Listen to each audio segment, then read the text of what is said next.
Okay, we're going to go ahead and get started. Good morning, everyone, and welcome to the second fully in-person quarterly meeting of the Truth and Healing Council. My name is Christina Snider. I'm a member of the Dry Creek Rancheria Band of Pomo Indians and the Tribal Affairs Secretary for Governor Gavin Newsom. We are recording right now, just so folks know. We'll pause recording for opening prayer, and then we'll resume again. But just so you know, we've got several cameras in the room. We are live streaming right now on YouTube. And we are also, we have some other cameras that are going to be floating around. So just so you know, and you're aware, all of this is being captured for both posterity and also for the use of the Truth and Healing Council. A huge thank you to CSUSB for hosting us here today and for bringing all of these resources to be able to capture this important meeting. Thank you to the elder in residence, our favorite Robert Levi, who is for some reason in the corner over there. We'll start off, and again, huge thank you to Loretta, who I think planned this entire thing. So really good job today. And then a few housekeeping items before we do today's opening blessing. So before we get started, I'm going to walk quickly through the agenda for today, just so you all know what you've signed up for. And again, you are free to leave at any point in time. You are free to step out at any point in time if you feel uncomfortable. If you feel uncomfortable and you need us to talk with you a little bit and take a walk, we're happy to leave and do that as well. We also have some medicines in the room, and we've also got the California Consortium for Urban Indian Health as our contractor to help us do some healing as well. And they'll be here in probably the next hour.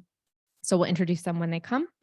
If you have friends who are interested in joining, they can also drop in at any point today. We don't want people to feel like they have to be here all day, but please feel free if people want to kind of come and go as you please.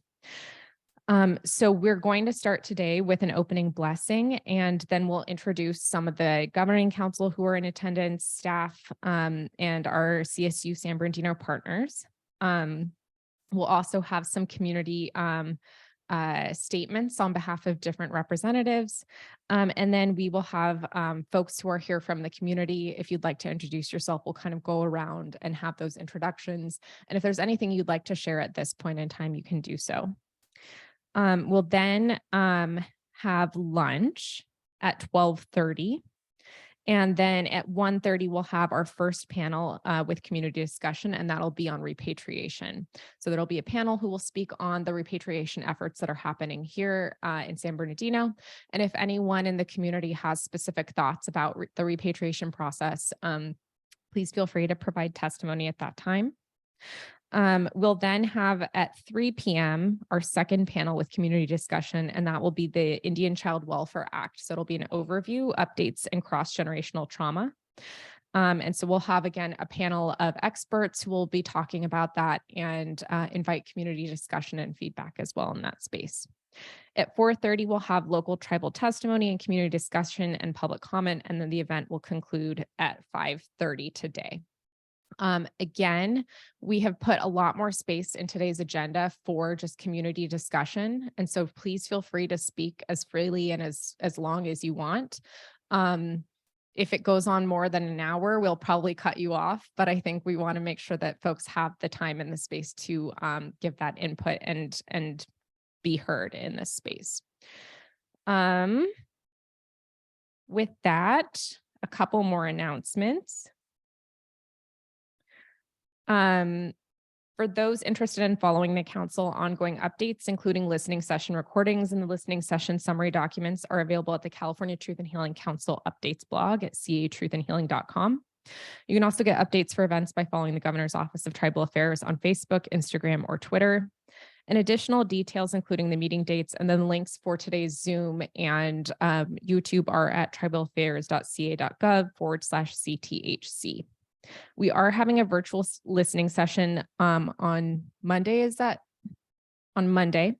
For folks who want to have some follow-up and just kind of think about what we talked about today and tomorrow. And then I'd like to remind everyone that in joining us here today, you'd agree to adhere to the council's principles for respectful engagement, which I'll summarize for you in a moment, but a copy is available out on the table out front and online at tribalaffairs.ca.gov/CTHC. Refusal to adhere to the principles which apply to all participants, including governing council members, staff, and community members, whether present or not, may result in your removal from today's convening. If you feel at any time that you need to step out or you feel that you may be in need of assistance, please find one of our team and we'll help you get some air. In order to create a space where participants feel welcome, respected, and able to speak comfortably, we'll uphold the following principles in all convenings of the council. We ask that all participants, which includes council members, authorized representatives, staff, moderators, and the public, work toward sharing in their stewardship. If you are a participant in a convening with the council, we ask that you engage in the work of the council and with others in an open and respectful way. Engage in behaviors that will make others feel welcome. Take care of your emotional, mental, spiritual, and physical well-being, and seek support as you need it. Finally, I'd like to remind attendees that as we work through today's discussions, this process is necessarily open to all Californians, but we ask that those here as allies ensure that they please respect the space and voice of California Native participants, and particularly elders in this process. For those members of the press in attendance or watching via live stream, we ask that you engage with the process with deference to the Native experience and that you commit to obtaining consent and final review from the Native peoples that you hear from today. We don't want this to be an extractive process, and we hope that you'll assist us in creating a safe space that is open, transparent, and welcome to all. So with that, are there any questions at this point in time? Okay, just a quick preview for tomorrow. We'll be starting at 12:30 at Sherman Indian School. There's some logistics that are available on the Eventbrite page, but if you have any questions, please feel free to find me or Loretta.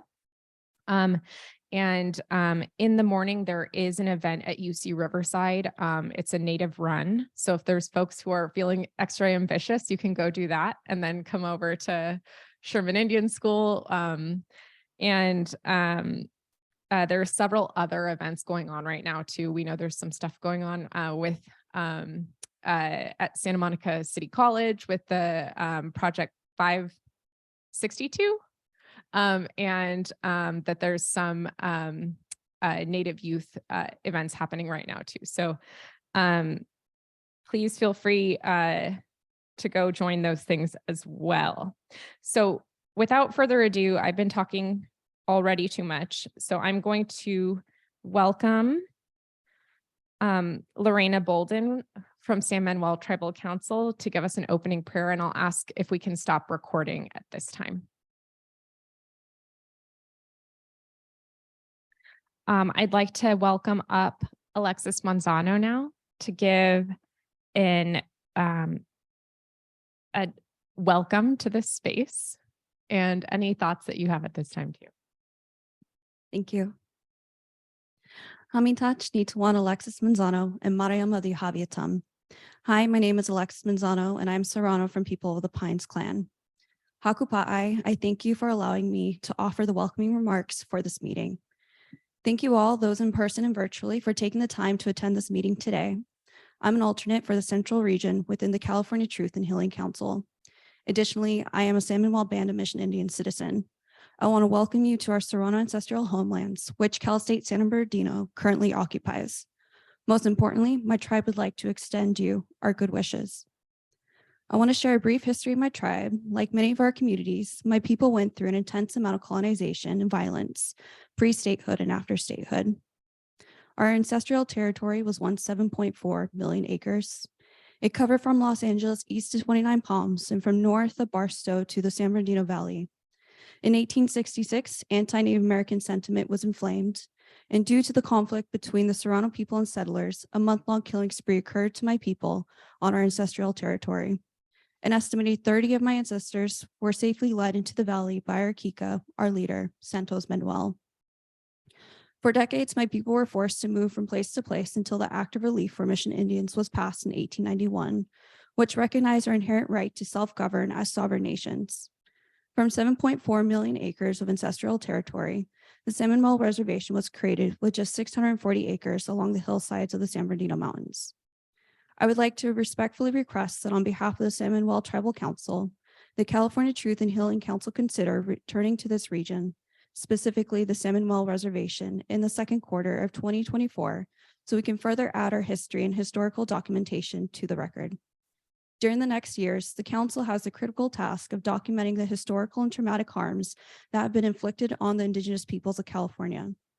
On behalf of San Manuel, we want to extend our sincere best as you each go about this critical and necessary work today and beyond.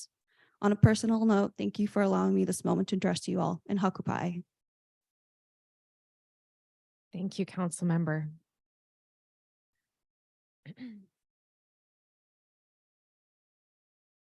I'd now like to invite up Paz Oliveras, who is the Vice President of Student Affairs here at Cal State San Bernardino. Thank you so much. Good morning, everyone.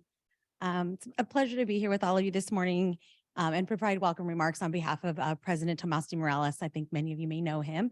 Unfortunately, he is unable to be with us this morning and sends his regrets, but also understands the significance of hosting today's program here at our campus. And so really wants to just, again, welcome everyone. And on behalf of him, I also, of course, extend my immense gratitude to the California Truth and Healing Council for hosting your quarterly meeting here at CSUSB as we connect and reflect on the needs of California Native Indian tribal communities and Native Americans living within the state of California. CSUSB is strongly committed to the Native American tribal communities of the vast region that our campus serves, including the Inland Empire and Coachella Valley, as well as to strengthening the pipeline to higher education for Native students. The university and President Morales' dedication to supporting these needs has been showcased over his nearly 13 years leading CSUSB and through newly created programs and initiatives. Recently, Cal State San Bernardino and the California Indian Nations College in Palm Desert signed a memorandum of understanding to increase the number of Native American transfer students to CSUSB. Under the new MOU, we'll create a college preparation program and develop an enrollment support partnership geared toward increasing the number of Native American students in our region earning a bachelor's degree. CSUSB believes that the academic success of Native American students is imperative to the success of our communities and has pledged to do everything in our power to support their development. In addition, Cal State San Bernardino created a new position, the California Indian Elder in Residence, Mr. Robert Levi, who many of you know, designed to serve as a special consultant for the university on cultural matters and highlight issues of importance for tribal communities in the region. Again, we're honored to have Mr. Levi in this role where he has also serves as a mentor and source of support for Native students, staff, and faculty. CSUSB is also proud to work closely with our neighbor, the San Manuel Band of Mission Indians, who have generously supported our campus efforts and our students with their wisdom, their valuable time, and nearly $4 million in financial contributions to support Native student recruitment and retention. In 2017, the campus also celebrated the opening of our first People Center in the Santos Manuel Student Union, dedicated to supporting the academic, personal, and professional success and development of Indigenous students while celebrating their traditional heritage. The First People Center also provides our students with who identify as American Indians, Alaska Natives, and Native Hawaiians with a place to find a sense of community and supportive peers, staff, and faculty during their time in college. Centers such as these are an integral part of achieving an inclusive campus environment and helping our students succeed. Every September, CSUSB also hosts an educational conference for local school children that culminates with the annual California Native American Day celebration. What started as a small program has evolved into a week-long learning experience that has touched the lives of countless students and teachers for more than 2 decades. Tribal members, elders, and academics come to campus from across California to provide an educational experience second to none. During the conference and celebration, local public school teachers and students are brought to our campus to learn about the unique history of California Native Americans. This is critical to filling in the historical and informational gaps that often exist in our traditional textbooks and ensures that we preserve the rich history of the people indigenous to our region and our state for generations to come. Through collaborative efforts with our local tribal communities, our faculty and staff, and other community partners, CSUSB continues to enhance the learning and sharing of Indigenous cultures through university exhibits, courses, and seminars, serving as host to San Manuel's annual powwow, through our support of CSUSB's newly established American Indian Student Organization, and of course, by supporting events like today. Before I go, I'd like to thank Loretta Miranda, Morale Hernandez, Jesse Felix, Michelle Skilgen, Carlos Gonzalez, and Mr. Levi for contributing to the planning process to make today's event possible. I also want to thank our First People Center and our Native students for their support of today's event. And once again, thank you so much to the California Truth and Healing Council for hosting this important meeting on our campus. And thank you to everyone here for joining us today. I wish you a productive meeting and hope you'll enjoy your time here on our campus. Thank you so much. Thank you. And it's great to hear about some of those exciting initiatives that are happening here. And I'm sure folks will want to hear more about that as we move forward through today's agenda. I would also like to welcome up Robert Levi, who seems like he might be busy with his phone right now. The California Indian Elder in Residence here at CSUSB, if you'd like to give a few remarks. And Loretta mentioned that you might just be doing bird songs, but she voluntold you.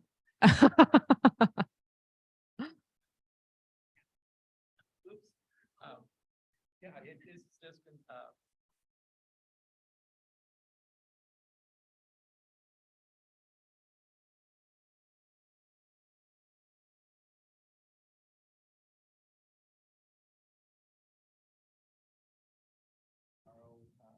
being with Christina and Loretta since pretty much day one. Oh, I do need a mic, really? Oh, because of you. Okay, I got it. Anyway, so again, like I said before, thank you guys for being here.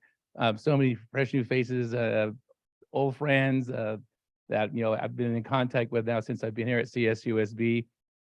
And again, I have to recognize President Morales and Dr. Robert Nava, Dr. Springer. Without their cooperation and their help me come to CSUSB and get a more influential ideas of local California Indians, especially Yahavatam and Iviat, the Serrano and Kuya within the region. I was just on with Mark McCarroll, so that's what I was doing, another council member from Pechanga.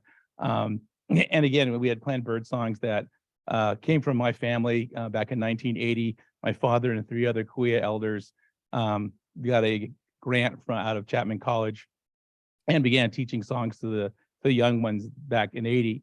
And then now it's just sprung up to a new cultural renaissance between all the way from Chumash to Kumeyaay out to Arizona, and then Yuma, and then up into the Grand Canyon with the Wallapai and Havasupai Indians there. So my dad would be very proud of what he accomplished and the other 3 elders. Tomorrow at Sherman Indian High School, you'll be in the Robert Levi Auditorium, which is named after my father, who had a passion for Sherman Indian High School. My brother and I describe us now as boarding school brats, because both my parents were employed there. And I was employed there for a short stint of 2 years as a U.S. history teacher.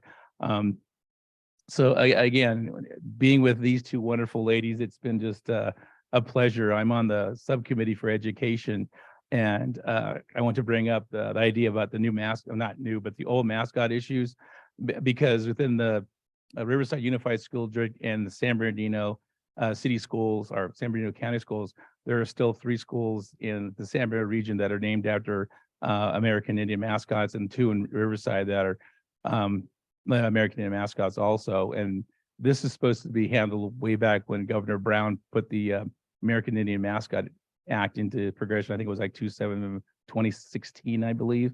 And so we still have work to do.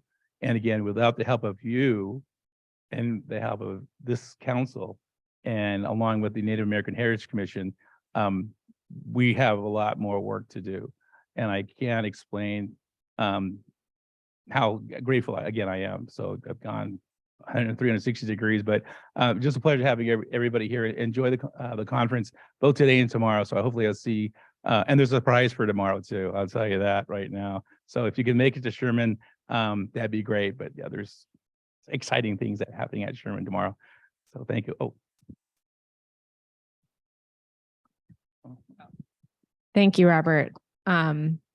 And there are actually some giveaways tomorrow. So encourage you to come and stay to the end. It's like a tribal council meeting that you don't get them unless you stay till the end.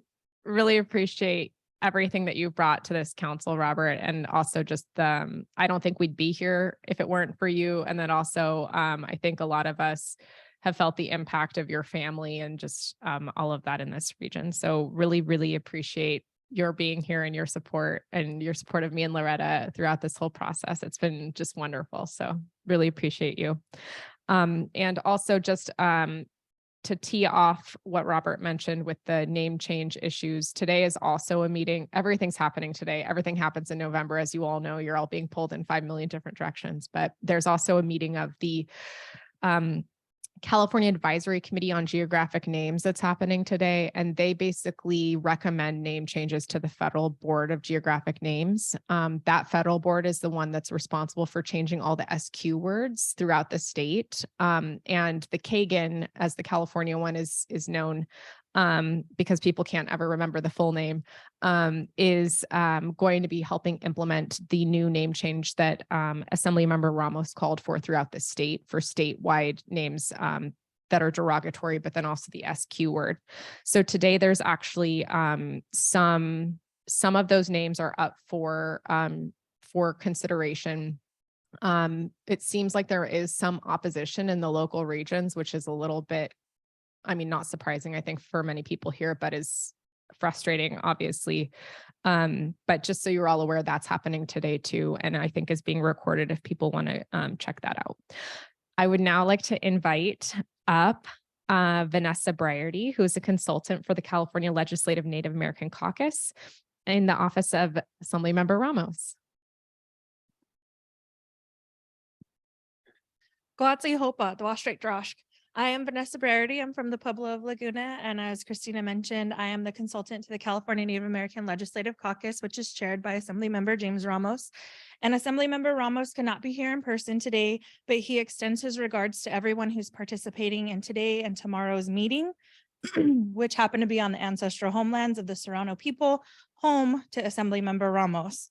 And the Assembly member extends his gratitude to the Governor's Office of Tribal Affairs and to the California Truth and Healing Council for their continued work for hosting monthly and quarterly meetings regularly to engage in conversations about California Native American stories from California Native Americans.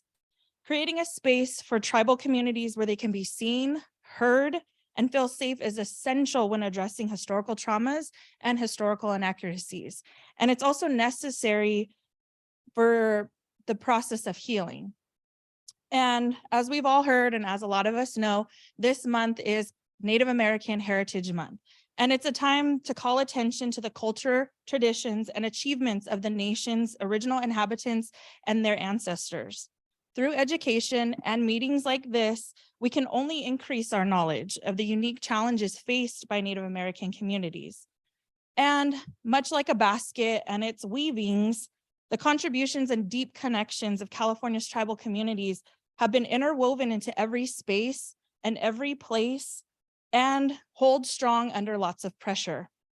And reclaiming and sharing in these conversations gives us the opportunity also to celebrate those successes and how through resiliency and adversity, we are still here and we will persevere. So enjoy this next 2 days. Dawaya, and on behalf of Assemblymember Ramos, thank you all for being here. Thank you. Very much appreciate the Assembly members' contributions and your work on behalf of the caucus. So now is the time for us to go into Truth and Healing Council member introductions. We heard from Councilmember Manzano, but if you'd like to say anything else, let me know. And I think our other council members are currently virtually joining, so we'll turn to the virtual. And are you able to unmute folks who want to speak to the? Okay. Do you want to use the mic and call on them? right? It looks like Councilmember Macaro, you're unmuted. You want to test it and see if we can hear you? Sapul Wepa, hi. We can hear you. 1, 2, 3, testing, 1, 2, 3. Okay. Good morning. My name is Mark Macaro, and I'm a council member from the Central District as we have been organized. Thank you.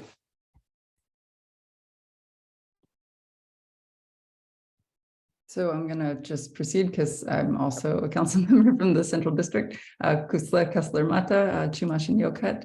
Apologies for not being able to be there with you in person. Looking forward to the conversation today.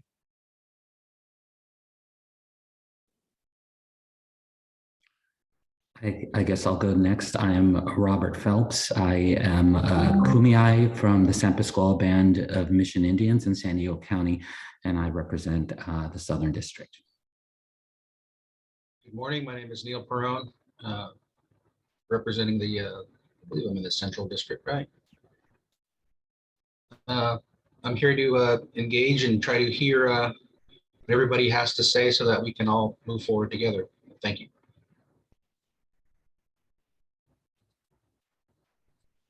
Greetings, everyone. Welcome. Open Nikantoish. My name is Joan Harper. I'm a council member from the Northern District. I'm happy to be here. I'm happy that we can all be here today, and I'm looking forward to hearing what everyone has to say. Thank you.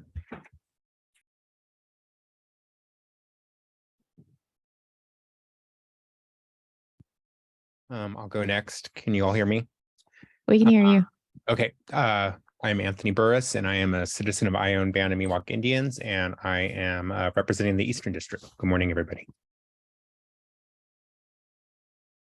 Morning. Thank you, council members, for joining us. And Councilmember Myers will join us in a bit, I think, to help celebrate some of the movement on the dam removal, which is very exciting. Councilmember Lucas will be joining us in a little bit as well as Councilmember Turner and I think that's it for our in-person participants. As you can see, we're also joined by Michael Park from our office, who is our wonderful and fearless member of our staff who helps us keep us sane. And then Loretta, would you like to say any more words to the group and introduce yourself more formally? Come over to where the camera is instead of hiding in the corner. Hi, everyone. My name is Loretta Miranda. I'm a descendant of the Morongo Band of Mission Indians. I'm Serrano. I'm from this area, so it's really nice to be home.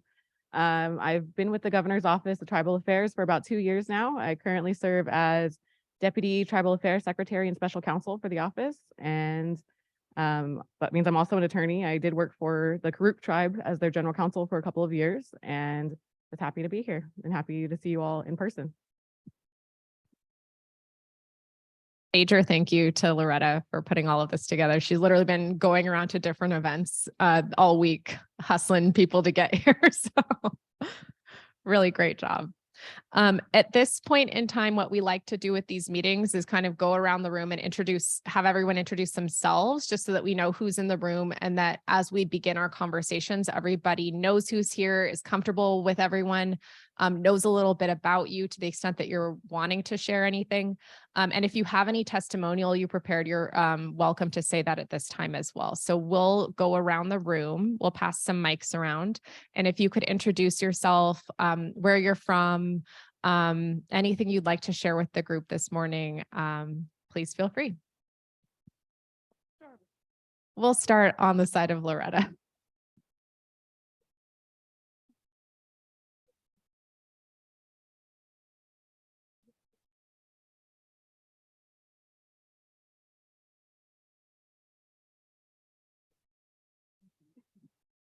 Hello, my name is Jessica Mosier. I am a descendant of the Paskayaki tribe, where my mother is a member. I live in the traditional unceded lands of the Serrano people in Yucaipa, and I am a doctoral candidate at Loma University School of Public Health, focusing in on public health policy and leadership.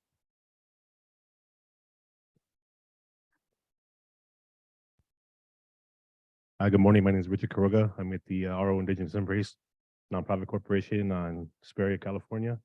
I'm from the Rumson people of Monterey Bay, and I want to thank you all for this opportunity to help understand and move forward in the healing process.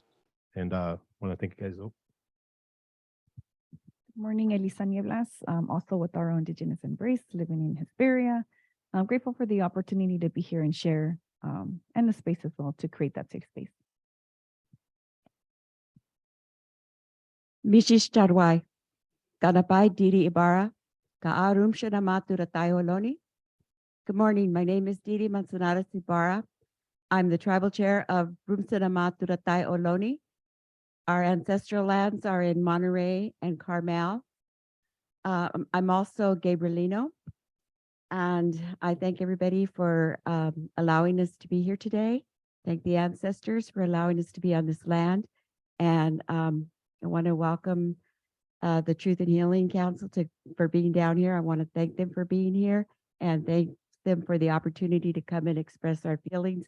And may we all heal together. Thank you.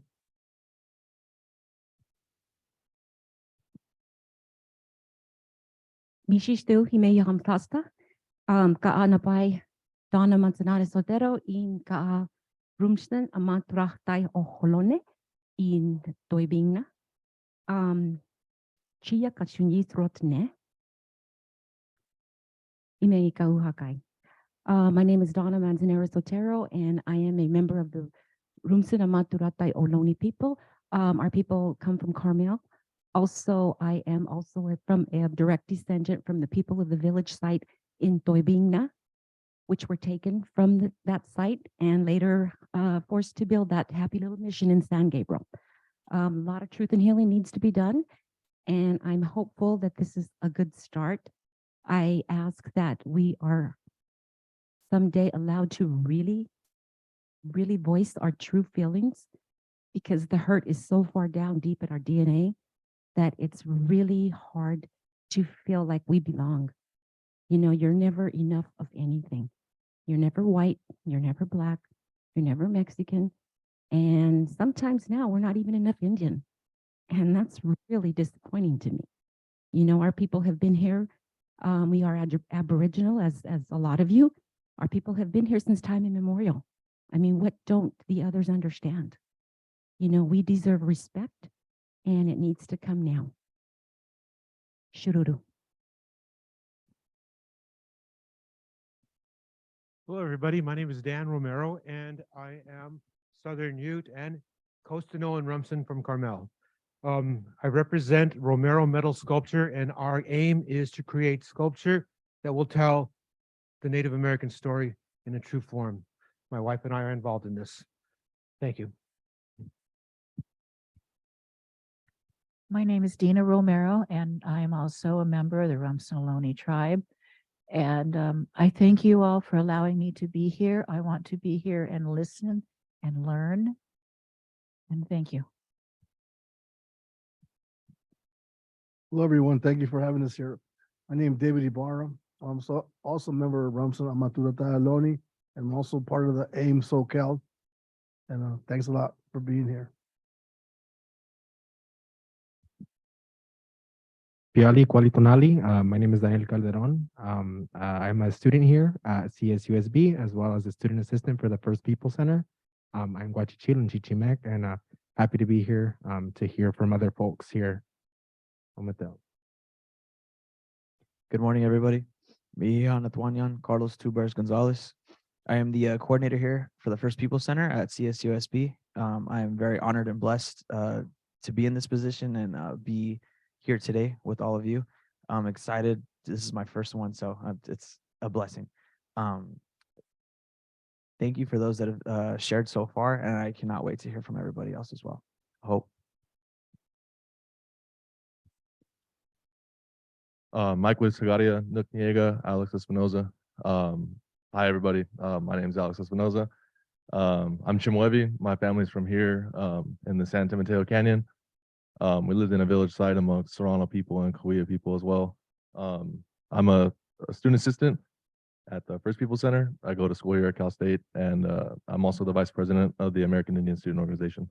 So thanks for hosting it here, and I'm excited to hear from everybody. Thank you. My name is Kendra Tolchief. My family is Seneca. I'm a student here at Cal State San Bernardino and a student assistant at the First People Center, and I appreciate the opportunity to be here today. This is Tuka Uakai, Greg Daniel stays ready. Gurum Sanama Turutai Holone, Horesama. I am a undergrad here, history undergrad, pre-credential, active member in the community with the First People Center here. And also working with Berkeley with repatriation, through Cal NAGPRA. And I don't know, I guess that's it. Oh.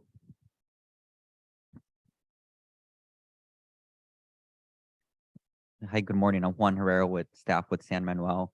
Really great opportunity to be here and really want to highlight our relationship we have with you, Christina and Loretta. So thank you so much. And thank you to the governor for his support. Hi, good morning, everyone. Jake Orta, Legislative Policy Manager with the San Manuel Band of Mission Indians. I'm Attempt-Schnittuan Lorena Bolden. Hello, my name is Lorena Bolden. I sit as a member at large for San Manuel Business Committee. I want to thank you all for being here. Thank you for speaking. We can all learn from each other. We just need to be open-minded and hear each other. We're all related. We all love one another. We all respect each other. And I thank you all for being here. Goodbye.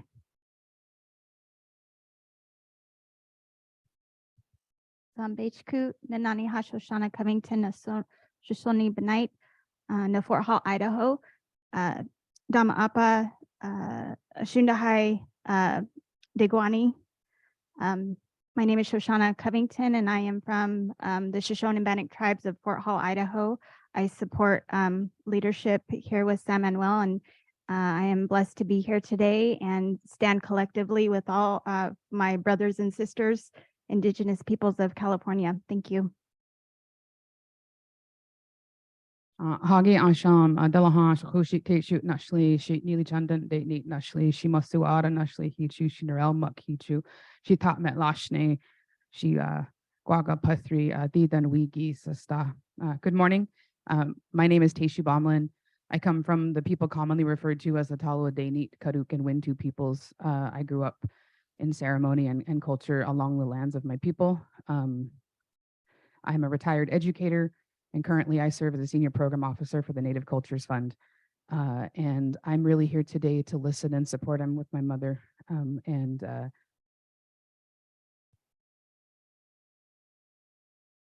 Especially as a retired educator, I spent nearly 2 decades working with Indigenous children and talking about our history.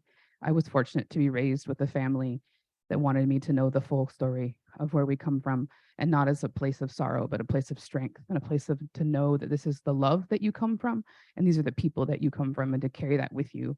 And when I was a teacher, especially when I was working on the Hoopa Valley Indian Reservation for a decade, I could see the pain in our kids, and I could see the pain in the community. And I used to tell my students that so many of us carry this pain and we don't know the pain, that we need to name it, that when we take things into the light, we let them heal. So that's a lesson that I've known and a lesson that I've lived, and I'm grateful for this opportunity to continue that in a larger sense. And I look forward to that healing for our people, because the healing of one is the healing of all. So I'm grateful to be here today and to share in this time and space with you all. Shushaninla. Ayuki Dillahan, Hagyasham, Shihushi, Lena Bauman. I'm also Karuk, Indian name being Pathri. I have been coming to some of the first meeting I went to, and I've been watching the meetings online. I do believe it's wonderful that they want to hear our stories. I do question what will happen with our stories, what will be done. I've worked in education. I've worked in the Justice Department, working with tribal youth. I've worked in education. I've dedicated my life, and my husband and I have worked for bringing forth a ceremony that was lost. We work with the spirit of the land to heal the people through ceremony. I've seen Native children thrive through their culture because they don't fit into society. They don't fit into the classroom because we don't learn book and paper. And I've watched them thrive through ceremony. I've watched the spirit of the land happy that we are asking for their help again. And all of us in California have been devastated the same way with genocide and experienced our own Holocaust. And I see small improvements. I wrote several different grade level curriculum many years ago, and they were we handed them to teachers, and some of them chose to use them, most of them didn't. And recently the school district has brushed the cobwebs off and decided they think maybe they need to incorporate this again. So one of the hard things for our school system in Northern California, because we are true Northern California on the coast next to the Oregon border, is that they don't want to hear our stories because the people who massacred our people and stole our land are the good old boys running everything, and they don't want their names used when we give our presentations. But hopefully maybe some of it will come back. One of the units we do is 3rd grade, and the culmination is the children create their own villages, and the boys go fishing, the girls make baskets out of small craft things, not knowing what's coming. And the culmination is after a couple of weeks, they've created most kids base their families off their own family.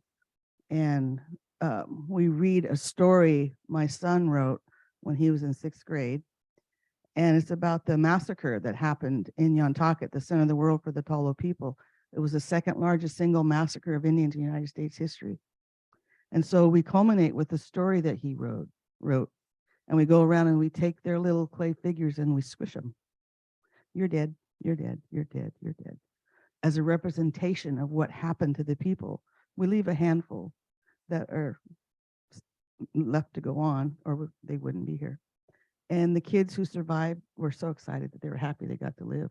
And the kids who lost their families were devastated, not mostly because of themselves, because of the families that they had created, because it's based on their families. They totally get it. And they write their interpretation afterwards, and they're just wonderful. And when they go and visit the local museums afterwards, they're so much more respectful, and they understand what they're looking at. And so there's hope that they'll bring that back and the kids will learn from it. There's also people in most recent history, we struggled with our name changes. And the other day, one of the local parks changed the name from Peacock Little Park area, which was a family who came in and destroyed, murdered some of my husband's descendants to take that land. And many years ago in the school district, they were building a new school. And I had chaired all the parent committees there were, and I said, I just don't think you guys really care. No, they came and they begged me, please sit on this naming committee. We want to name this new school. We want to give it an Indian name, da-da-da. So I went, okay, silly me, I believed them. So I went through several months on these committees, and at the last minute, they came in and we came up with a really good name that represented a village that was located in Crescent City.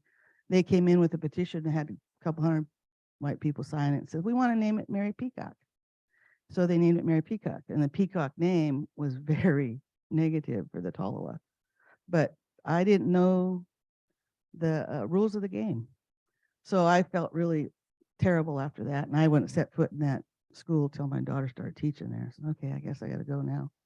But things like that happen. So by changing the name of the little park, they gave it a Tolowa name. So maybe we're making progress. I think for the governor to create this council is a plus. I love the fact that they want to hear our voices. I still don't know what they're going to do with it, but by wanting to hear our stories is a step forward.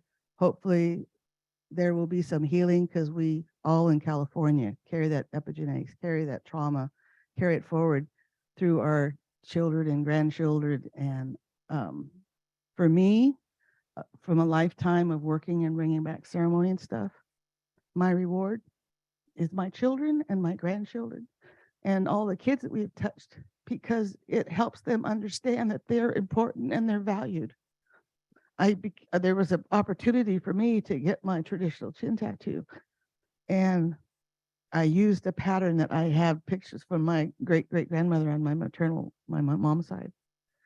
And I said, I'm getting this because I want our little girls to know that they are valued and they are not invisible. Because growing up in California, at the time I grew up, I felt invisible. And my family didn't want me to get my tattoo because they're the generation that came before me, and they wanted to be invisible because what was happening to them. They were killed, they were stolen from their parents and sent off to boarding schools. They were tortured for being Indian, and they couldn't understand why I would want to stand up and say, here I am. But since then, our little girls, when they play dress up, they draw their 111 on their chins. One of the recent tattoos that I brought back was my markings on my wrist. It tells people where I'm from. I'm Masu'ata from Salmon River. And my 2-year-old granddaughter, when she plays dress up, she draws her lines on her wrist. So to me, that's a win. Maybe that's the only win we'll have, is through our own direct contact with our children and grandchildren. But that helps make us stronger. Saying prayers to the ICWA, the spirits of the land, helps make that stronger. And one person can make a difference. So if we all bring back our language, our prayers, our ceremony, and tell our stories, because our stories weren't written. They came down from family to family. And that's why we know our stories. And they're not myths, they're not legends, it's our history. We've been here since creation. And the more science does investigation, they'll catch up to us someday, maybe. But we know our history. We know how to take care of our land. We know how fire is important. And by golly, we can't wait for those dams to come down. Shoot, Shanina. Thank you. Before we move to our next introduction, I think as you're hearing some of these thoughts, we encourage you to react, or if you have thoughts that are inspired by what others are saying, please feel free, once we're kind of through with the introductions, to weigh in, or if you have some testimony that you'd also like to present, please let us know. And then one other thing that I think would be helpful for folks is what we're trying to do on the receiving end is where we're hearing that there is a need. So for example, I've spoken with a tribe the other day who's really frustrated that their grandmother, who has spearheaded a lot of the change here in Southern California, is being effectively forgotten just, a decade later. And so those are things that, Lena was mentioning that you got to know the rules to know how to make change. We're sort of situated on a side where we can understand the rules and we can help you navigate those rules to change things. And that's, I think, where we're trying to provide value, is where people are finding frustration, like there's dams, or like we can't do cultural burns. We're trying to help tribes navigate how we can either change those rules or flex those rules in a way that's more culturally appropriate. So again, encourage you to continue to share. And as you hear things like what was just spoken about today, please feel free to add your thoughts. We are here to kind of take hits, so don't feel like you can't say things. And we don't take it personally, because we don't actually, we work for the state, but we don't feel like we are the state. So please, again, feel free to speak freely. And I'll allow our next participant. Thank you. Hi, everybody. My name is Robert Ponce. I am with the ACLU of Southern California and the Capital Punishment Project. I'm here to listen, and I'm here to learn, and I'm here to support, and I'm really grateful for to be able to share in community with you all today. So thank you. Guatsi hopa. Washret Josh, wahena me kwe de chui, kwe hanu sawich washri kwe komesta. Again, I'm Vanessa Briarty. I'm from the Pueblo of Laguna. Currently serve as the consultant to the California Native American Legislative Caucus, which is chaired by Assemblymember Ramos. I really value and strive to put forward that concept of culture as healing, knowing that we can really navigate through spaces, places, and institutions by using our culture, having a sound foundation in that, And this week has been really busy with a lot of events and hearing from other elders. Some who are in the room have shared that just by coming and sitting and listening to these stories is part of that healing process. I would share with a lot of the youth in the area that if we look at, maybe my grandma, my mom, myself, and the next generation, those four lined up, and each of us have a bucket of 5 pounds, right? So my grandma takes that and she passes it to my mom. My mom's got 10 pounds. My mom takes that, passes it to me. That's 15 pounds. Then I take it and one day pass it to somebody. That's 20 pounds of that experience that they carry on. And so I firmly believe that having meetings like this, being able to come together as a community, will make that weight a little bit lighter. Maybe it won't make it go away right yet, but with that thought of eventually one day it'll get lighter and lighter and lighter. So I'm here to listen to all of you, to be of support, to come alongside the community that's here. I'm very grateful to be sitting amongst everyone. One more thing is that the California Native American Caucus really educates the legislature on policy priorities for California Native people. So having Vanessa here, having Assemblymember Ramos listening to what your priorities are is how we get things done, like the feather alert law that was just passed, like the SQ law that was just passed. So I encourage you to the extent where you're seeing that there are issues that really need to be addressed, the legislature can be a part of that process, that partner. Yat bene Micah Yurandi Insha, Lugatana Inishla, Tohana Bashichin, Ashia Dashiche, Toiglini Dashanala. Good morning, everybody. My name is Micah Yurandi. I am the San Manuel Band of Mission Indians Director of the Tribal Legal Development Clinic at UCLA Law School.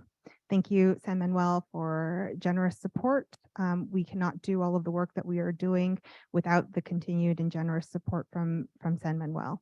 Thank you to the council for having this here. Very excited to be in person. Been listening in to a couple of the sessions virtually, so excited to be here in person and hear the testimony live.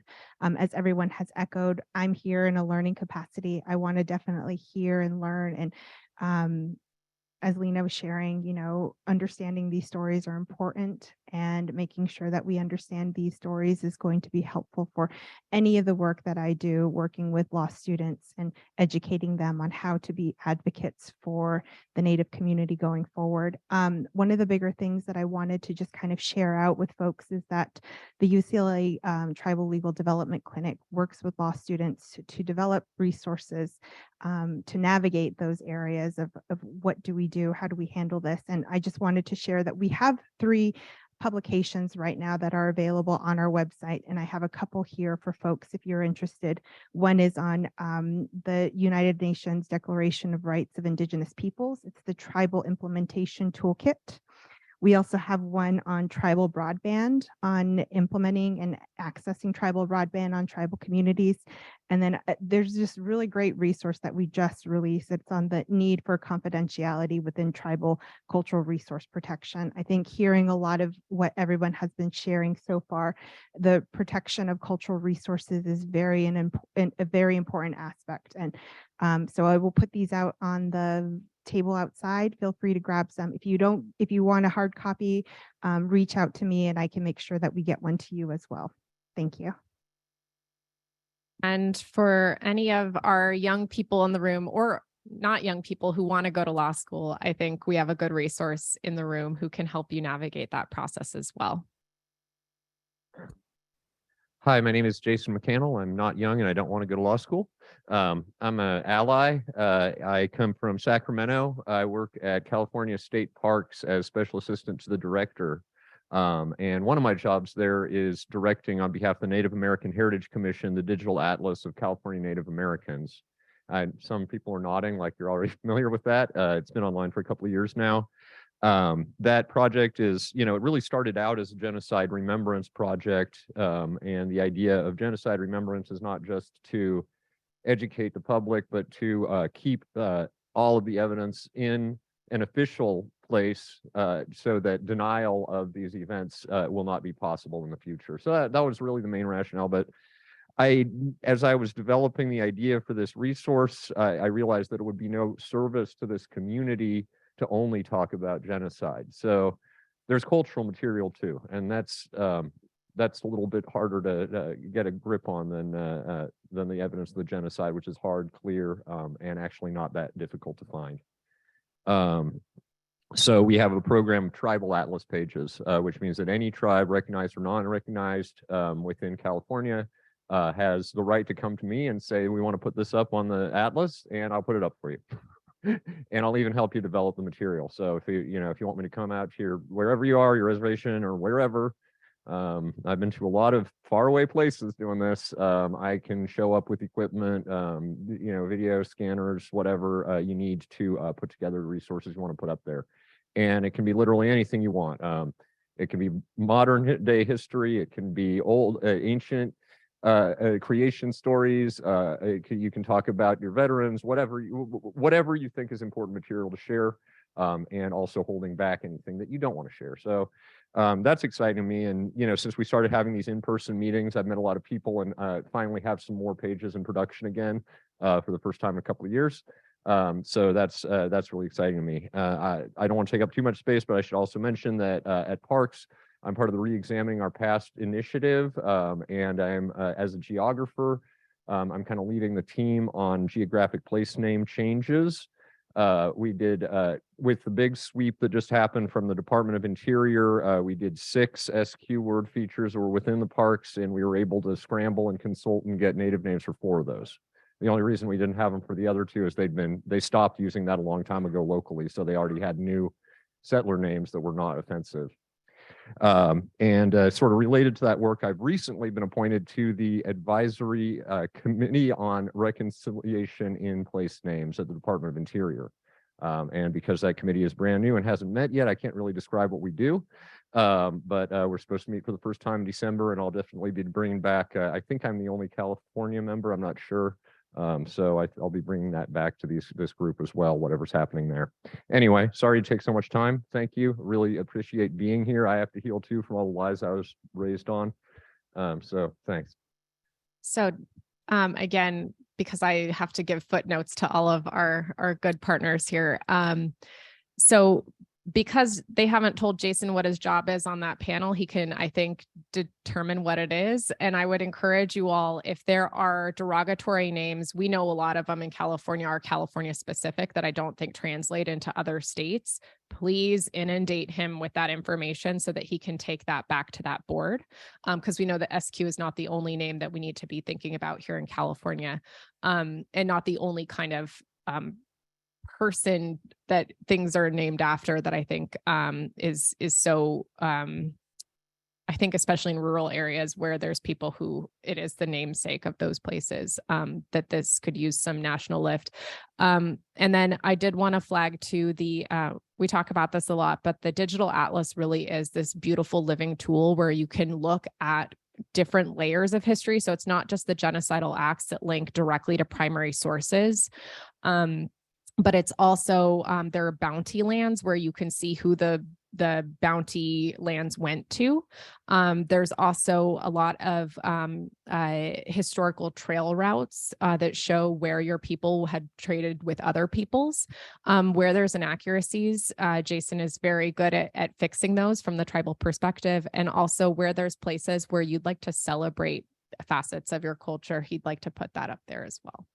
So sorry to add more, but I think please utilize Jason as a resource. Remember, yeah, one of the reasons to put the stuff up there, oh, thanks. One of the reasons to put stuff up on the atlas is for the community to correct it. I'm not an authority. I know how to make digital maps, but the material comes from you. And if there's something up there that isn't correct or accurate, get in touch with me. I have business cards. One thing on the cards is now correct, which is my email address. Everything else is wrong. But anyway, Jason, thank you. Jason, what is your last name? McCannell. That's MACCANNELL. I know, too many letters. I'll give you my card in a minute. Hi, my name is Matthew Deloria. I'm a professor here at CSUSB. and director of the Applied Archaeology Program, and I sit on the President's Cal NAGPRA Council, as well as on the NAGPRA Coordinators Council for the CSU. And I'm here to listen and learn how we can better serve the community and work in good faith and collaboration and consultation. Thank you. Hello, my name's Jonelle John. I'm a member of the Cahuilla Band of Indians. I sit on the Riverside San Bernardino County Indian Health Board. I'm glad to be here. Thank you. I think we do have some comments from council members. Councilmember Macaro, do you want to unmute? I'm willing to wait for everybody else to go around the room. But I do want to make a comment after that happens. Thank you. Latan Tishmal Turner. Good morning. I am a council member for the California Truth and Healing Council. I am also the vice chair for the Rincon Band of Luiseño Indians. And really, I'm really pleased that all of you are taking time out to share your stories. And we hope we're creating a report that should be finished in 2025. And we really value your time and your stories. And we are resilient people, and we wouldn't be here if we were not. It's also a really important time right now. The two issues that we're addressing today with the repatriation, there are CSUs that have been established in the late 1800s, and they have a lot of remains. So it's important that we address that. We also right now, Indian child welfare is, it's on the line, and we need to pay attention to that. So I thank you for setting up those two panels. Welcome. I'm Mary Turner. I'm a Seño, and I'm Tishmal Turner's mother. Hi, good morning. My name is Courtney Coyle. I'm an attorney in private practice, and I represent tribes throughout the state, protecting their burial grounds and sacred places. And I helped with the AB 275 and the California NAGPRA revisions, and are trying to get that implemented right now. I also staff Carmen Lucas, who's from the South, and she's a council member, and she's on her way here. She apologizes for being late, but she will be here. And I thank you very much, and I look forward to learning more. I learned something at every meeting I attend. Thank you, Courtney. Are there any other folks kind of around? Okay. Loretta's offering, but they're not taking. Any other folks that joined us who'd like to say a few words before we turn to the virtual participants? Okay. Councilmember Macaro? Okay. A couple different topics. I'm glad to see Tishmal here, Mayo in person. So hi. On repatriation, actually this morning I happened to be listening to NPR. It was a KVCR affiliate, and they actually ran a story on a UC system and the lack of compliance that they've had with regard to NAGPRA and repatriation. They use the term returning cultural artifacts to tribes, but for our purposes here, I'm going to ignore that and just say that it's an interesting update to hear this, because I think it was on their not on their local feed, it was on their national feed. I've got to go back and check that. But that this has been an issue since Todd Gloria was the author of the bill that was AB 2836, which the bill compelled the UC system to create an inventory and go through scouring each of the campuses and to figure out where our ancestors are being held and stored, so that they can go about repatriating them.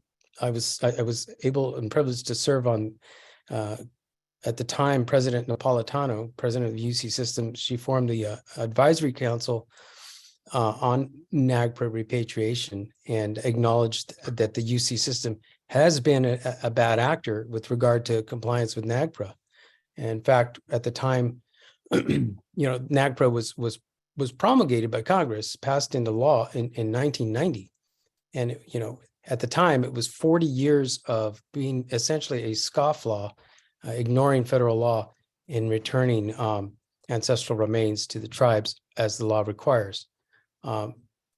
So some campuses have fared better, I think, with regard to California Indian Country, and others remain bad actors. Certainly Cal Berkeley and the Phoebe Hearst Museum is the worst of the worst, and still is. And that's because of a couple reasons. One is that they continue to exploit culturally unidentifiable ancestral remain loopholes. And so as long as they label something as culturally unidentifiable, they don't have to contact any of you, any of us. The ancestral remains can stay on a shelf into perpetuity. Now, hoping that the draft regulations for the amendments to NAGPRA, which are out now, they're extant, out for review right now and public comment for at least another month, I believe, or two. And so I'm hoping there's some significant change on closing that culturally unidentifiable loophole. So so there's that, and I just want to say that the osteologists are in charge of the UC system, as we've learned. Not so much the archaeologists, but the people who study the bones, and they have done things like, and this has come up because Todd Gloria's bill, the AB 2836, required that an inventory be produced. Well, in the process of looking at trying to track down ancestral remains, in some cases, there have been interdepartmental transfers of ancestral remains between, outside of the archaeology departments or anthropology departments to osteology, and from osteology to medical departments and medical schools on various UC campuses. And then from UC campuses to campuses, okay, these are our ancestral remains, they're bones. Then transferring those to other universities for further study. Hey, look at this, you should have a look at this over in Chicago or Pennsylvania or New York.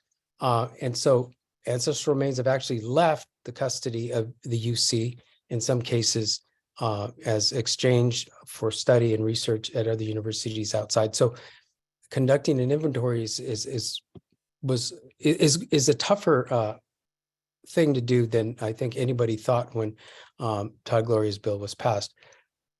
Anyway, in the NPR story this morning, I think they said that there's a report on the inventory that's due in February, and then which was I hadn't realized that, and then 3 months later, I think there's a plan of action that's supposed to be promulgated at that time.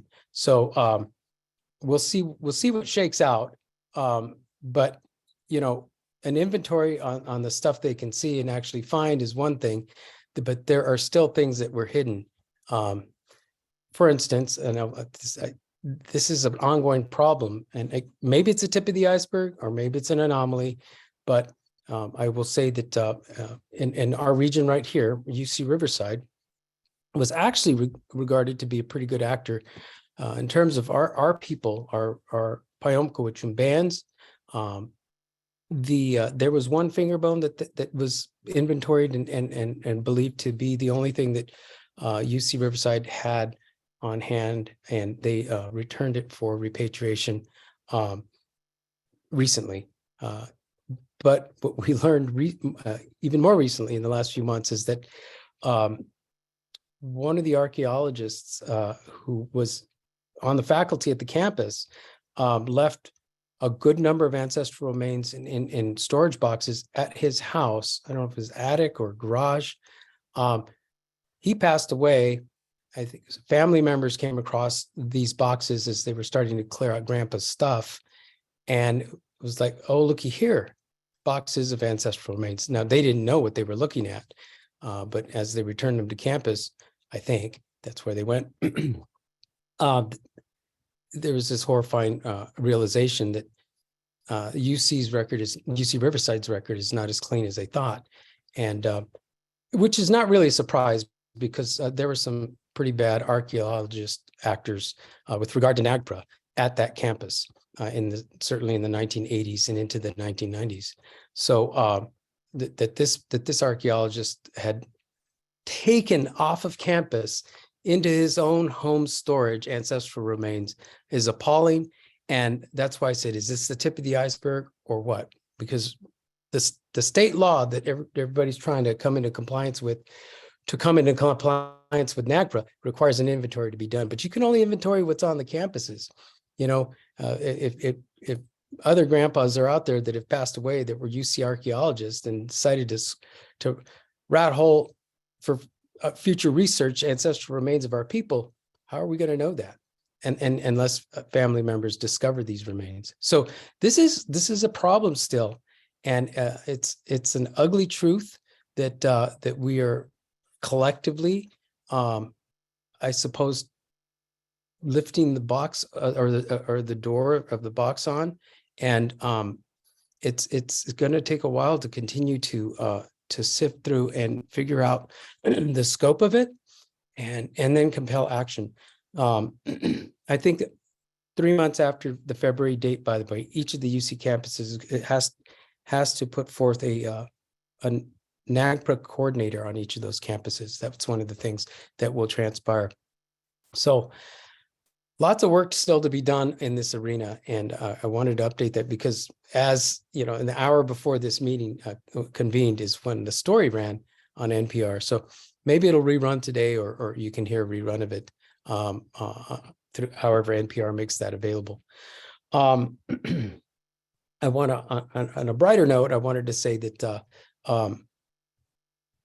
there was a mountain that I've talked about that was the subject or the object of a 75-year mining project, mining permit in Riverside County, and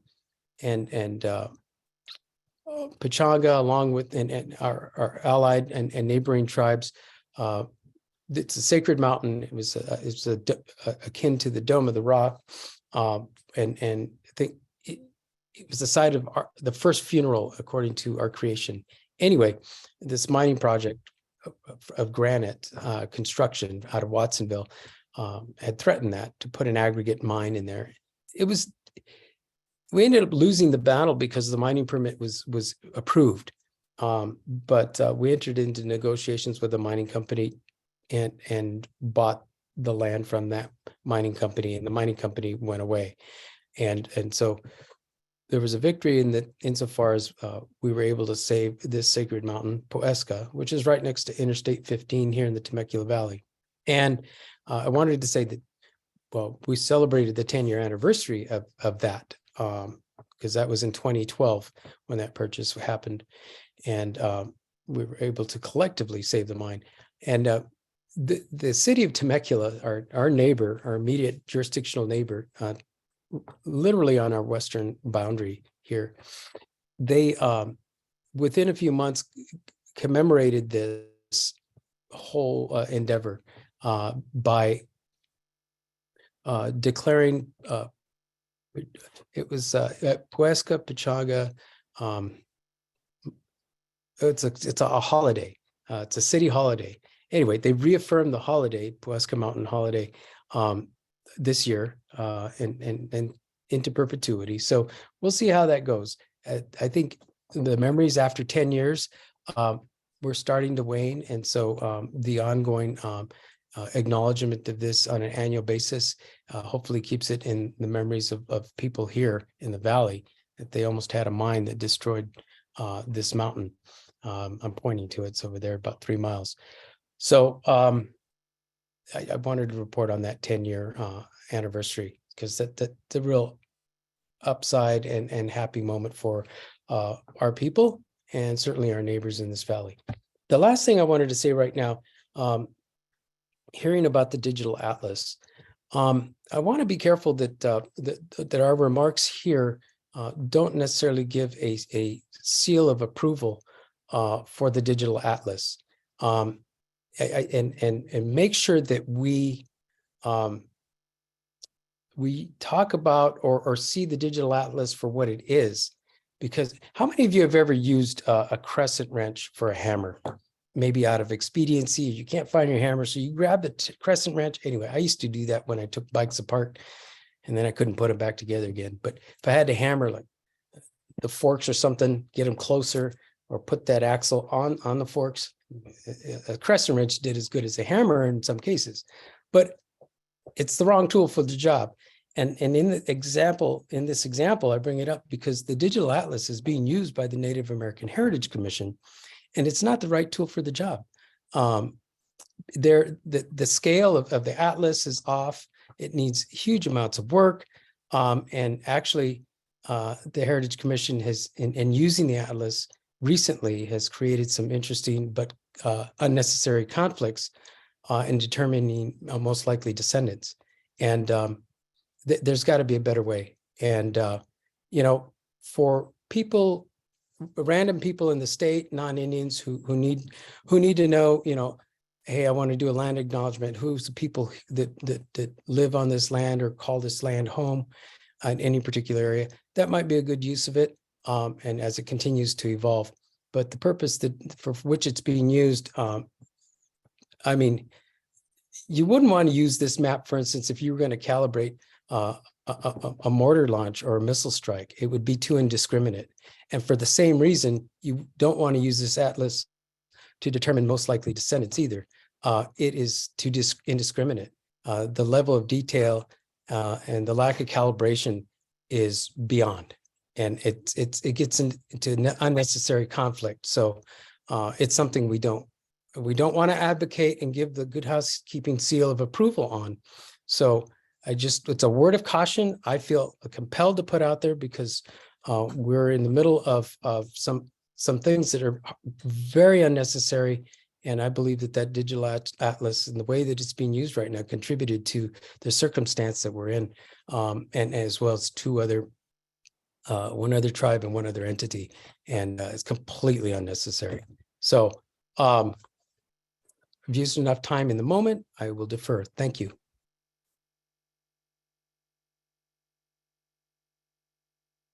Thank you, Council Member.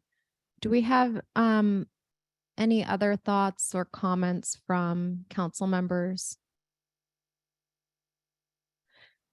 And Councilmember Kessler-Mata, feel free to go ahead.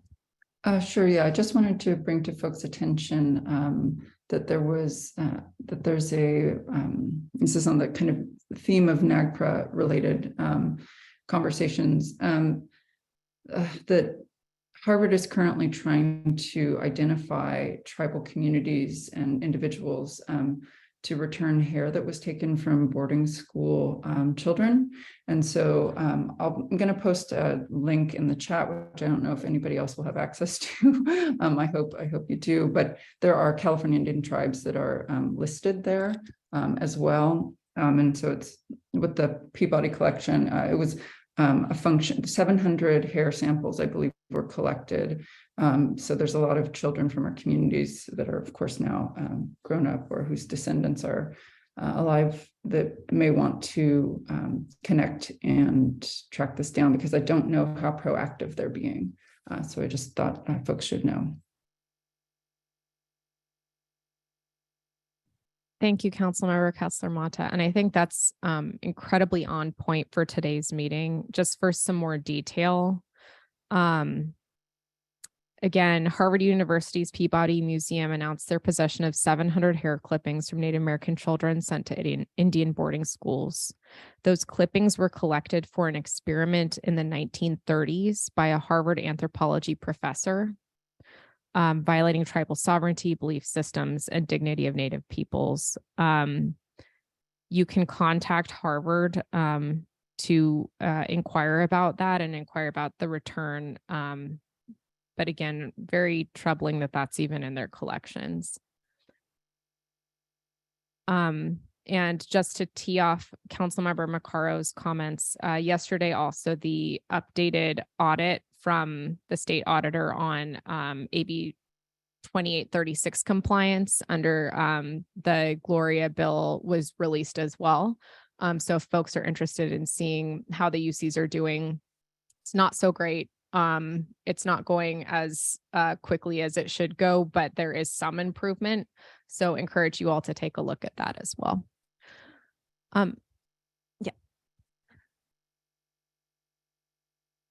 Yeah, I want to acknowledge that, each of the UCs hired a NAGPRA coordinator. However, the CSUs, there are 23 campuses and they hired one to represent all 23 campuses. And the inventory was due to the state at the beginning of 2022. And I felt like it was really rushed. And there are some campuses that, because I said they were established in the late 1800s, they have a lot and we need to keep them accountable. So I just want, for all of us to keep on that system to make sure that those are rightfully returned to the right place. Thank you. And I think one of the things too for conversation, if folks want to talk about it or if you want to talk about something else, but is that a lot of the state laws recently have been more focused on the UCs because of the, glaring issues with places like the Phoebe Hearst specifically, and the glaring problems with tribal engagement with those institutions. And so I think that comes to top of mind and has been the focus of that legislation. But again, almost more startling is when tribes haven't had interaction with institutions. And so the CSUs, I think, are an area of focus that is going to be bubbling up soon. We do have another partner who just joined us, putting you on the spot, but Virginia. Squinakoi Naknow, Virginia Hedrick. Good morning. My name is Virginia Hedrick. I'm the executive director of the California Consortium for Urban Indian Health and also a member of the Yurok tribe. It's really great to be here in Southern California with you all. CTHC has been contracted to support the California Truth and Healing Council in helping to create safe space in these meetings, helping to record some of the things that you all are saying, really with an emphasis on healing on that part of it. How do we integrate back into the Indian healthcare delivery system? Where might there be challenges in that? How do we ensure that folks leaving here feel like they were heard and that you're leaving from a healing space, because these can be really difficult spaces to join. So I just want to thank Christina and her team. And my apologies for being late this morning. I had an unavoidable conflict. But yeah, that's me. And so I'll be helping. I can help move this mic if you need. Okay. Awesome. Thanks so much. And congratulations. Every time I see Yurok, Karuk, anybody North Coast, congratulations. Yesterday was an amazing milestone and still lots of work to do, but very exciting. Also, I saw Chairman Atterbury. Congratulations to you too. Very exciting. If there, Loretta, I know you're monitoring the chat. Is there anything that folks are saying over there that we'd like to highlight? And I believe we can unmute lines too if folks want to introduce themselves. Yeah, we can promote to panelists if there are any of our attendees that would like to speak at this time. Please raise your hand and I will promote you so that you're able to speak.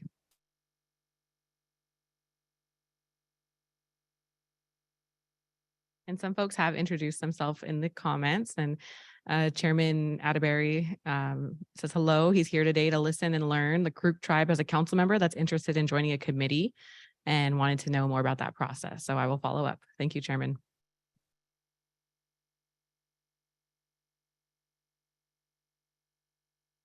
And it doesn't look like we have any hands raised, but please continue to introduce yourself in the chat and put any comments that you would like to make in the chat. And we will be saving this. It'll be part of the record as well.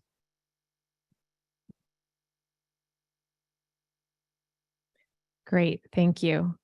So I think we're going to continue with just general sharing conversation. So if anything that we've talked about already has inspired any thoughts, or if you're ready to kind of share more, please let me know and we'll just kind of pass the mic around the room.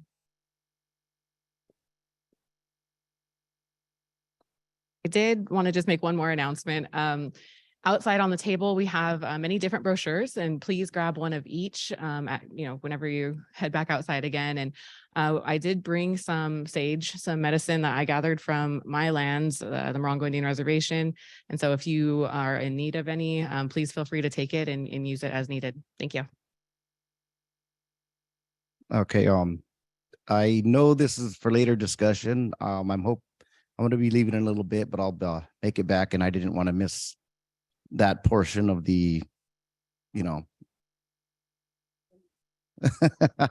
all right. Okay. Well, because we were touching on a lot of the NAGPRA stuff, and UC Berkeley was inviting, and they were helpful, and getting us started and giving us access to things, and but going over these catalogs and learning how to read them and learning, it's a lot of work. It's really, really intense. It's a lot of reading.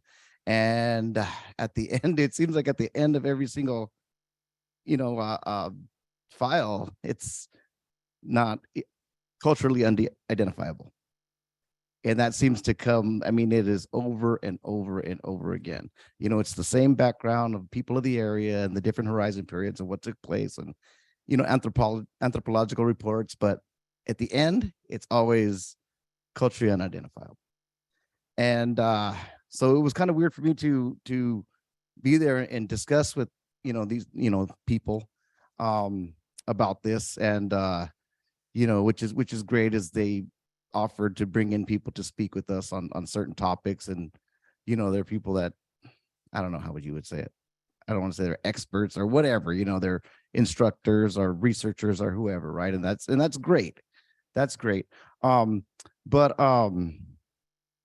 the problem I'm having is I keep getting to a point to where I can culturally identify things. And I realize that too, because their reports are culturally unidentifiable, and they're relying on us to identify these things culturally. So it took me a while to even figure out our role, what we're supposed to be doing, but now I'm to a point where there are some things that I do see, and then after further research, through like, what would you say, like scholarly journal articles, it's lining up.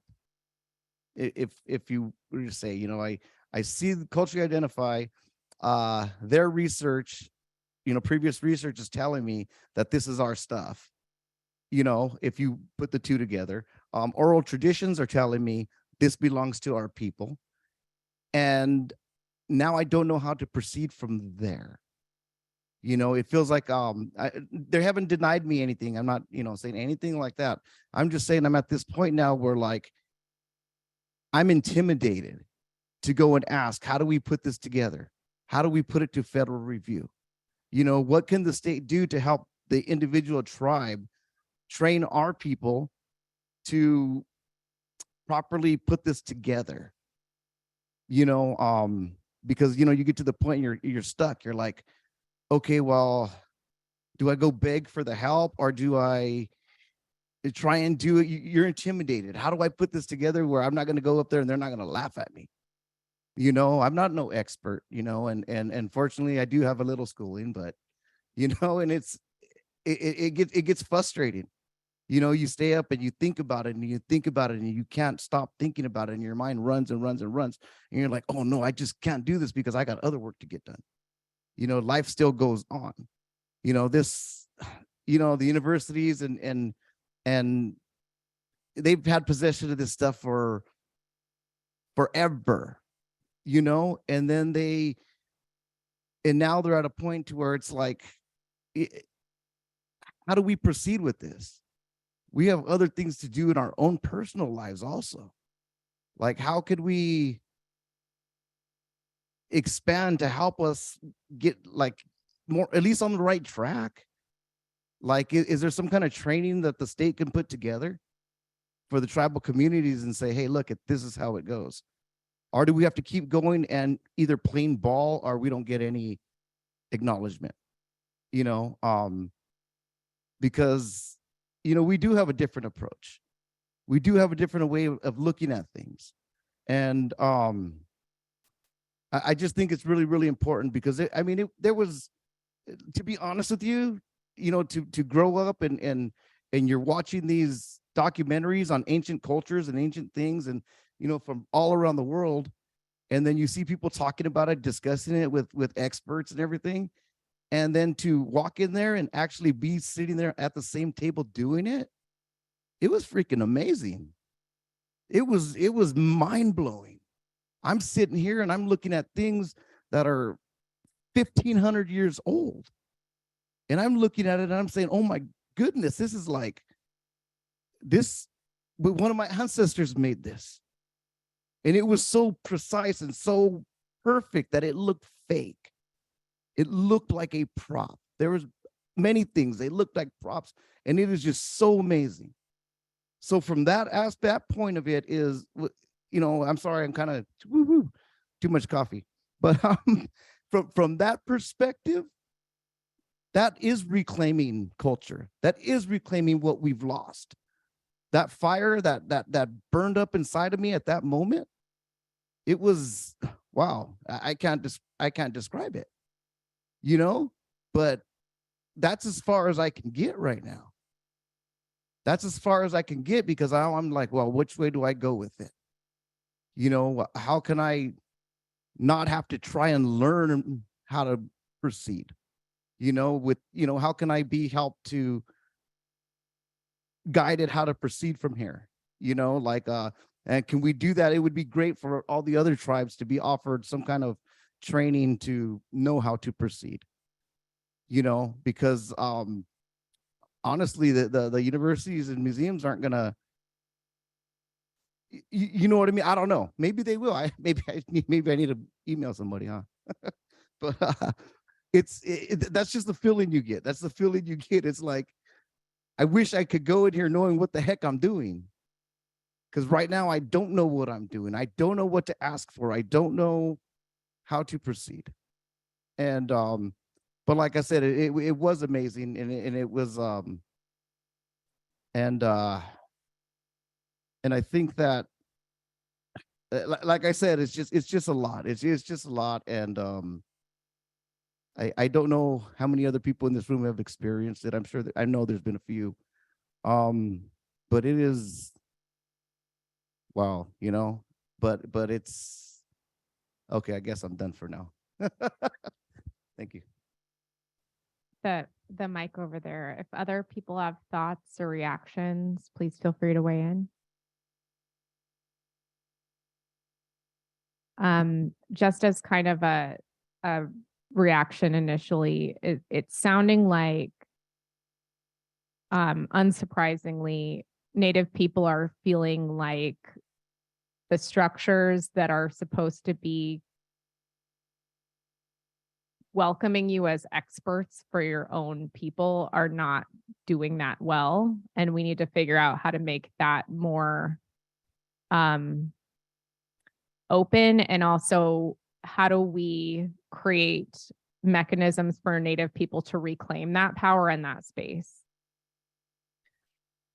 I want to share a couple stories with you. Many years ago, at Berkeley, they invited some of us down who are regalia makers, and they pulled some of their pieces out of their shelves, and they had them laying. We laid some of the, well, it's old now, but it's the current regalia we've been making. And they brought some old pieces out, but their stuff they had in their drawers and their cabinets was all scattered. The dresses were inside out. They weren't together. The feathers were mismatched. It was just all just crazy. And my husband and a couple other were trying to be real respectful. And I'm not going, no. They're saying, oh, you got to put these gloves on, you know, and it's like, no. Because to me, when I see that regalia, it has, because it has a spirit, it has a purpose. It was created for a purpose. And it doesn't get to live that purpose. It cries, and we hear that and we feel that. So they're kind of, we have a love-hate relationship with those museums and those places. For one, they don't want to let it go because they think that belongs to them. And as dance holders, makers, ceremonial leaders, we are the caretakers of regalia and pieces of history. We do not own it. We caretake it. It has its own life. And so we went around and I really upset the people work at the museum because I was just like, oh, this belongs over here. This is wrong side out. This is not that. And they're just like jumping out of their skin going, oh my God, what are they doing? And they showed rows and rows and rows of the baskets, and they'd flip the plastic up that they covered them and the pesticides that had been on them. By the end of the day, our eyes were burning. And it's like, oh my God, I just have to touch them. I have to love them. I have to know that we're still here, because those pieces that were created and were taking from us don't know we still exist. So to me, when I went to down in Santa Barbara, a private museum that had a Tolowa dress, and I took it out and I held it up and I danced it and I sang to it and I laid my hands on it and touched it because it's so special. It's so precious. We went back to work with a Smithsonian and went to the collections in Suitland, Maryland, and it was down in this concrete room that had no windows surrounded, and they had the regalia laid out and things on the shelf. And so we're trying to work with them and train their staff, because if they're going to have our pieces, I need them to know certain rules, like women, if you're on your moon, you don't touch these things, and men touch this, women don't, and more with that. And so we stood in a circle at the beginning and we started to say some prayers, and my husband sang some songs. And then all of a sudden this breeze came through our legs, and there's no windows, no fans. It's just like, whew. And he started singing this song that I'd never heard before. And it was a flower dance song for a girl when she starts her moon. And when it was all done, I says, well, that's a new one. He goes, yeah, I don't know where that came from. He said, it came from over here. So we went in the room and we went over to see where that song had come from. And there were some shelves there. And on one of the shelves, there was a counter basket that the girls wear when they're doing their ceremony. So we took the basket off the shelf and we laid it on the table, and we took the top counter basket off and we took out the rings that were in there. And on the bottom, there's this little piece of white cloth. We opened up that white cloth and there was that girl's belly button. So the spirit of her flower dance song is still alive, and it wanted to be sung, and we sang it. And my daughter was the first one to have a flower dance ceremony for the Tolowa Deni in 2 generations, and it was a long journey, but it was a love journey. We started working with the elders who were around when she was born, and they would talk with her and they'd tell us about the last ceremony. And so with songs we had were limited because, we lost 80%, 85% of our population. Along with that, we lost the songs, we lost the prayers. So we do our best with what we have, but then we're gifted things like a song that still was alive, that still wanted to be sung. And when you're investigating your things in the museums, know that they have their own life and their own spirit. And if you're lucky enough to be gifted with the songs and the knowledge on how to work on that regalia, just by looking at them, you'll get a little bit more clue. So it's a love-hate relationship with museums, and don't stop your process because you get confused. Move forward. And I do believe in the spirit of prayer, our traditional prayers. If you ask for guidance, it will come to you, and listen to your heart when you get those answers, because a long time ago, that's how our old people did it too. And that's why we're here. And I do think that that's why people are chosen to carry on these traditions. Not everybody has that role. Everybody has their own strengths. But when you're at a position where you're saying, where do we go next? Listen to those pieces and they'll answer you and they'll tell you where to go.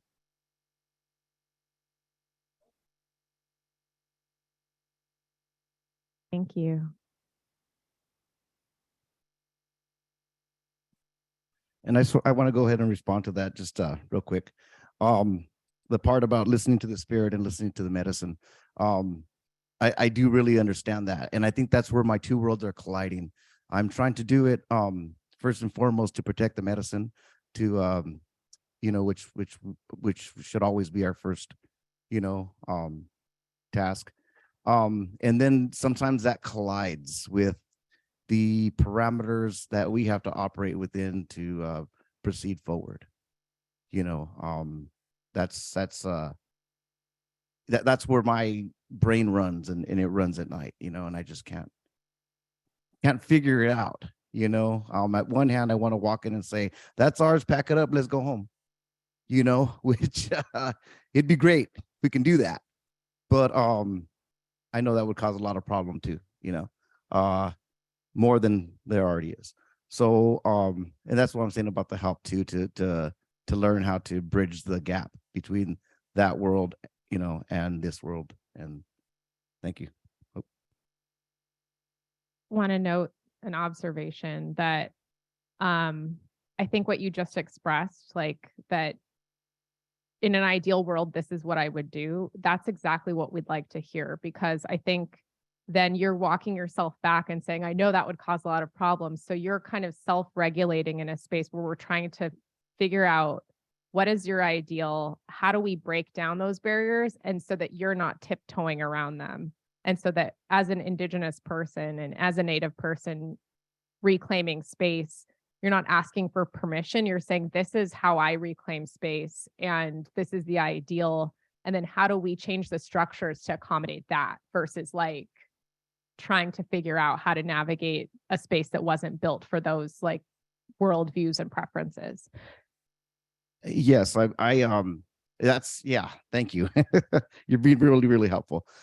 Because that is one thing that that is another thing that's standing in the way, is the fact that when we're asked to reclaim territory, some of this stuff that's of ours is found in another territory.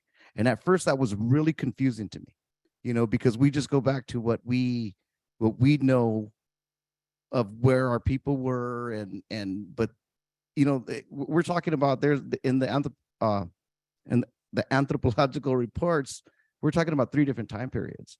We're talking from 500 AD to now, from 500 AD back to 500 BC, and then before that, an early horizon period, right? And so when you're looking through the catalogs of this stuff in your territory, some of it you're looking at and you're like, I don't see anything in this thing that is close to any of our stuff. So out of respect, you got to leave it alone, but then you look at other stuff that is coming from somebody else's claimed territory. Let's like idea of this is our territory, but it's culturally identifiable, and this is ours. As human beings, we didn't stay in one area, and we didn't have those political boundaries. We lived in tribal communities based on our lineages and clans, and when we married, our marital practices defined who we were as a tribe. This is the way in California. I don't know how it was with the rest of this, the continent, but here in California, that's still how we operated, through the mission times, through the ranch times with the Californios, through the United States, and being placed different, multiple tribes on one reservation. So these tribal communities have gone on from time immemorial. So I'm seeing things that are culturally identifiable, and we have to try our hardest not to step on the toes of our neighbors, because we don't want to cause more division, and we don't want to cause no more fights. So when we're looking at boundaries and territories, we need to also look at cultural territories, I guess you would say, not linear territories, not within boundaries. Just amazing, learning the things about, well, and then you, like I says, you read the reports and you're like, well, why does this look like my stuff? And then you read further into the reports and you're like, oh, wow, 500 or 500,000 years before that, our people were in that area. But how do we get this back to the people now? Like whoever was in our claimed territory, If I see something that's there, I would love to be like, I think it's theirs, but I don't know enough about them to hand it over or do that. So like we get in, that's kind of an issue also that I have. It's like I says, and I can only speak for our stuff, but like I see, when I see our stuff outside of our claimed territory, and we know it's ours, what do you do to not upset your neighbor, your cousin? These are our other, the tribelets within our people, So how do you do that without offending other people? So thank you. A good question for the group at large is, how do we communicate better with each other to facilitate better relations amongst tribes? We now have Councilmember Lucas has arrived. Sure. Sit wherever you want. Would you like to say any words? I think we'll give you the mic and you can say a few words. I think it's still morning. My name is Carmen Lucas. I'm a Koimi Indian from Laguna Mountains. My deepest apologies to you. I'm 87 years old and I live in the mountains. My nearest neighbor is 6 miles away. So needless to say, driving in this traffic. Just remember, when you're 87 and you can't read the road signs, Caltrans needs to change that. You need the name of the road on all 4 corners in big letters. So anyway, I'm delighted to be here. I want to hear what you have to say. Don't be bashful. Please speak up, good, bad, or indifferent. We want to hear your stories and we want to know what's the best way to proceed and to correct the historic record, to understand we're California Indians. We're bands, but we're related spiritually as well as blood. I think it's terribly important that we bring the California history into modern times, but it needs to be corrected. And one of the things I like to really ask all of you wherever I go is that if you have elders at home, if they have not put their stories to record, please do that for them. I would really like to see all of that in the state of California so that we can go through there and really synthesize it, understanding we can never change the past, but we can look towards the future, but we need to continue to honor those ancestors. And the best way to do that is for us to tell our stories, because there are generations of Indians that are yet to be born.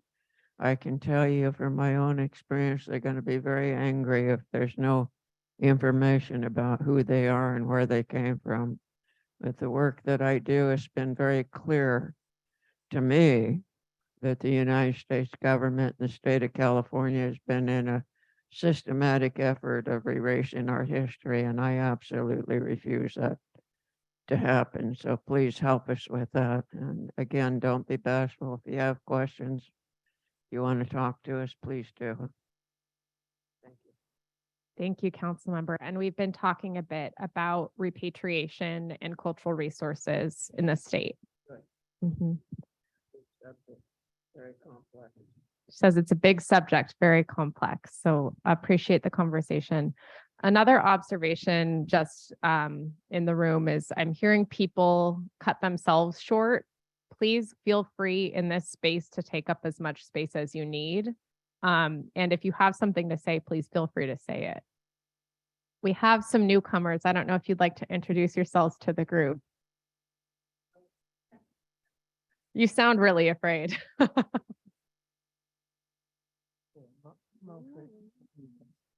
My name is Julie Holder Hauka. I'm from Southern California. I am a proud Kumeyaay urban Old Town descendant of San Diego.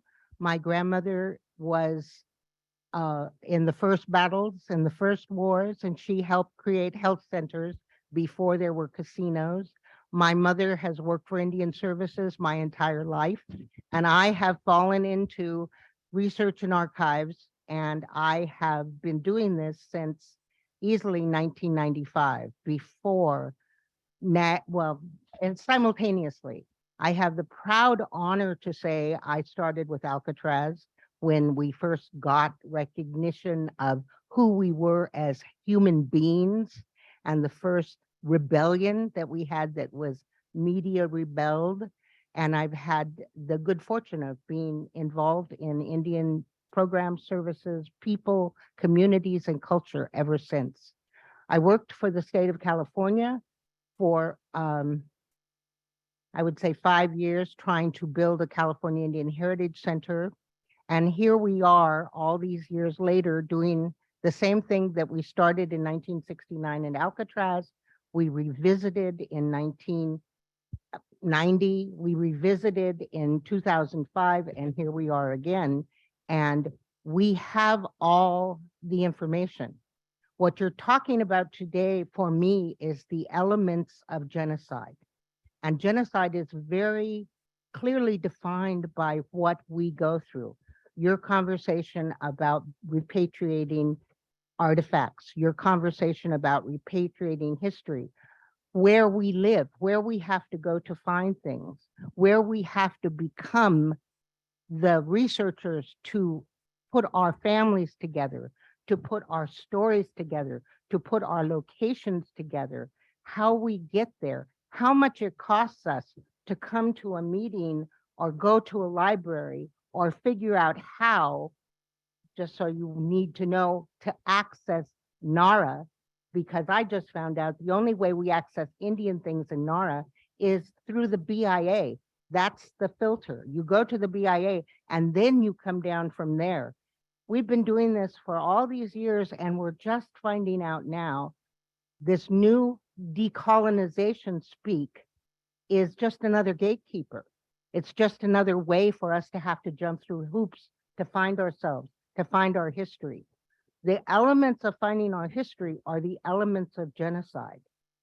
And genocide is what we need to address, because when the time comes and we put ourselves together as the human beings we are, we will find that we're not separate.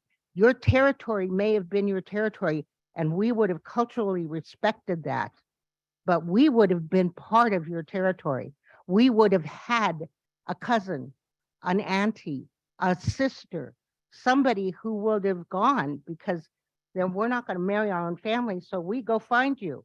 And it would have been at a powwow, or it would have been at a big time or fiesta, which is what we in California did a lot of. It would have been at a traditional or an acorn or something where food was involved. And we traveled to Hoopa from San Diego. We traded. We had a network that makes us as strong as we are today. And if you get to go to the roundhouses and you get to see the big heads and you get to come down and hear our songs, we're cousins. We're not separate. We're the people. We're the human beings. And we all belong together. And we need to create our modern Indian. We need to stay who we are with our traditions and our values and our honor. And we need to make that more valuable in the future. It's not to be forgotten. Our grandparents survived what they did so we would have this moment. Now, let's talk money. Casinos. Some brilliant woman, Lena Bromelin, said that casinos are the business of Indians. They are not who we are. And we have to keep that in mind when we're talking culture and resources. We have to keep that in mind when we're doing the work we're doing, because there's lots of people like me. I don't belong to a federally enrolled tribe. That doesn't make me less Indian. You prove to me I'm not Indian. It's more the question of what is not Indian that I think we need to address, because the elements of genocide are very clear. And when you don't know who your grandmother was, who your grandmother's grandmother was, because she was taken to an Indian school and all her property, all her life, all her stories were removed, that's the sign of genocide. That's what we're dealing with. And those are the things that we can clearly identify and help rebuild.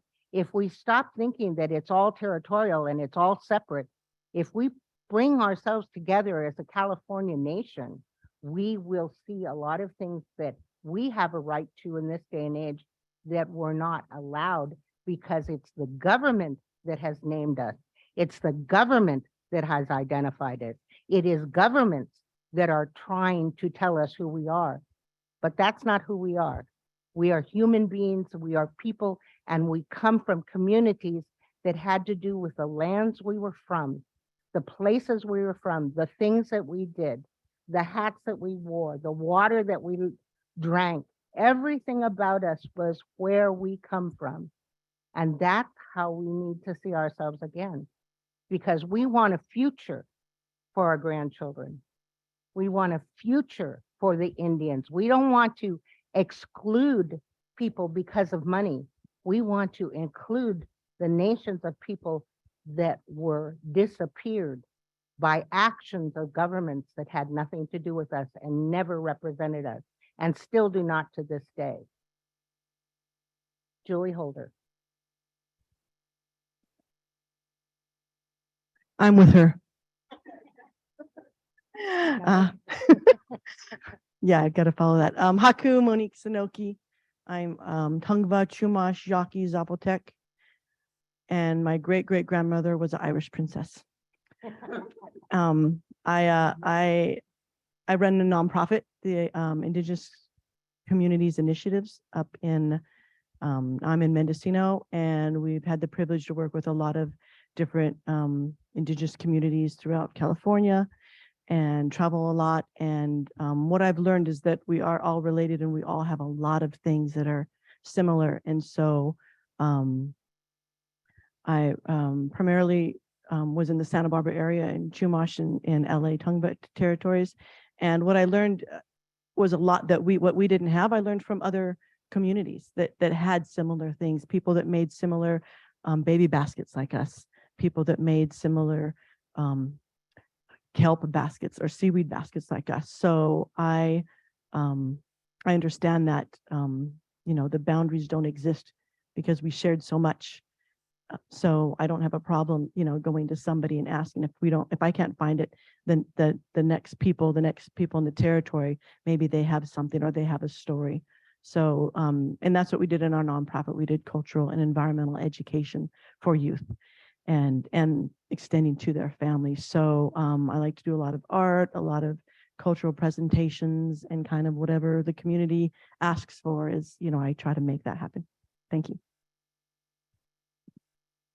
Thank you for joining us and for those words. Any thoughts or reactions? I did want to give a chance for the online participants. We did have a couple of hand raised. Ken Woodrow, I'm going to allow you to speak if you still have that comment to make. You should be able to unmute now. Yes, I think I unmuted. I was listening to both of the people in the audience there. They pretty much hit it on the head. I'm culturally affiliated to a lot of Valley Indians, the Ocots. My grandfather was, part of that tribal. I'm also Western Mono or Monanche. And, we were a trading tribe. And that's what's very important is we traveled. We went all to the coast, Monterey, Pismo, Big Sur. We also went north. In our village, we have Russian beads and we have abalone shells. And just like the young lady there, she was mentioning that we did travel a lot. I have stories of us crossing rivers that we're not able to cross at certain times. There's so many stories that my elders told me. And it was really good that I was able to talk to my elders, going all the way up to Oregon even. These were trade routes that we had all the way back to Utah.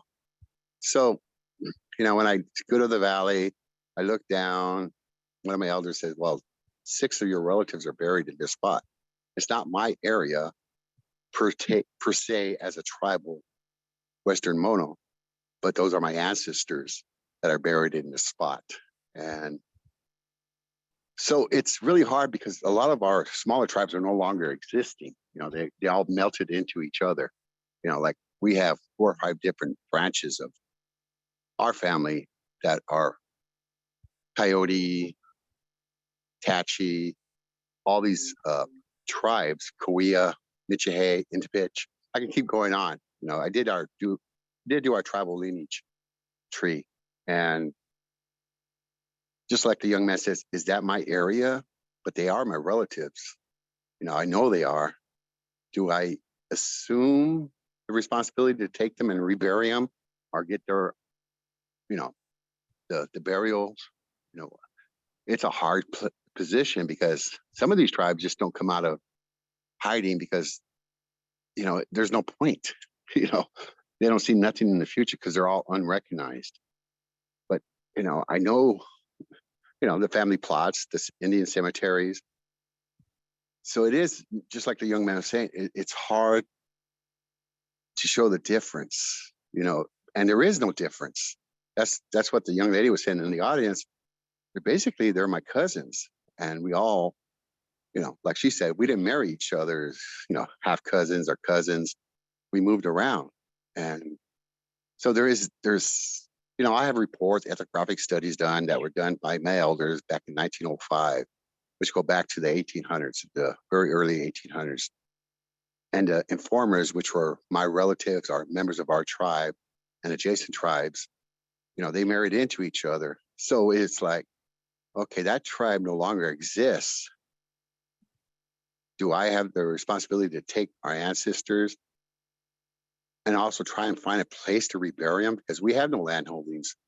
We have Indian allotment lands, Indian homesteads, but that's not from the same area. Recently in the last 5 years, we reburied one of our ancestors in our cemetery, but it's 20 miles north of where the baby was found. And, it's heartbreaking.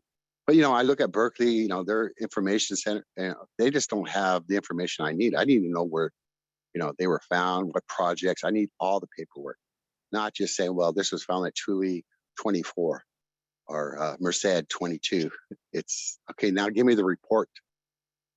Why was it found? Who found it? And the burial practice of our people, we did do burials. We also did cremation, different time periods. So going to Berkeley, going to the archive records, it's really hard to see and understand why they say, well, that's not really what you think it is. So, I have these professors and anthropologists, just like, well, it's not, well, no, that's what my ancestor said in the book that was written about our people. So, there is some sort of need to combine our information together. Hopefully something will be done in the near future. But I just like to thank those two people in the audience because they brought up my same thoughts. Thank you very much. Ken, do you want to, oh, it's a little loud. Do you want to Excuse me? introduce yourself? Kim Woodrow, Buxashi Indian Tribe, Western Mono, Monanche. Also,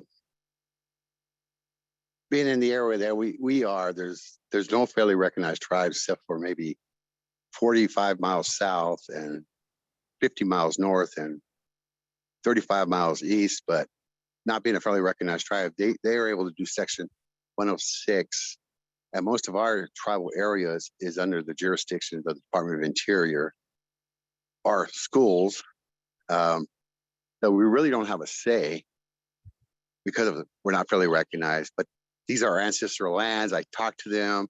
Well, we really don't have to respond to you. I go, why? Well, you're not fairly recognized. I go, all we want is a monitor on the project to make sure you never find none of our ancestors. We know these villages are here. The essence still there. So, but they will just slap us down. They say, no, you go through a fairly recognized tribe and then we'll let you on. And we do that. We do, work with, some of the local fairly recognized tribes. It's just so much information is out there, but the federal agencies, they don't have the time to look for the information. So I have to give them information.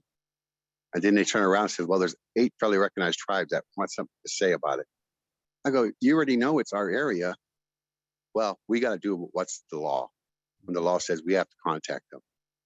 So it's very hard.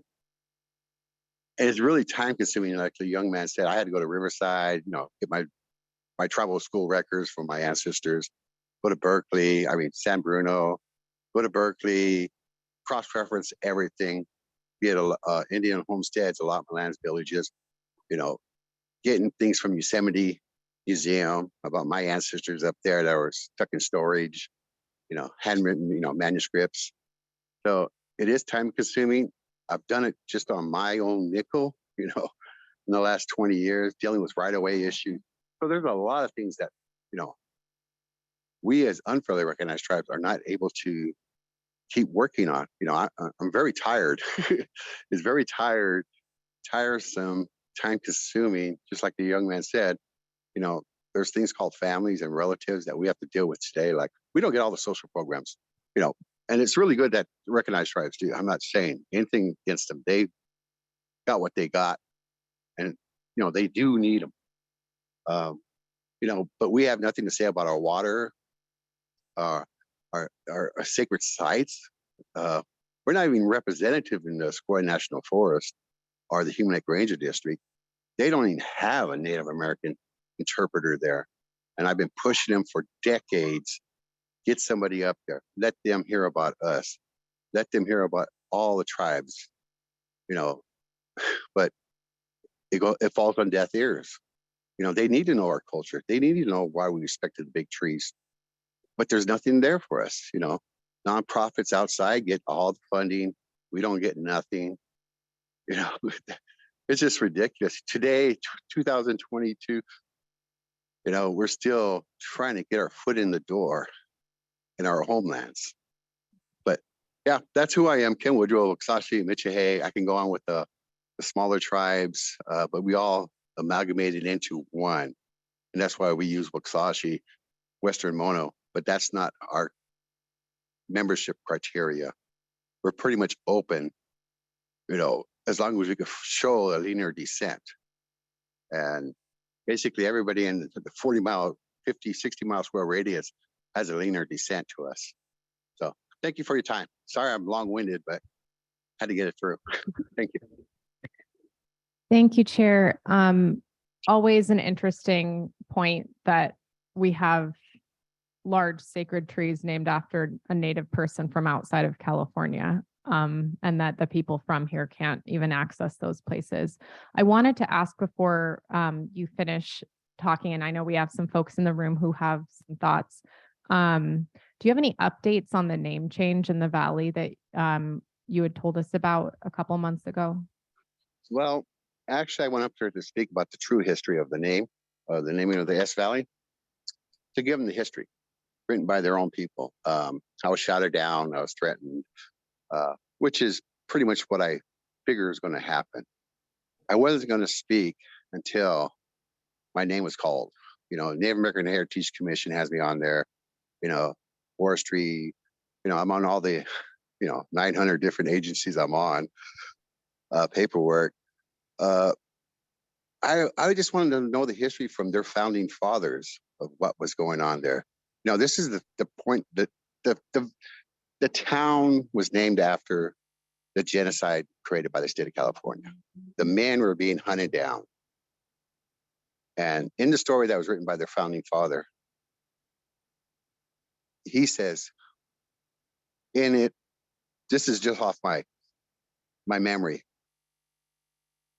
The reason why the men would leave is when they heard the donkeys, and on the backs of the donkeys were the men with rifles to hunt them down. When they heard the crickets stop, the men knew they were being hunted down. These people would not even listen to that. I said, under the treaties, they said, that's history. I go, this name is historical. I have a direct lineage back to that area. And they wouldn't even listen. We've been here 2 generations.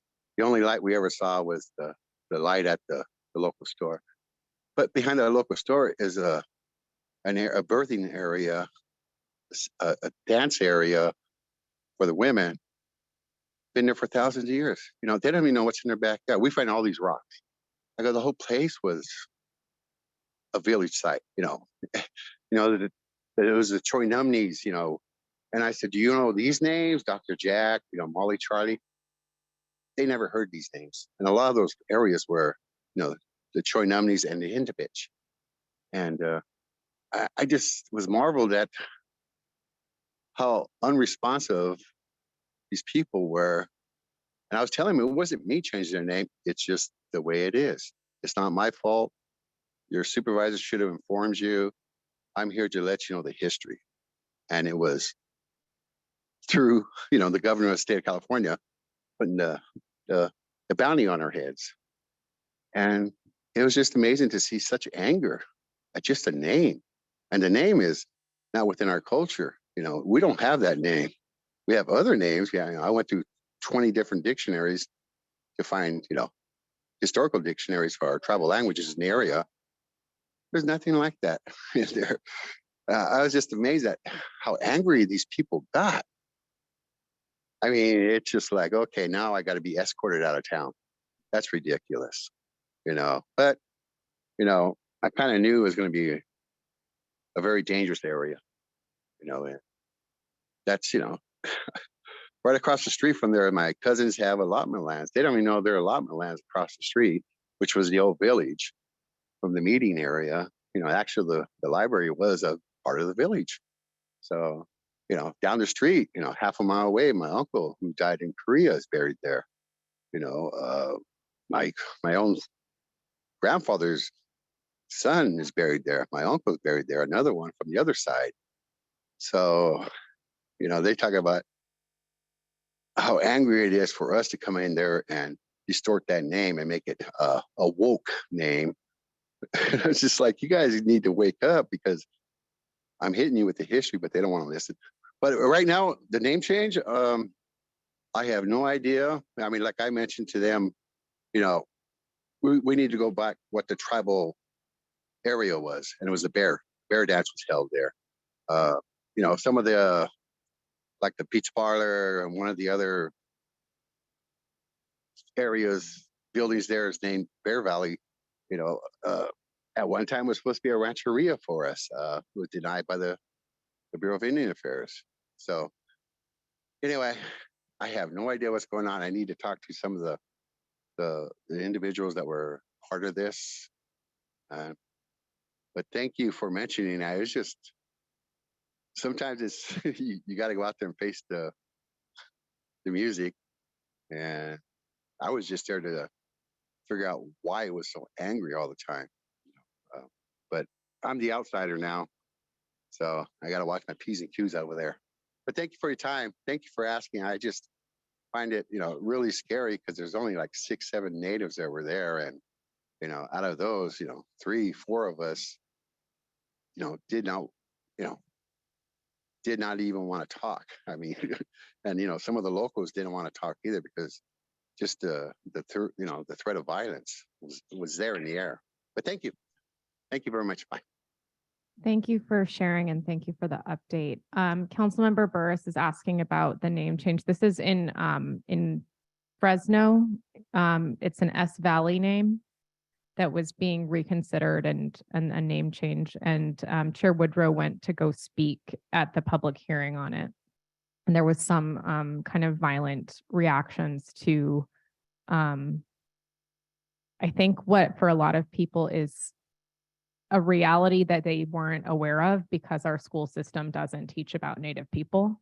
And it's something that I think I've encountered just going into community, where in some places of the state, non-Native people who are kind of allies because they're working with Native communities have asked why we're like retracing ancient history that's literally less than 200 years old. And so some of the things we're talking about today, we're talking about thousands of years. We're talking about time immemorial. And even the concept of, you know, well, our people, you know, 500 BC lived in this place. So we're talking about a completely different time scale that doesn't translate. And how do we cross that bridge so that we're speaking the same language, and so that the time scale that we're all thinking about, when we talk about name change, really the name change is the colonizer name. So how do we translate that in a way that feels like it's not just completely overhauling people's reality, and so that they can meet us halfway and understand why there is this pain and need for change. We have a speaker in the room who'd like to offer some thoughts.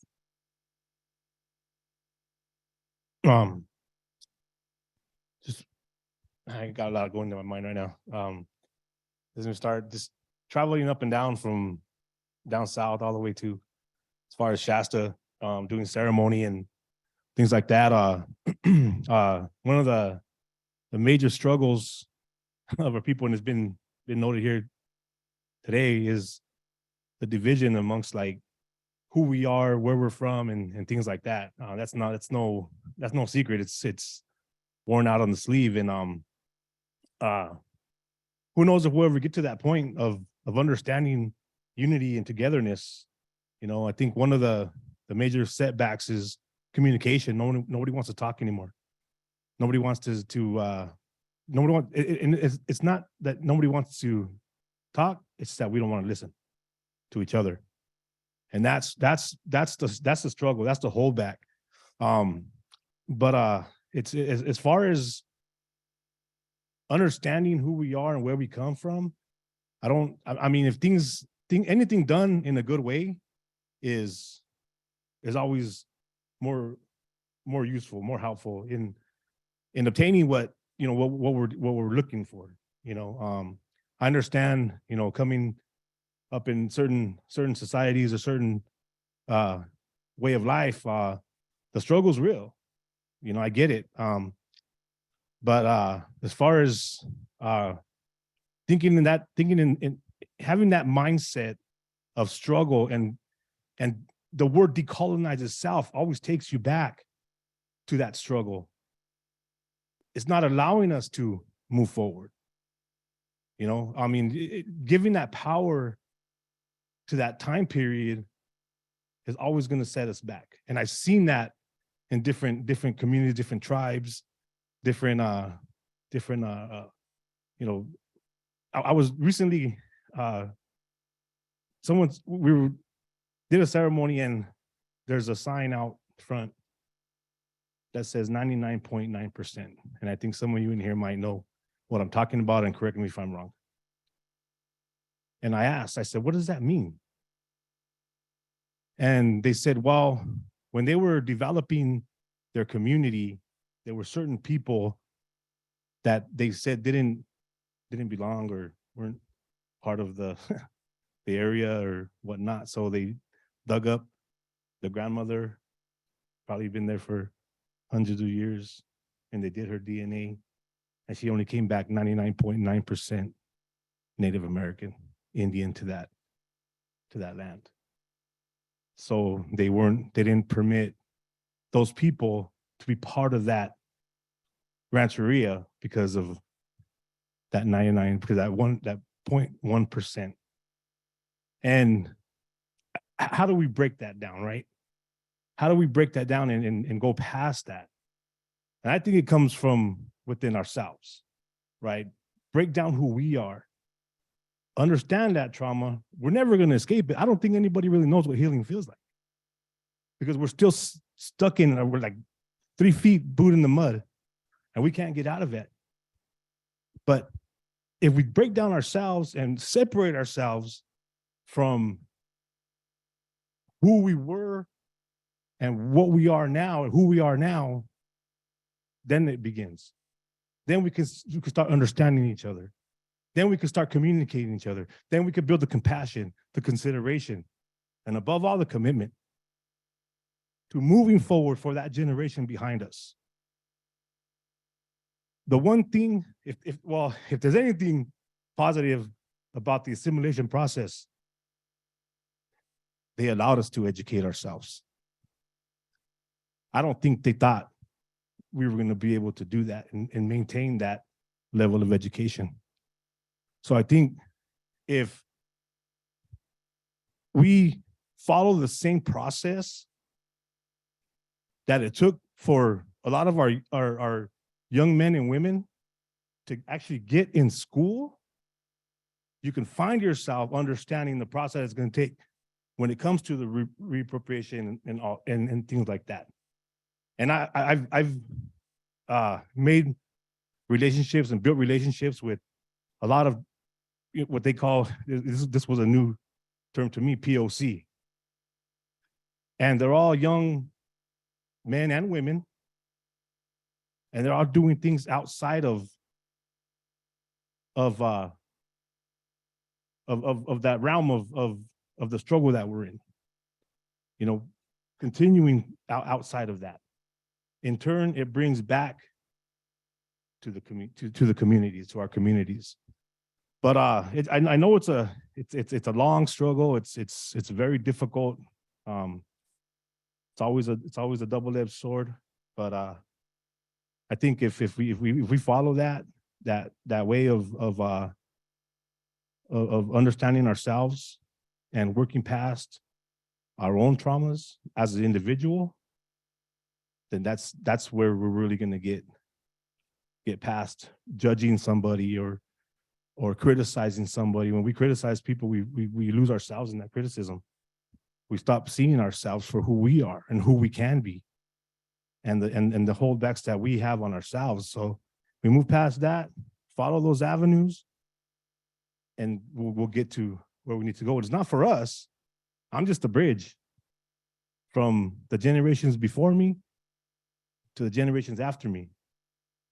But all I can do is be that example of moving forward for that generation. Thank you. Very well said. Go ahead, you can clap. Any thoughts or reactions? Hello, my name is Pamela James. I'm a counselor for Rift Valley College. Been there for 25 years. Grew up in California. I consider myself a relocation baby. My mother came from Oklahoma. She's Chickasaw in 1950.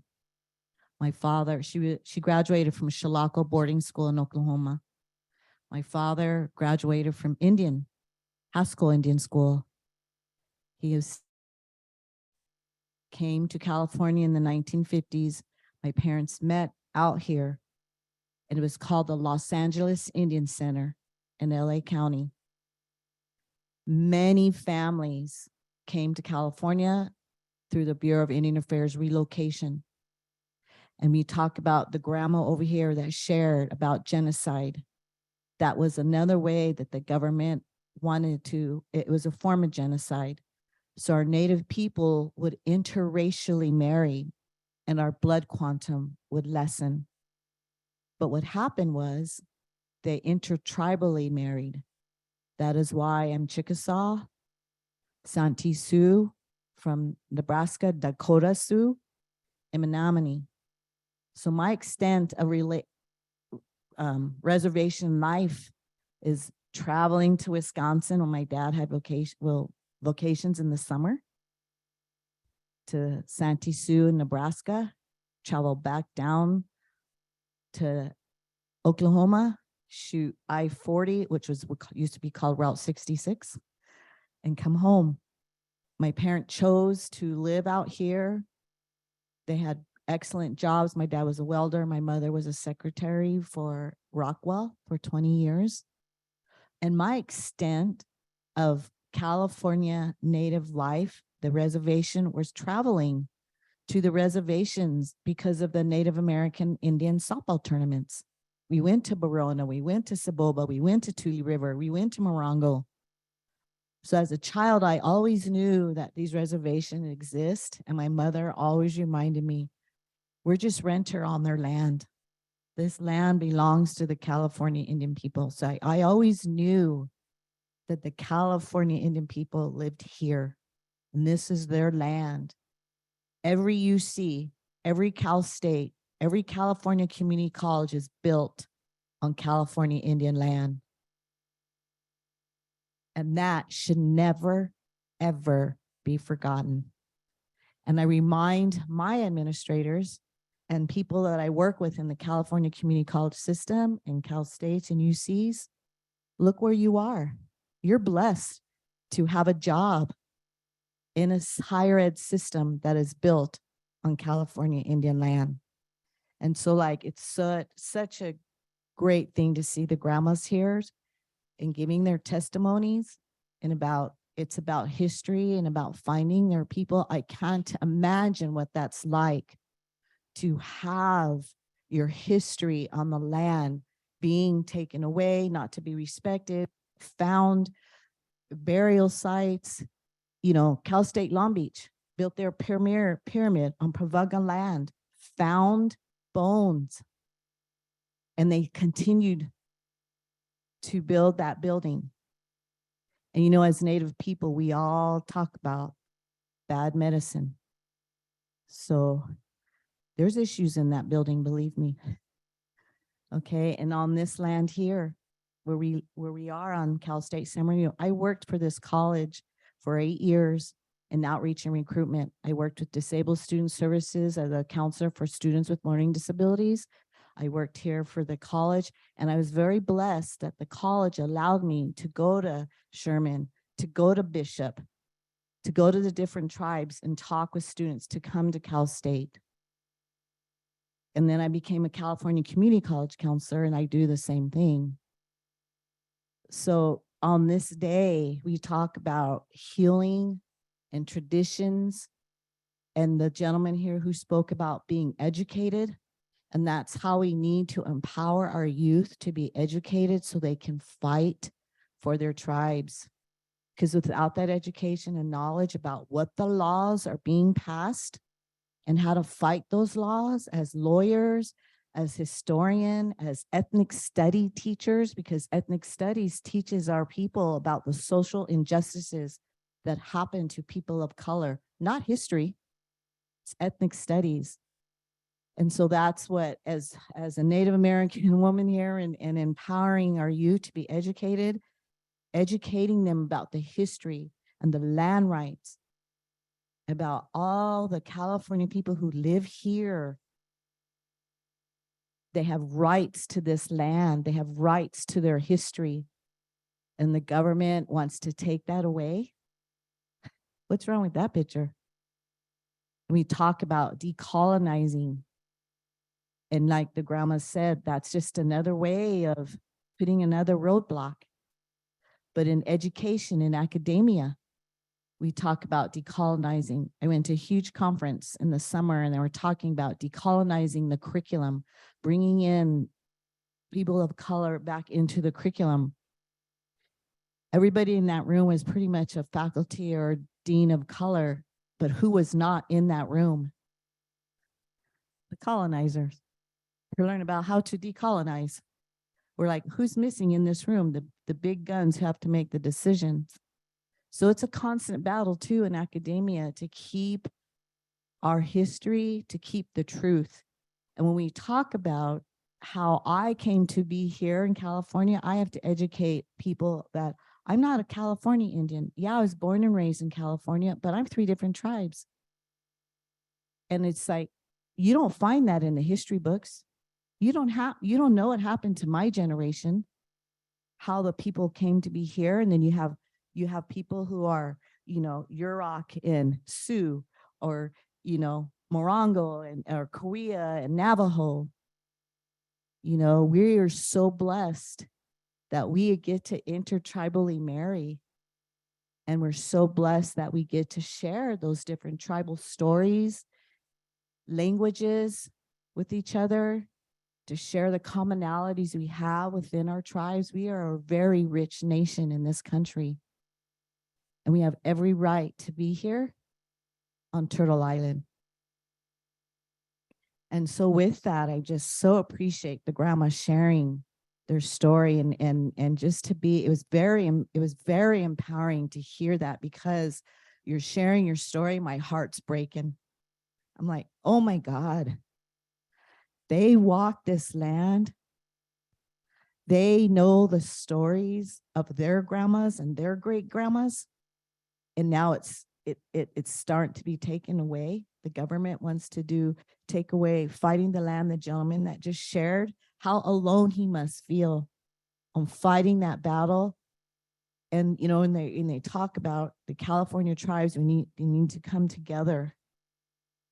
Because if we think about the colonizers, their thought is to divide and conquer. So we have to, you know, I just wish I could share this with all the youth and the grandpas, they know that. They lived it before.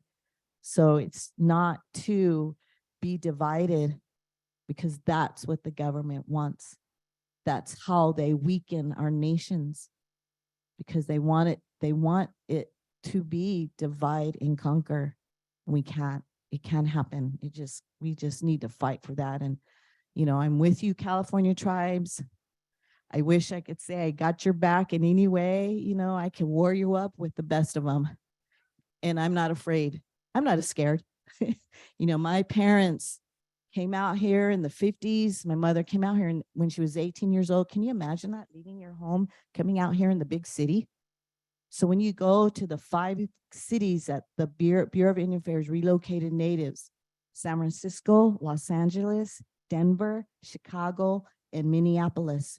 When you go to those different cities, you'll see many natives that are a combination of tribes and sharing their intertribal stories, still attending their ceremonies, traveling home to their ceremonies.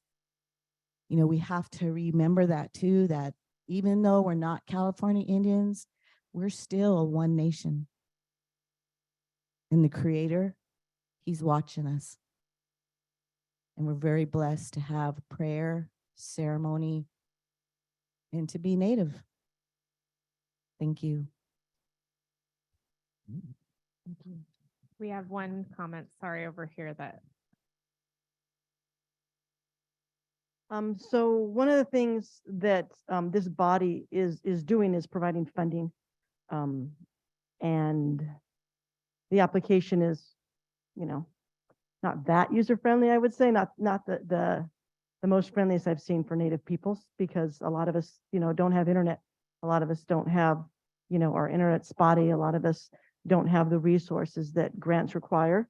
So I definitely want to talk about that. But one of the things I want to say is that it was mentioned about going and doing research. So I like to go to conferences because I learn a lot from conferences, but not having a job in, you know, wellness, I have to go on my own, right? I don't have somebody to pay for that. What I would like to see is this body creating or just going out and supporting Native gatherings, conferences that are already happening. So one of them is like the California Indian Conference. I've presented there lots of times on a lot of different things, like sacred site preservation.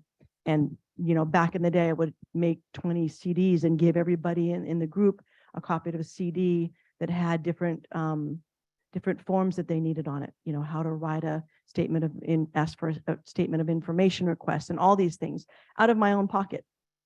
And the California Indian Conference every year has to find somebody to fund them and support them. So I think that's something that this body could do as a whole, is look for what's out there. There's also a curriculum conference, Native curriculum conference. And we don't know about that because there's no funding for this conference. And lots of times they happen at universities and the access is difficult. You got to pay for parking, you've got to travel. So these are things that I think this body could do very easily.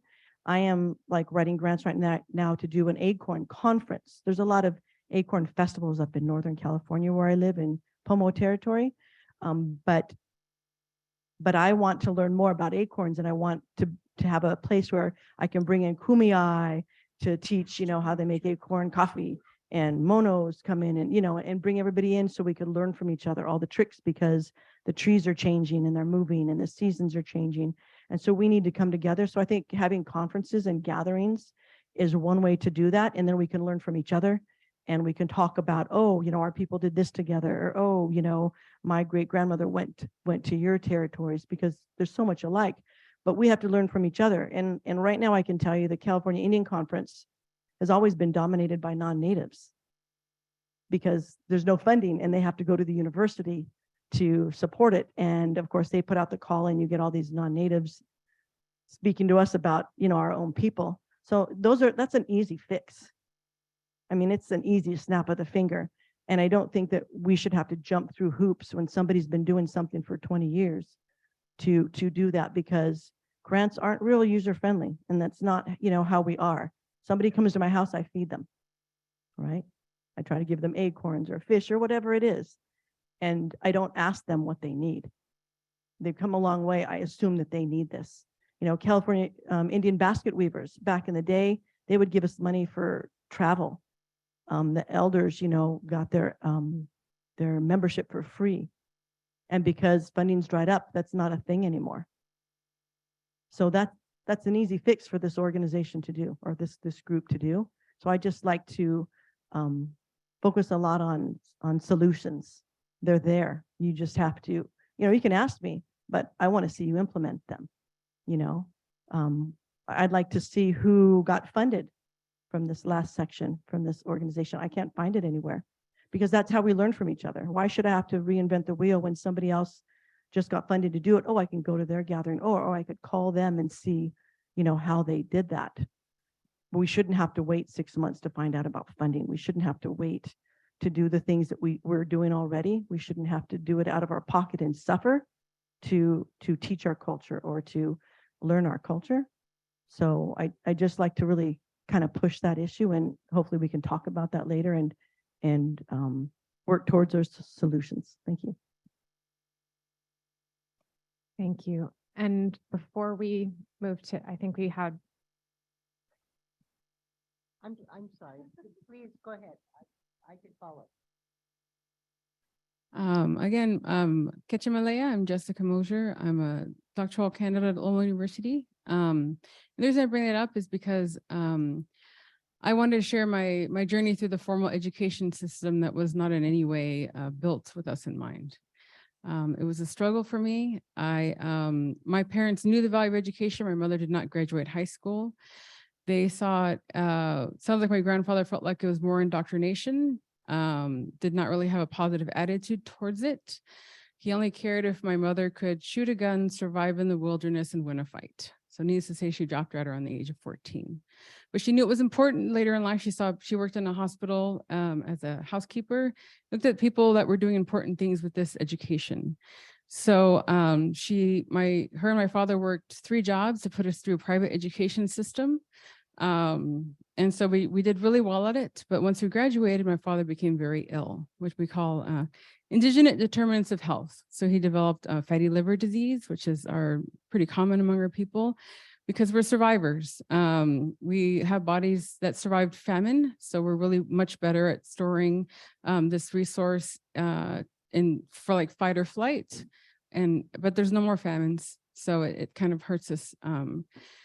And so he was very ill. Me and my brother became his caregivers, and it academically was very difficult for me to continue. I was academically dismissed 3 times, faced homelessness twice.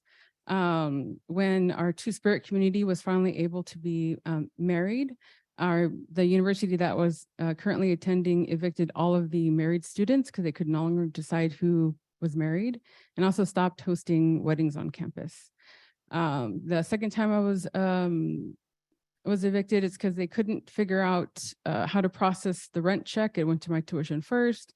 I get an eviction notice once a month and call the office and say, hey, can you guys look at your records? I paid my rent. But on top of everything else, it became too stressful. It's another place where I ended up failing. Also, the academic counseling was me sitting across from a table from someone saying, you're an adult, fill out this form, I'll sign whatever you put on it. And that was the extent of my academic counseling, first generation student. I feel like the education system has gone a long way, but still has a ways to go as far as supporting us in this arena.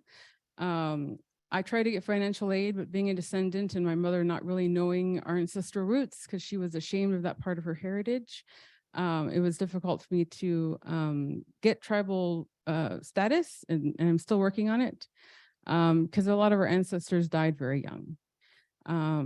So there wasn't a lot of funding there. But I'm stubborn. So that worked in my favor for this. I graduated high school in 2001, graduated with my bachelor's degree in 2010. After just going back and trying again, trying to figure it out, try a different institution, different group of people, find some support. When I found myself unemployed in 2016, I was like, let's give this education thing a try again. And it was difficult for me to get into a master's program because my alma mater was like, yeah, we remember you. You barely graduated. And guys, please get degrees, okay? So they actually did not. They said, we don't think you'll be successful in the master's program. Apply somewhere else. It's like, okay. So I was at University of Redlands doorstep once a week saying, come on, I had all this, and this going on. I'm not dumb. I can do the work. And they took a chance on me. And I actually invited that college advisor to my honors award ceremony. I graduated with a 4.0 GPA. She was slightly surprised. She was like, wow, I'm so proud of you. I have an event, I have a wedding to go to that weekend, but I'm glad that you were able to do that. So just that fight instilled in me by my ancestors kept me going. I went to work at Loma Linda where they had education credits. And so I'm like, I'm just going to keep going with this. So I applied to the doctoral program, again, raised some eyebrows with my transcripts when they arrived going, okay. And I had to explain myself yet again, but they let me in. And I'm on track to graduate despite facing multiple hardships during COVID. I was had more people lost to COVID than anyone else in my cohort in suicide. But I kept going, I had my goal in mind.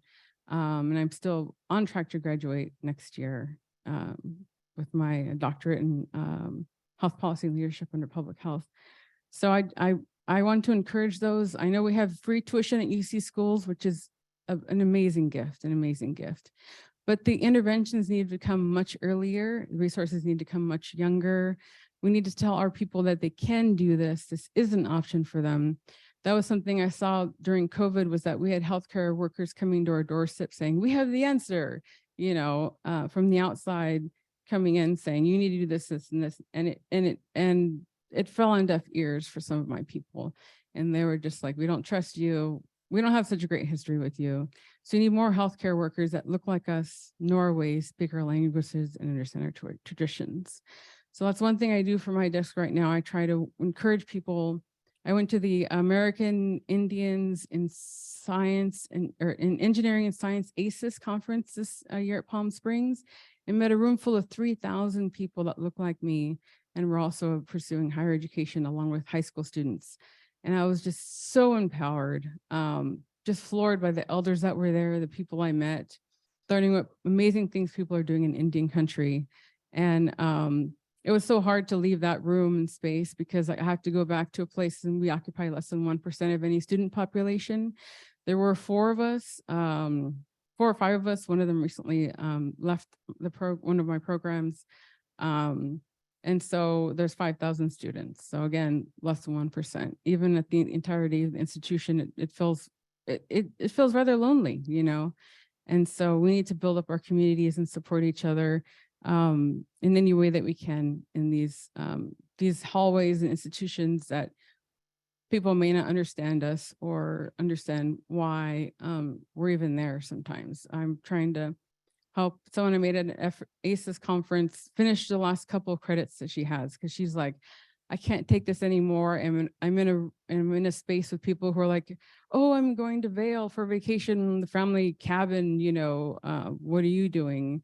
And it's all like that comparison is eating away at her, we don't have as much advantage in the we're a little more, not across the board, of course, but some of us are, and it's anywhere really, have less access to those resources than others.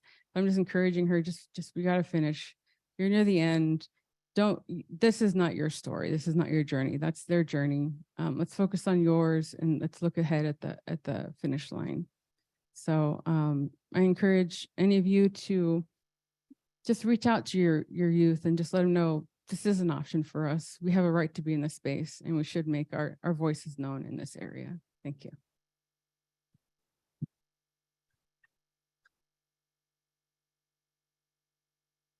With that said, I'd like to talk about accountability. One of the issues that I believe we have as community, Native community, is that and we talk about it all the time, funding, nonprofits, all this stuff that we have access to, education, and we have been trying to get in the curriculum for 30 years, Native American education. What is wrong with the system is accountability. We don't know the outcome. We applied for funding. The funding we applied for in this program, in this Truth and Reconciliation, is to build a library that would do exactly what it is we're talking about. Put together the elements of genocide, put together identity, get the mission records, get the NARA records, get the records that are all able to be digitized, get first source so that we have a place, we don't have to travel all over the country because our history, because of genocide, was taken apart. Well, we applied for it, we got denied. We don't know who's reading our documents. We don't know who's deciding on that funding. We don't know who's responsible to us. And we give you this paperwork and then it disappears and we never hear again. We're encouraged to apply again, but you know, why? Because you've already turned us down once. What is going to apply again going to do for us? Who did you fund and what did you fund for? The second part of that is education.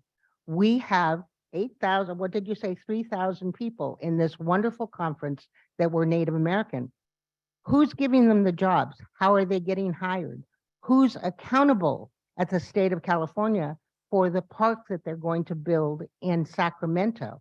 Where are the California Indians in voices of authority that will make decisions in that process?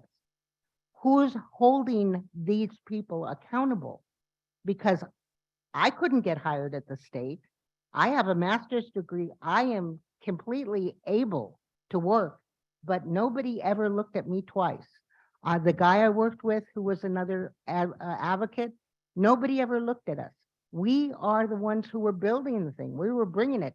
These meetings, who's Native American besides Christina, who we thank for being there, that is running them, that is writing the words, that is organizing them?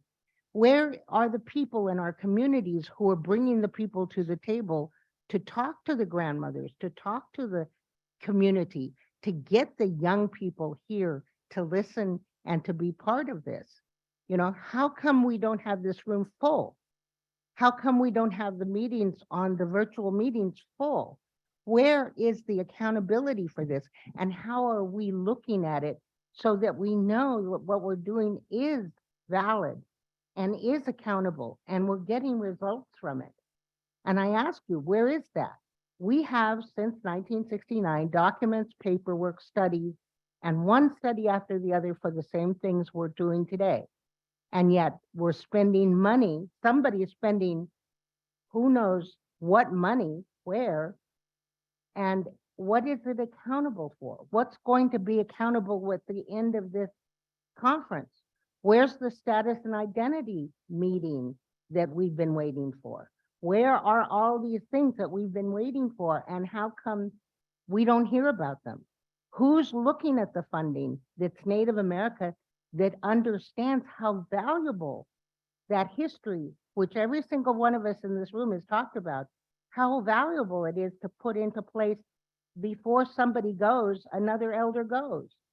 And I'm getting old, you guys. I can do it now. Help me, help me.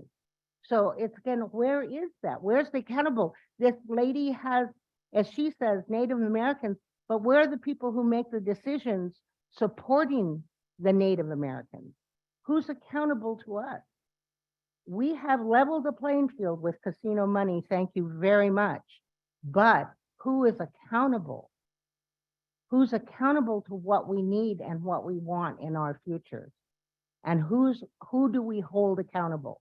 And that's part of this conversation. And where did that funding go?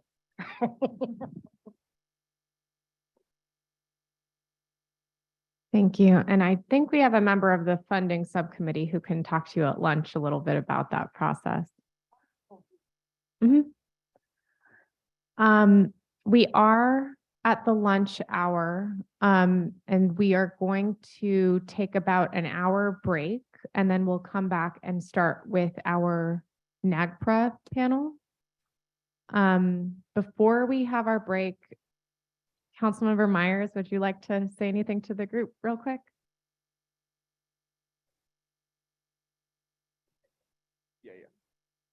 ICWA, now Frankie Myers, Vice Chairman for UROC Tribe and on the California Truth and Healing Council. Thank you all for coming. As usual, I'm here to listen and hear stories, and thank you for sharing what we have so far. Thank you, council member. And if you have more thoughts and you want to share more, we're going to have community discussion throughout the afternoon. So we'll have our panel, but we'll have time to have some reactions to the panel. We'll have another panel on Indian child welfare, and we'll have time to have some reactions to that panel. And then we'll kind of have an open time at the end of the day if there's anything that we didn't cover already, and that if any thoughts come up. And for the people online, same thing.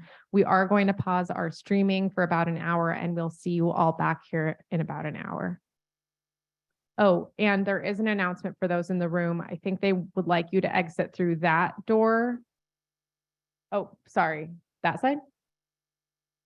Oh, exit here where, oh, okay. Loretta's confusing me. Food's in hallway that way, and then you can come around as you eat and stretch your legs and visit. So thank you all, and we will see you out there.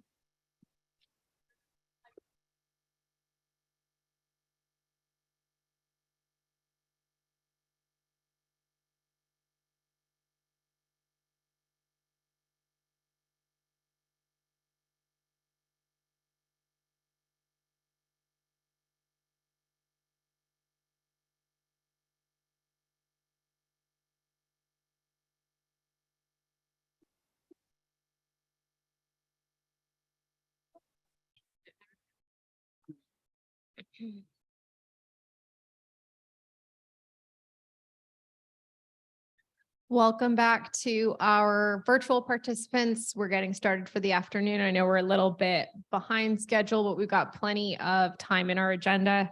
And we are going to start with our first panel for the afternoon with community discussion. This will be on repatriation.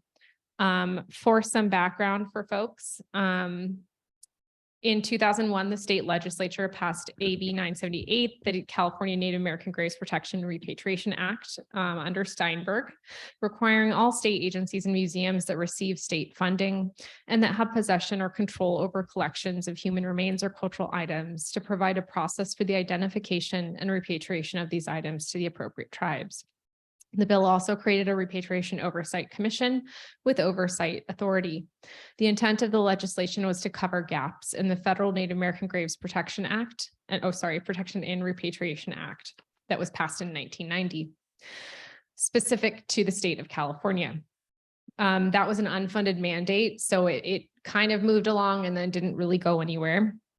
And in 2018, the state legislature added additional commission responsibilities under AB 2836, which had since that time been assigned to the Native American Heritage Commission instead of the Repatriation Oversight Commission that hadn't been formed.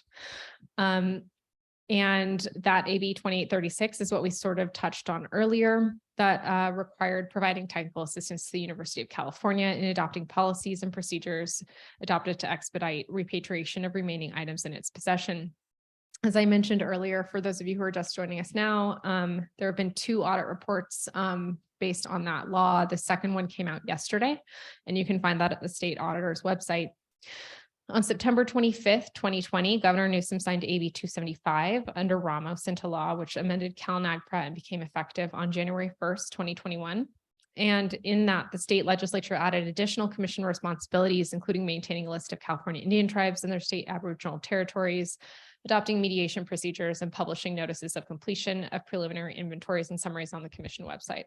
It also created a lot more, it updated the laws because since the original Cal NAGPRA was passed, a lot had progressed in state policy in terms of cultural resource and sacred site protection. And it also created more mechanisms for accountability of institutions that held human remains and cultural objects. Today, we're going to discuss Cal State University San Bernardino's Cal NAGPRA committee work with descendant communities to create a deliberate and respectful process of repatriation. And we're going to hear from each panelist about their insight on their role on the committee, highlight best practices, challenges, and recommendations that have led to success in repatriation. So I'm going to hand it off to all of you. I don't know who wants to speak first. You all have microphones, and I'm going to just sit back here. I don't know if this is, oh, great. Okay. We're waiting for our Robert Levi to join us. Hello, Oseo Duhitsu. I'm Dr. Molly Springer. I'm the Associate Vice President here in the Division of Student Affairs. And I have about 14 different areas under me, but Cal NAGPRA was not one of them. I had not worked with the anthro or the archaeology department yet. And the president was like, Molly, you should be on this committee. I was like, okay. But I remember as a student at UCLA, Cal NAGPRA was a big deal. And I knew about NAGPRA and, you know, some of the remains that were at UCLA's campus, and it's an important issue. So of course, I was nervous to jump in because I'm not an archaeologist, I'm not an anthropologist, I'm not a faculty in Native American Studies, but I still was like, I'm happy to help and support. I'm a citizen of the Cherokee Nation, and I'm also Osage, and I'm a visitor here on in California Indian land. I know some of you in the audience, and I've worked with you. Hi, Tishmal, nice to see you. So I, of course, am really honored to have been asked to be involved as you know, a citizen of a different nation and being here and trying to support, you know, California Indian work that's happening in the state in any way I can. So with that, I'll pass it over to our elder in residence, Robert Levi Jr. Mioen. I'm Robert Levi Jr. I am a citizen of the Torres Martinez Desert Kuya Indians. I'm also an educator of 40 years teaching advanced placement, college prep, U.S. history locally, like I said, this morning at Sherman High School, Riverside, Notre Dame, and the last 36 years at Upland High School in Upland, California. My involvement with Cal NAGPRA is that when I was with the California Teachers Association, I was the chair of the American and Alaska Native Caucus for the whole state of California, and CTA saw in their wisdom to send me to the Native American Heritage Commission as a liaison. So I was, and then I went through AB 52, the training for repatriation. And I thought when I was teaching, when am I ever going to use this? And when I came here, I'm using it. So it's fascinating to actually work with these two fine gentlemen and Dr. Springer also, and just helping the area tribes get their idea of what we have here at this university. So again, I appreciate you coming back from lunch and listening to what we have in terms of best practices for Cal NAGPRA. Hello, my name is Danny Sosa Aguilar. I'm a professor here at CSUSB. I specialize in indigenous archaeologies. My specialty as a PhD is to really incorporate an indigenous voice into archaeology and giving them an opportunity to participate in learning more and investigating their own history. My role in the committee is to kind of help orient this kind of knowledge, or at least focus our goals that would allow us to really get indigenous voices in the committee, and at the same time be able to reach out to communities, the local communities, and having them be involved in the process. And I'm trying to also be in every step of the way in repatriation. And hopefully I'll be here years to come to be able to continue that tradition at CSUSB. My name's Matthew Delorier. I'm the director of the Applied Archaeology program here at CSUSB, and also a member with Molly and Robert and Danny on the campus Cal NAGPRA committee convened by our president Morales. Danny and I also serve on the CSU coordinators committee for system-wide, working with Adrian Tafoya and other people at that level. So we're involved in this process, not just on the campus level, but also at the system-wide level. So we're able to address some of these issues and share information about how this process is working out, not just here at CSUSB, but how it's playing out in the system in a comparative sense. And one of the ideas that Molly and Robert and Danny definitely bring to this is that we have committed our campus, at any rate, our process, to be one that's not just about compliance with the new legislation and the new regulations, but to go beyond that and really build on the spirit of what is supposed to be happening. When we talk about things like consultation, it shouldn't just be that you have fulfilled the Section 106 obligation, but that you actually are trying to build relationships of respect and community between the university and the local tribal communities. And the more we can work on building that, the better. Those are not things that happen on a time scale that usually works with government deadlines, as I'm sure some of you are familiar. There are things that take years to build. And that's why they're the kinds of things that we have to work to really incorporate into the culture of what we're doing, so that if, I'm not here or Molly's not here or somebody's not here, 15 years from now, it will be part of what our campus's culture of dealing with this process is, and it will continue into the future. It's a lot like things we heard this morning about passing on traditions to the next generation. And what we really need to do is to build that idea within our institution and our community here, that this is a value that we have, so that it gets pushed forward, and that those things, those relationships and communities continue to grow stronger in the future.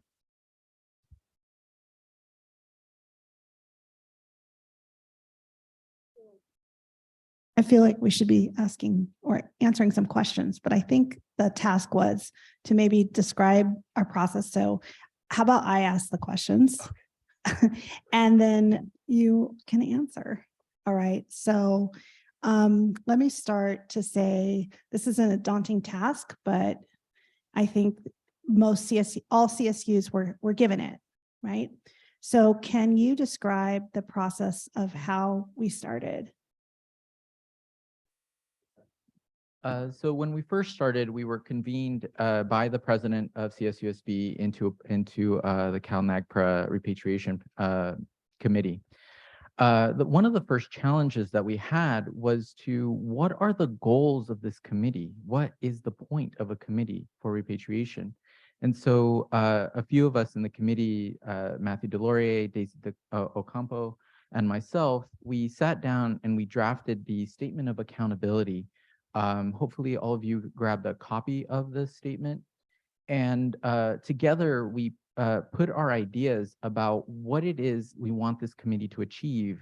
And part of it, Matt talked about already, is that it's not just about repatriation, but it's about developing these relationships, establishing these relationships for long term, and making it a culture to have Indigenous people involved in the process of their own history. And this is where the statement of accountability is to reassert that this is our commitment. And we took this to the committee, and with the majority, we were able to all agree that these were the goals and these were what we wanted to achieve moving forward. Anyone want to add? Sure, why not? The part of the Indian, that's me. I stepped into the CSUSB after a nice 3-year retirement from teaching in the classroom. I was fortunate to get the job here thanks to Dr. Springer, Dr. Nava, and President Morales. And this was my first issue to do, and I stepped in, and these guys are fantastic. I mean, I don't know what CSU has people like these, but we've got them, and I really appreciate. So my basic job was to be the interim, the liaison between this committee and the local reservations. And so I took it upon myself, with the help again with these individuals, into drafting letters to them and saying, this is our committee, this is what we're all about. Please let us know what you think we should be, where should we be going? So again, it's not us directing to the tribes. We wanted the tribes to tell us where they wanted to go with with what we have on campus. And luckily for us, we have no remains. So that was a really plus for us. And again, when I got here, these gentlemen had already inventoried most of what we had. So when we went to NAHC meeting, the Native American Heritage Commission, Danny and I went a couple of months back. They were impressed with what we had accomplished. So again, we're moving forward more than any other CSU, because Lori Miranda, right? Yeah, she was saying, you need to put this down as best practice and show the rest of the CSUs that this is what they really need to do. But again, what I find questioning is basically, do they have a local Indian representative that can work between the university and the local tribes? So that would be kind of a challenge that they need to look at, and also the background that you have too. Also, luckily, well, my family within the area, pretty much everybody knew who my father was and who my grandfather was. So that was a real plus to say, oh, there's still a Levi around. That's me. And they knew, I know your father, I knew your grandfather. So that was an easy plug into going to the reservations. And again, looking at what we got back from the reservations helps us also, in terms of, we have 3 or 4 reservations that want to come on campus and look at what we have, and that's fantastic. We just need to push a little more and get the other, I believe, 4 reservations to say, hey, take interest. We might have something that you may want back. We don't know yet. Again, that's something that we need to look at. So that's been my part. And again, I can't tell you how fantastic these guys are, and just making my job a lot easier. Likewise. I mean, I think that we haven't, I'm not sure we can say that we've repatriated anything yet. We're in the process. So I think the task today was to come and tell you about how we started and where we want to go. And so, yes, it started with a statement of accountability. So we wanted to do that heart work first ourselves and be really clear about that this process is going to matter. It's going to matter to ourselves, our regional community and communities, and also then in the future. So how you start is sometimes how you end, so you have to start well. And we know that from our own ceremonies and how we start in a good way, right? So we did that, and I think we kind of had a sort of prayer about it, really, to really make sure that we're all in sync and we had the same voice. And we took actually a couple months to do that first, before we just plowed in. And then we kind of got organized, right? And one thing that wasn't mentioned is that, we had inventory of the archaeology and the anthropology department, thanks to you both. But what we didn't have was inventory of the entire campus. And so can one of you talk a little bit more about how we went about that process? Yeah, so this is something that I think often gets forgotten, that as much as the anthropology and archaeology departments at many, which are usually the same department here in California, as much as they have the majority of things that may have been brought out of the ground, they don't necessarily have a total monopoly on all items of cultural significance. There are items held by history departments and even some ethnic studies departments that are of cultural significance to different Native communities. Libraries hold stuff. Sometimes there are museums on campuses that aren't necessarily affiliated with the anthropology programs. Art departments sometimes will have ceramics or basketry or textiles. And so it's necessary as part of this larger process because it's about the CSU, it's about the institution, not just about the anthropology departments. And so it's necessary to do a campus-wide survey of everything that's being held by the university. That can be a daunting task in a physical sense. And so we devised a tool which sounds simple enough, is a fillable PDF form that all anybody has to do is, if they have nothing in their unit or department, all they have to do is click the little checkbox that says we don't have anything. And then here comes the hard part that apparently slowed up the process. They have to sign it. It's not just a doodle poll. It's not just oh, I don't know if I have anything, so I'll just say no. They actually have to put an official university approved signature. If they're doing it digitally, it's your Adobe sign, signature on there, and verifying that no, they don't have anything. So sometimes people were hesitant to do that because that meant they actually had to look, before they said they didn't have anything, or if they did have things, they were concerned about what that would mean. But it's really, really important for the university. If the university is going to say, here is the complete list of everything we have as an institution, which is what is mandated by the law, right? If you say this is everything we have, but your list is only what the anthropology department has, then you're not fully complying with, the requirements of the law. So that survey tool was really important. One of the things that we ran into, though, was relatively low, participation in the first round. And then we had to have it sent out again, rather than coming from one of our email addresses. We had it come out from the president's office, and that helped. And then Molly's strategy ended up being the most successful because she sent out personalized emails to specific department heads and deans and chairs and whatnot saying, oh, hey, how's it going? Oh, I liked your event that you had last week. By the way, could you fill this darn thing out? And that worked. It really worked. In some ways, I think, it's a parallel to the things that Robert was just saying about having those, personal connections to people and that kind of moving things forward. And the same sort of thing worked with the survey tool.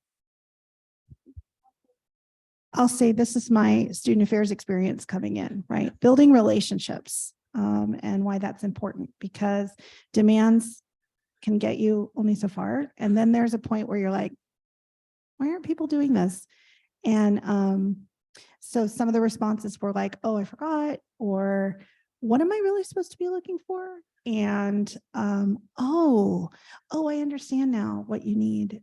Yeah, no problem. I'll get it done. So most people were really willing to do it. It's just that they were kind of unsure about what they were looking for. And so what I would do is just kind of coach them about what they might need to be looking for. And also I assured them, like, they're not going to get into any trouble because they have it. A lot of the departments didn't know where they had it, like had gotten it from. So we're talking about like alumni donating things, or other people saying, oh, I have this amazing thing. Would you like it? And everyone's like, sure. Or the advancement office in some degree would be like, hey, we have a donor who wants to give this. And we're like, okay. And I've worked at a couple of colleges, not in the some in the CSU system, but also outside the state. And that's very frequent, where you'll get donations from like well-intended people. Some of them are kind of silly donations and you're like, what is this? But then sometimes it's like, oh my God, so colleges should and need a process of how to reject these things. And if they're going to accept them, what does that mean? And I think that's also part of the journey here, is developing policy about how do you accept these types of art type of donations that are really not supposed to be something. And if we do accept them, what's our responsibility? And the responsibility would be to repatriate them. So we're in the process of also developing that for the future so that there's some kind of protocol, because I don't think, you know, our college had a protocol about this yet. And I think so far people have been very responsive. And I think it really helps. I'm not going to lie. Like, it really does help that the president has been super supportive. And, you know, Matt, maybe you want to say a little bit more about the CSUs or other CSUs. Robert, you can say anything you want, but like, I do think having administrative, no, everyone's like, I don't want to say anything. Having administrative like backup is important, because if you have a CSU and their president's like, I don't know, or they just assign this massive project to a faculty member who's teaching 4 classes and they don't know, then this is where we're going to get stuck. Yeah, without, I won't name any, and there's enough CSUs that provides anonymity. But at least one of the other CSU campuses that actually holds a lot more cultural material than we do.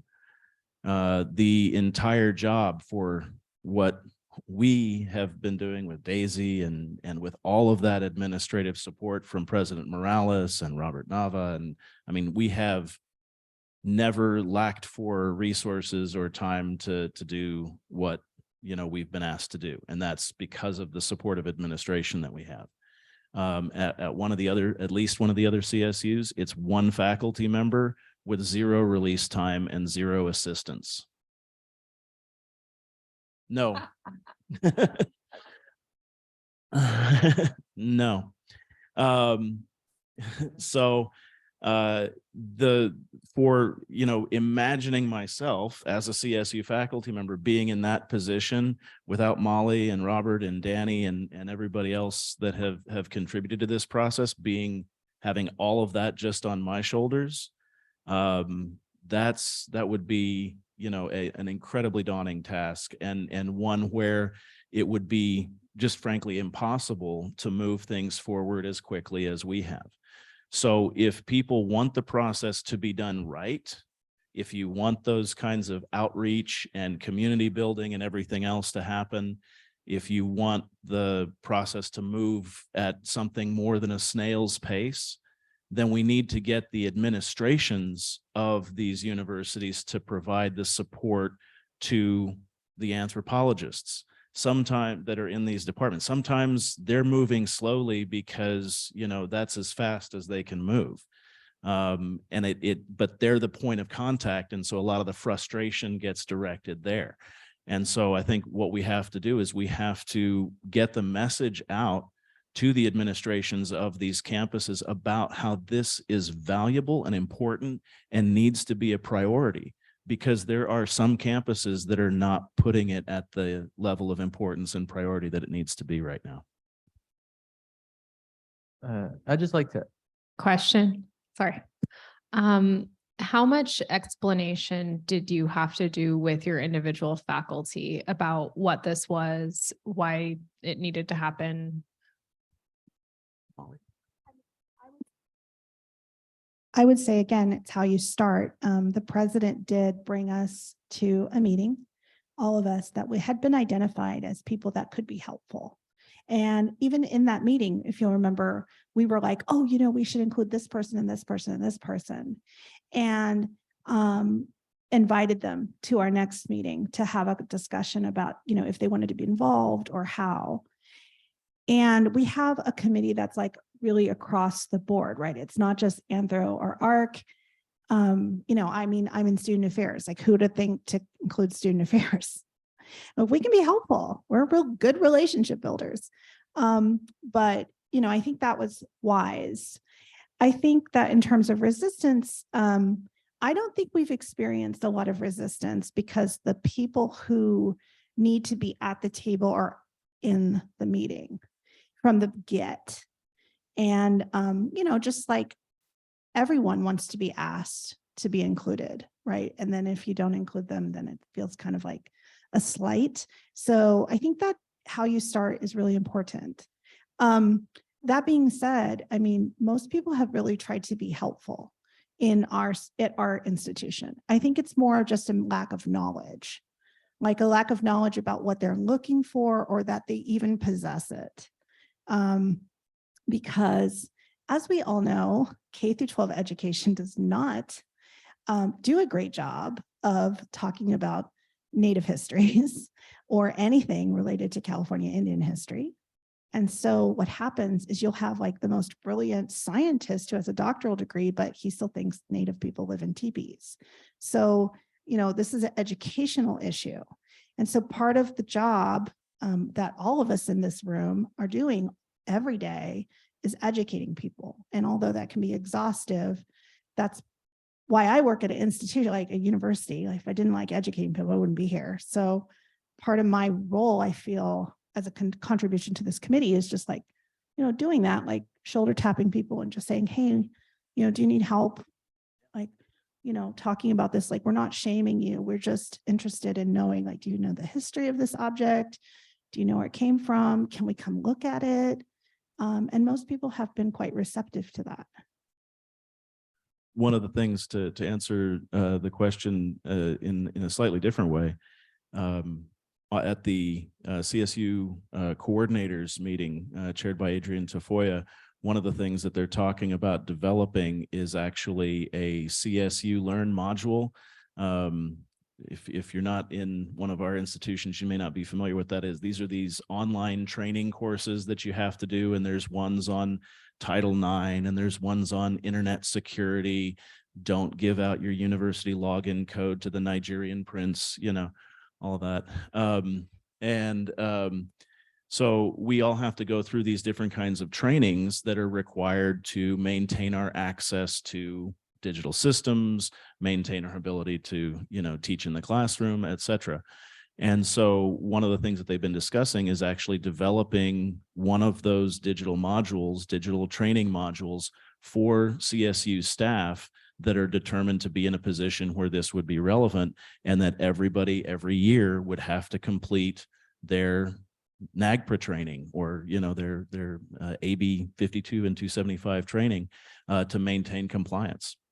And so that would actually be a really effective way of being able not only to provide the information, but monitor who has that information. Yeah, I'm going to say, especially you guys in Anther and ARC. Yeah.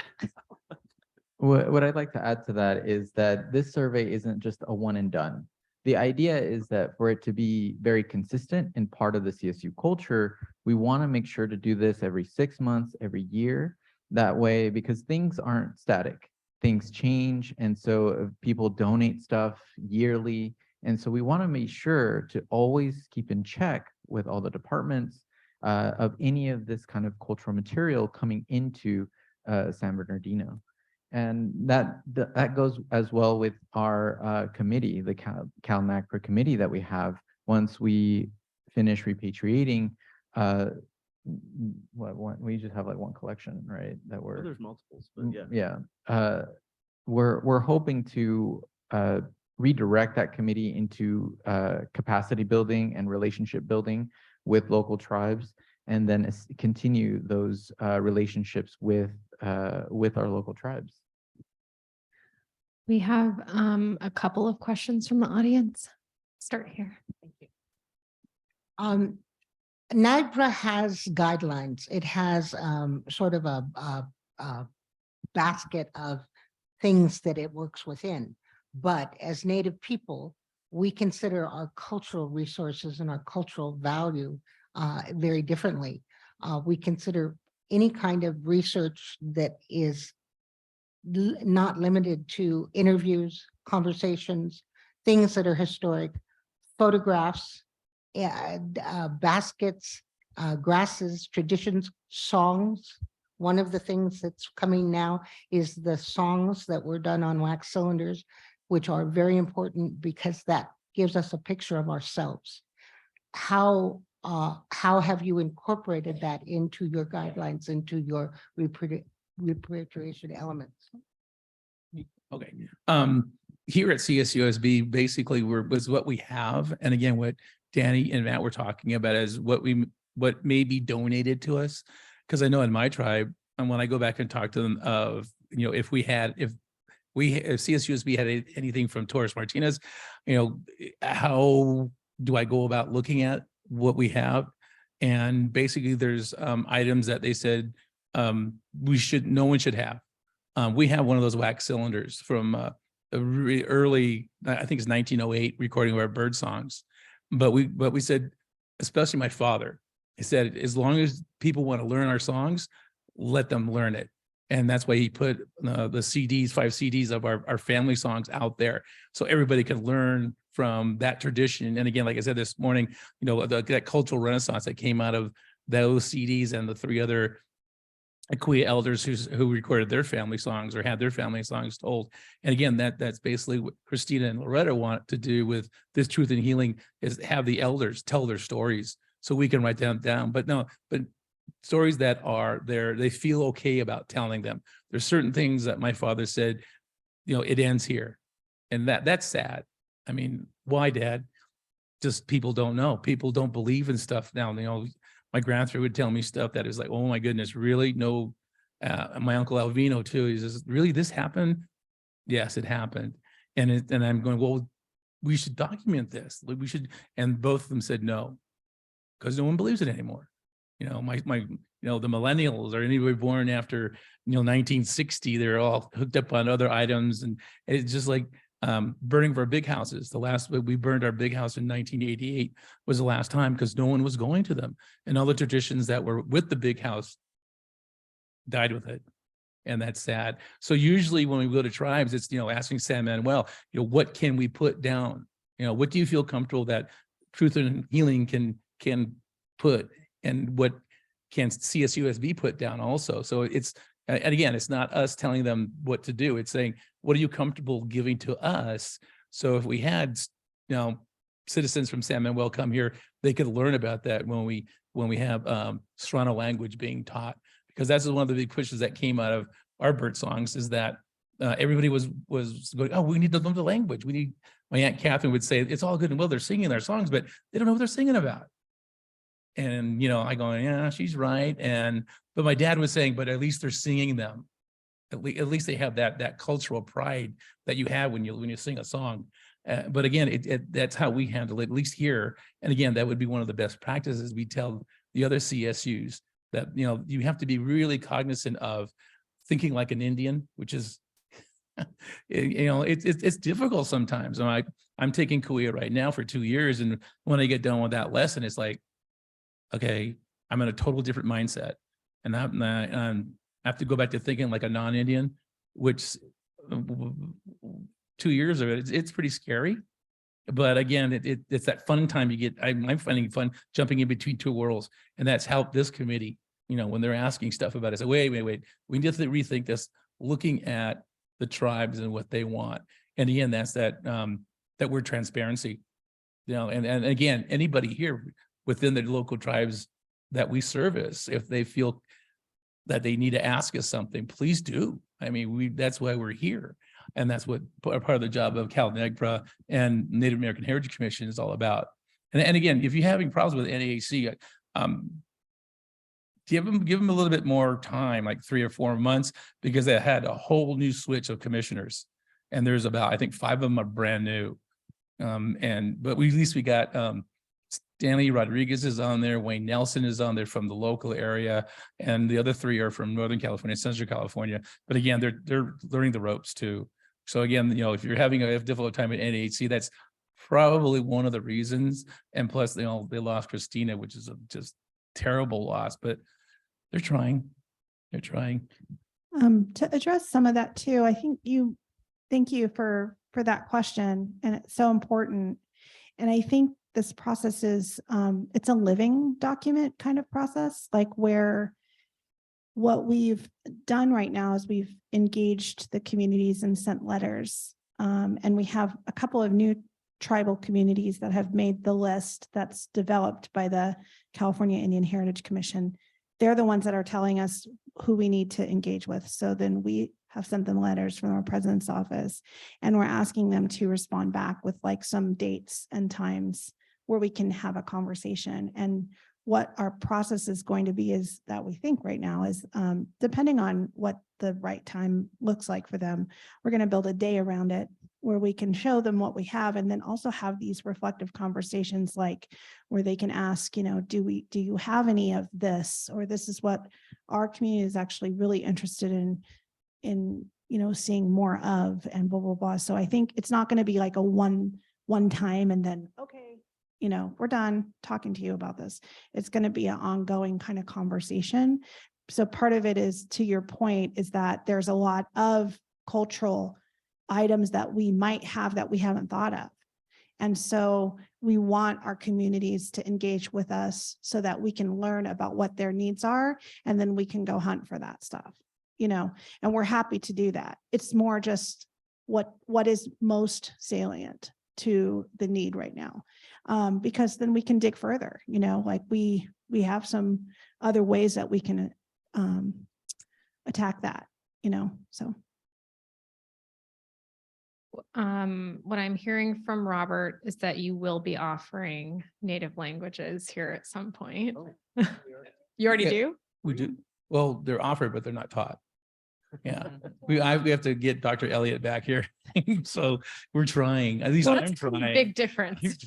We have the courses on record, and I just talked to Raylene about it, who's the dean of over the language department, and they just put in a curriculum committee a package to have more of an independent study type of course. So if a student, for example, wants a certain language instructor to teach them a language from their own home community, we can offer them academic credit for that, or we can hire the instructor as well.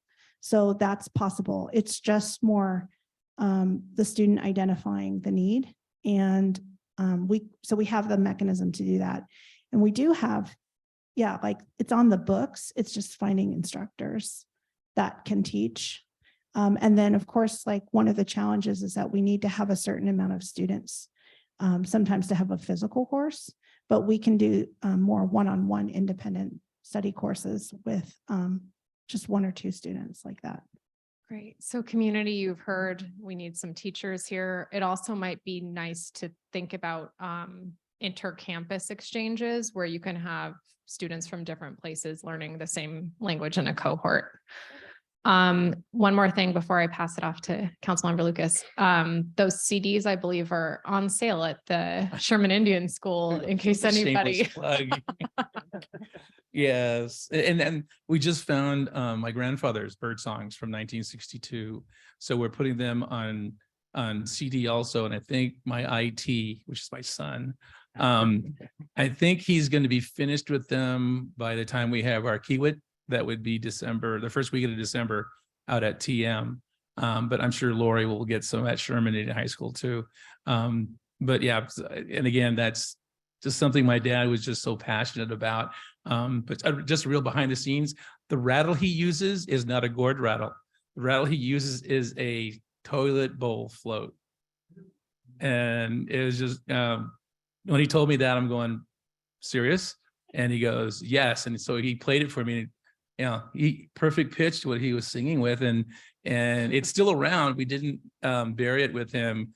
He wanted Wayne Nelson to have it, so Wayne still has it. So it's just, oh no, he won't use it. I'm trying to coax him, and you got to just one time in remembrance for my father, just use it. But it was fascinating that a toilet bowl float. I went, really, Father? But that's yes, it is. So yeah, we have the CDs, and my grandfather's will be out in what, 3 weeks, 2 weeks. So just let me know. And if you want to have them and sit down in the morning and play them and have a cup of coffee, that's the best time to use them. So thank you, Christine. Sure. Yes. Number one, Robert, thank you for being here. And this is on a personal note. I had the privilege of knowing your mother and your father. I attended one of the Morongo fiestas many years ago, and your father talked quite a bit. Your mother sat there very quiet. Your dad got up and went and did whatever he did. Man, your mom talked my ear off. So I would like you to know as well, I had his collection of bird songs. I foolishly offered to let one of the Indians at Campo listen to it. I've yet to have it returned.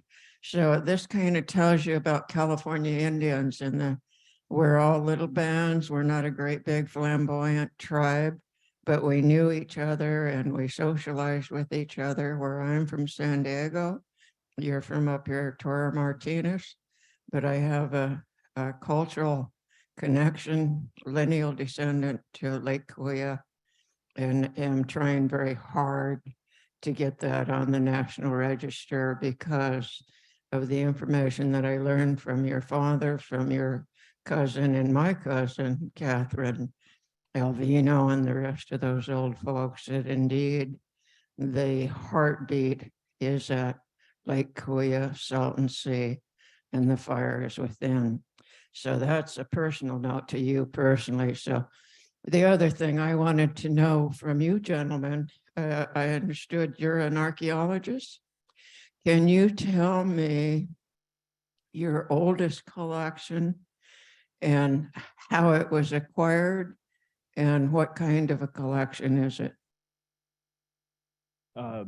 The collection that was obtained the furthest back is a collection from up in Lucerne Valley, the Silver Creek collection. It was excavated under an antiquities permit up there back in 1972. Okay, is it still in your collection? Is it still in your collection? Yes, yes. I'm trying to phrase a question here is delicate. Okay. I don't want to give you all my nasty background and my horrible stories. I'm trying to respect your profession. When archaeologists do excavation, particularly in the past, it's taken many years for us to overcome our ancestors' contempt for archaeologists. Mm-hmm. And I won't go any further than that. I think you understand what I'm saying. Mm-hmm. What I'm learning today is that we have collections in curation facilities. Not that I'm looking, but inadvertently, I'm discovering that every now and then there's an item missing from that curation facility. That concerns me very much. If in fact you guys are scientists, for me, I have a hard time understanding what makes me, one little Indian, a scientific specimen. I don't believe that I am, nor do I believe that my ancestors are. But in all good faith, cultural resource management companies do excavation in preparation for development. That's really what they're about, is paving the road for development. So when they do data recovery, those artifacts go to that company. The agency ends up paying for it into the curation. And there's a catalog. Every item has a number. And then when you find a point that might have some really good antiquity information to it and it's missing from the collection, how do we resolve that? How do we bring that up? Do we ever do an audit to those collections? Should there be a formal investigation? And if so, how does that start? Do we go to the Heritage Commission and ask them to have the Attorney General start an investigation on these curations? The agencies pay thousands of dollars to have that done. And my concern in Southern California particularly, there's very little land left.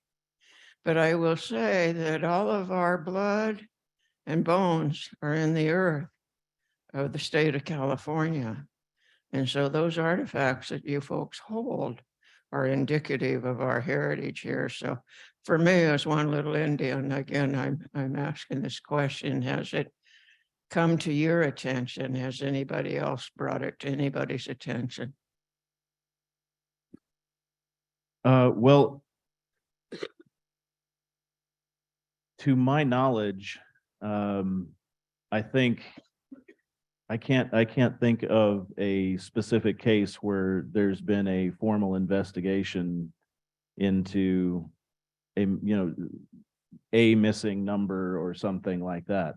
I do know that when, whole boxes go missing, that has been, looked into in a formal fashion.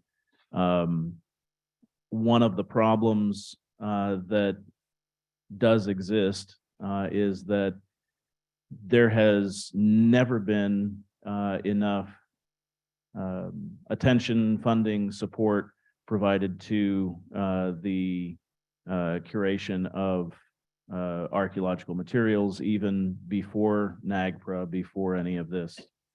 That was always sort of the afterthought. The funding agencies don't want to, they'll provide money for, all kinds of analysis and LiDAR flights and, ground penetrating radar, but they don't want to provide money for storage because they don't see that as being, part of it. This is something that's very different here in the United States than in other countries because people do archaeology everywhere.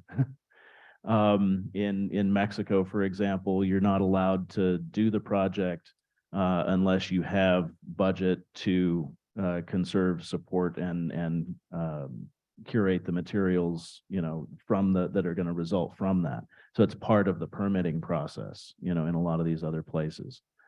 I think for the specific case that you're sort of bringing up here, it would be difficult, especially for collections that are, 50 years out of the ground, because many of those have been moved multiple times.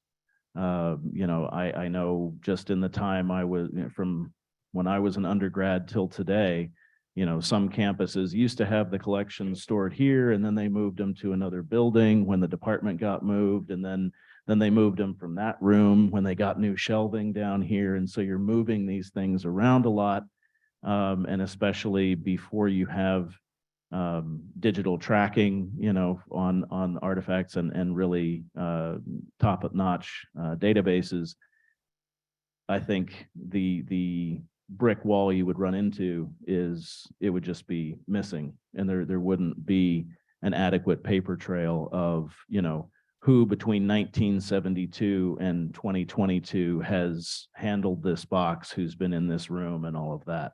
So it would end up being kind of difficult to investigate. But if there was a significant, chunk of something missing, you certainly could, ask the NAHC to look into it. Yeah. Thank you for that. One of the things I would like to say is that one of my observations has been that they are trying to improve the process, but it does leave a lot to be desired. You mentioned the word ground penetrating radar. That drives me nuts. I can talk to an archaeologist. You're familiar with forensic dogs that have been trained to find 9,000-year-old inhumations. I'm 100% support on them, and I could give you later on my experience with them. Ground penetrating radar, a smart archaeologist will answer my question on a project. Have you asked for the forensic dogs? No, we're using ground penetrating radar. As you still get to dig, and you're getting paid for that, aren't you? Ground penetrating radar shows an anomaly, but it doesn't tell you what that anomaly is, so they get to dig it. My thing is, if we could get the entire world to accept the dogs that have been trained to find pre-contact human remains, we could probably put the world at peace, because we wouldn't have to dig those people up for development. you could design your project around where the dogs have told you there's a high probability. Now, granted, you wouldn't make as much money, but that's the rub for me as one little Indian. There's entirely too much money, and people live a hell of a lot better than I do who've been digging up our past. So just a seed for thought, okay? Thank you. I'd like to say that CSUSB has started to be committed to changing how archaeology is done. I'm one of the reasons why I'm here on this campus, and I am part of a practice that's happening in academia where we call indigenous archaeologists, where we allow and collaborate with indigenous people to be part of the research projects. So no longer is excavation and survey the standard.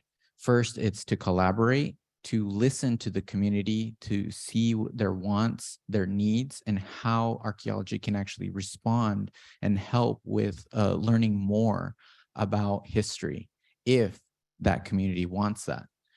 And so in this, in our MA Applied Archaeology program, we're trying to change that, where our MA students are learning how to collaborate first and then do archaeology with, by, and for indigenous communities. Yeah, I applaud you for that. There's something that I've been working with for a few years.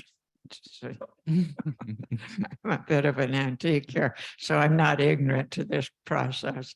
It has been really difficult, and thank God Courtney Coyle, my good friend and attorney, has been helpful in making sure that we get Native American monitors on projects. It's still difficult. It's still a problem to some degree.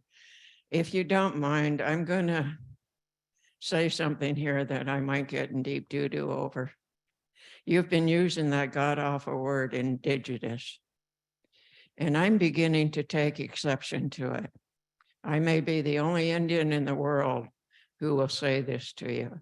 My birth certificate says I'm an American Indian. I have been Indian all of my life. I suspect that the word indigenous has come from the United Nations Declaration of Indigenous People and making sure that they're recognized in their human rights. I'm still a California Indian. I still like the name. I worry about us changing names. I think when you do that, you're erasing a little bit of our history. I refuse to have my history erased. So just again, another seed for thought. Please think about that. And I don't know that anybody agrees with me. That's my personal feeling. Thank you. Thank you, Councilmember. Councilmember, I do. Same thing. I'm Iviat first. I'm Kuya, and I'm not indigenous. Usually in academia, they use indigeneity. It's, everybody from Canada, America, Central America, South America, the world, all good and well. But when you refer to me and my people, Kuya is about as close as you're going to get. But if you really want to get specific, Iviat or Iviat, people who speak Kuya. And then I feel exactly the same way. And it's not, I'm not making this up. It's Rupert Costo back in 1968, who was against pan-Indianism. He didn't like that. And say Gerald and I feel the same way about, no, we're Kuya, we're Iviat. So please do so. And yeah, and it says American Indian on my birth certificate too. So you're not the only Indian. I know there's at least two of us in here that agree with you. And on another person note, you will get the 6 CDs some way, somehow. I'll get them to you. Like the brand new, redone, high definition. No, no, these are already done, and my grandfather's also. So either I'll give them to you, or Mark will give them to you. Okay, yes, thank you. I'm good being an indigenous or Indian or Native American. I'm off. The rest of it, I'm good with whatever you want to describe it. The question I have, I think going back to the previous statement, thinking of cultural resources and cultural objects and intellectual property, you're talking about engaging with tribes as you do projects. are you saying that you're recognizing the tribal ownership of the data that you're collecting now, and what is the thought process of this committee looking as far as the intellectual property of the materials you have here on campus? Is that part of the survey as well? So in my training and opinion, yes, anything we do when we do research in archaeology, the data doesn't belong to us or the archaeologists, the researchers. In my opinion, they belong to the community whose history you study. The point of data or information, anything the community wants from that particular research project, will do as long as the community is on board with it. If they don't want anything else done, then there's no point to doing it because that's not, or doesn't benefit that community. And for me, again, the idea is that when I do archaeology, I don't own any of it. And even when I publish it, I ask for consent before I publish anything, as a way to ensure that they're okay with whatever information I'm handing out, that they're okay with that information being public. And if there's something currently, actually, a group that I work with in New Mexico has put a publishing embargo. And so as much as it's kind of hurting my career right now, I can't publish anything except for the dissertation that we had agreed upon originally. And so I'm currently are those MOUs that you have with the local tribes that you work with here in the local area to use the data that you have? So I just got here. Like, Yeah. I'm hoping to develop and begin establishing those kinds of similar relationships with local tribes here. In case they're interested in doing a project, I would be, doing a project by, for, and with them. So I'll just step in to say that, all tribes are different and they're in different places with this particular issue, but my nation has its own IRB process. So when you want to do research nowadays on Cherokee people, you need to go through the Cherokee Nation IRB process in order to be accepted to do that research. Institutional Research Board. So every college does have an IRB process. And now a lot of tribes have IRB processes.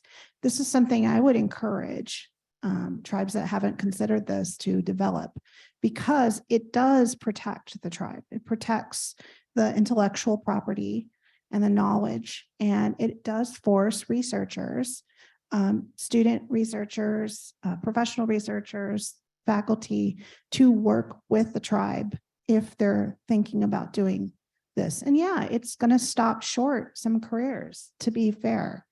And I think that's its intention. But it's also to make sure that the publications are what Danny's talking about in terms of the protocol being within, a mutual agreed upon set of limitations, and also to make sure that the tribe has acquisition to that. So you can Google Cherokee Nation IRB process, and it's fairly straightforward. But I think this is where tribes can borrow really cool best practices from each other. But this would be something I would encourage. Well, locally, I think, San Manuel, you have a process, right? For culturally sensitive material, that they have to go through a process to release it. And then also internally with my tribe, with my family, with those bird songs that my grandfather had in 1962, one reel is social songs. The other reel is ceremonial death songs that no one's heard since 62. And I went to Ernest Siva, who's my cousin, who's not my cousin. And he said he identified them as culturally sensitive ceremonial burial songs. And so we sat down with my family and thought about, okay, what do we do with them? And we decided to give them the people who are identified as ceremonial people. Kim Marcus is one of the people, so he has a copy of it. Mark McCarroll has a copy of it because my dad taught him our Kuya death song. So he's really, the other Chris, he's like one of the main people that come and sing. And then a couple other people. Other than that, that it's not going anywhere. And I told my son, whatever, when I leave, whatever you want to do with it, but I strongly encourage you to keep it within the family. If you want to learn them, I would say go ahead, but make sure that you talk to Kim or Ernie or somebody that could guide them and how to use them. Because like when Gerald and I were talking about that with Kim, those songs, even the social songs, if you don't use them right, they're going to hurt you. Out at the Benson Museum in Pitzer College, is it Pomona College? They have a collection of kuya baskets, hundreds of kuya baskets, and they just put, I think, 50 on display about a month and a half ago. And when Gerald and I went there and visited them, there was something lacking. I mean, they were just there. It felt sad. And so I took it upon myself, and now again asked my family, let's donate the CDs to them, and they could play the CDs while the baskets are there. And so that made the aura, the feeling, the emotion a lot more stable. It wasn't as stagnant or scary. When Gerald sang there, it was just great. It was a great happy time. But when I went back, and there's this just there, and it just didn't feel right. So at least they have those songs that are social songs. And again, with our kuya bird songs, they're supposed to last 7 days and 7 nights. And now we just have, the 5 CDs of my family, then my grandfather's, and there's other kuyas that put them on CDs also.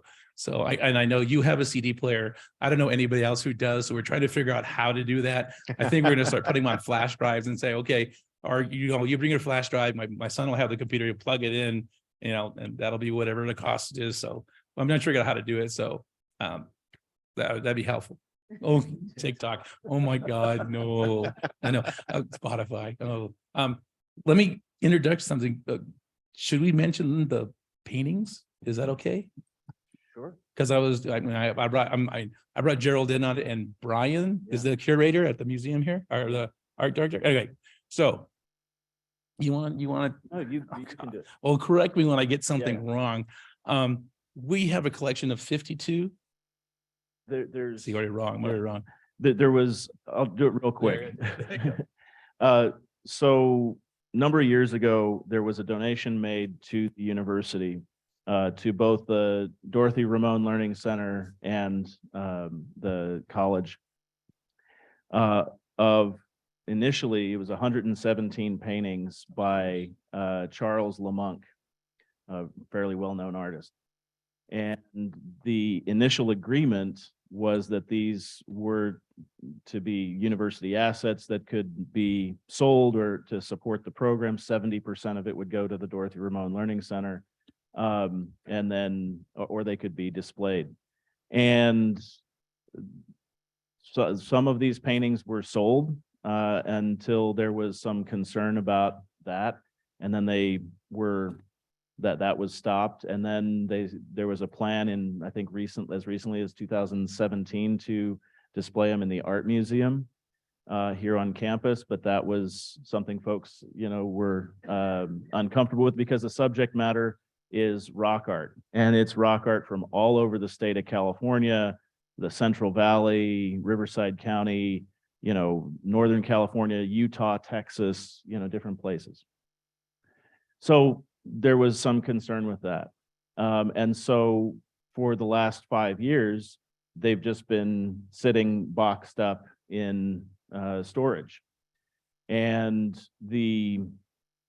long-term, the idea would be is that if these are not things that can be disposed of, by sale or displayed, then maybe they shouldn't be held by the university at all. Maybe they should be given to the respective tribal communities. And the issue will be kind of figuring out a way to do it, because they're not covered under legislation. You can't repatriate something that an artist did because it didn't, it's not actual, not actually produced by tribal hands. I don't want to use the word again. It's gonna be hard to break them from that. Yeah. I'll do it. It's tribal. Okay. It's Okay. And so, but the idea being is that these are replicas, painting replicas of specific sites. They're not just generalized, here's some rock art-ish looking things. These are actually specific panels from specific archaeological sites, specific sacred places. So the difficulty will be, how do we go about, working through that process? Because it's not actually a photograph, it's not actually the material itself, but it's the imagery, similar to somebody singing at somebody else's song, in a sense. And what was explained to me is some of the paintings are of sacred sites, sacred pictographs, Yeah, photographs. mostly, yeah. And it's like, they wanted me to look at them going, oh, no, that's something that I'm not privy to, even though it's a painting. I don't want to see it. So we're at the conundrum of what do we do with these paintings? So we'll, I guess, leave you with that thought. If anybody can help us think about what do we do with them, we'd greatly appreciate it. So maybe the ones that aren't sacred, we can, some of you here might want to buy it. How do we know if you can't look at it, how do we know? I can't, well, you have to maybe find out where it's from, but it's Chumash. Maybe you can find somebody from Chumash that'll go look at it, or from Paiute, and then they can look at it too. Yes, ma'am. Oh. Okay. Let's talk for a moment about sacred, because I believe in this conversation that what Indian people have had to do over the years to survive is protect the things that they held culturally relevant, that the practices that they have done over the years have been so endangered that they too chose to reserve, to hide, to take away things from their own practices that they considered valuable, that they didn't want exposed or exploited. I believe a lot of the things that we identify as sacred are because of that, but yet in our own practical cultures and our own traditions, they were practices, they were rituals, they were things we did to survive, to embellish, to celebrate, to honor.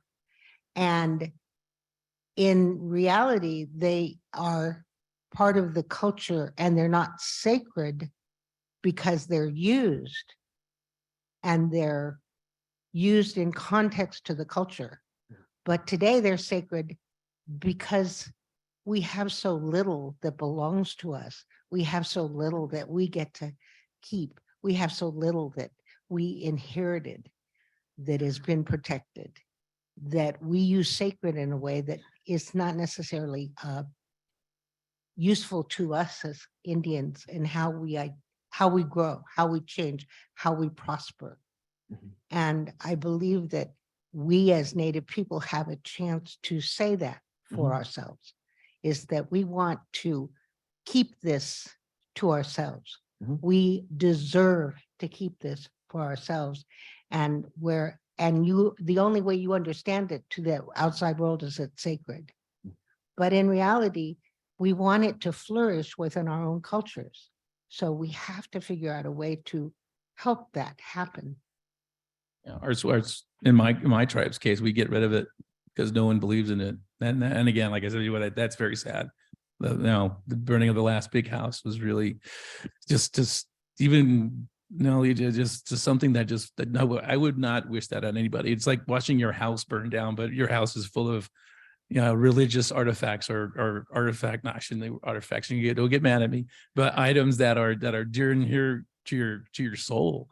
And again, my dad and the other elders at the time were just saying, it needs to be done. It's not, whatever process that it goes through is not going to be helpful. And then that's just something that we talk about change. Well, that's just what we were going through at the time. I got it. Who was?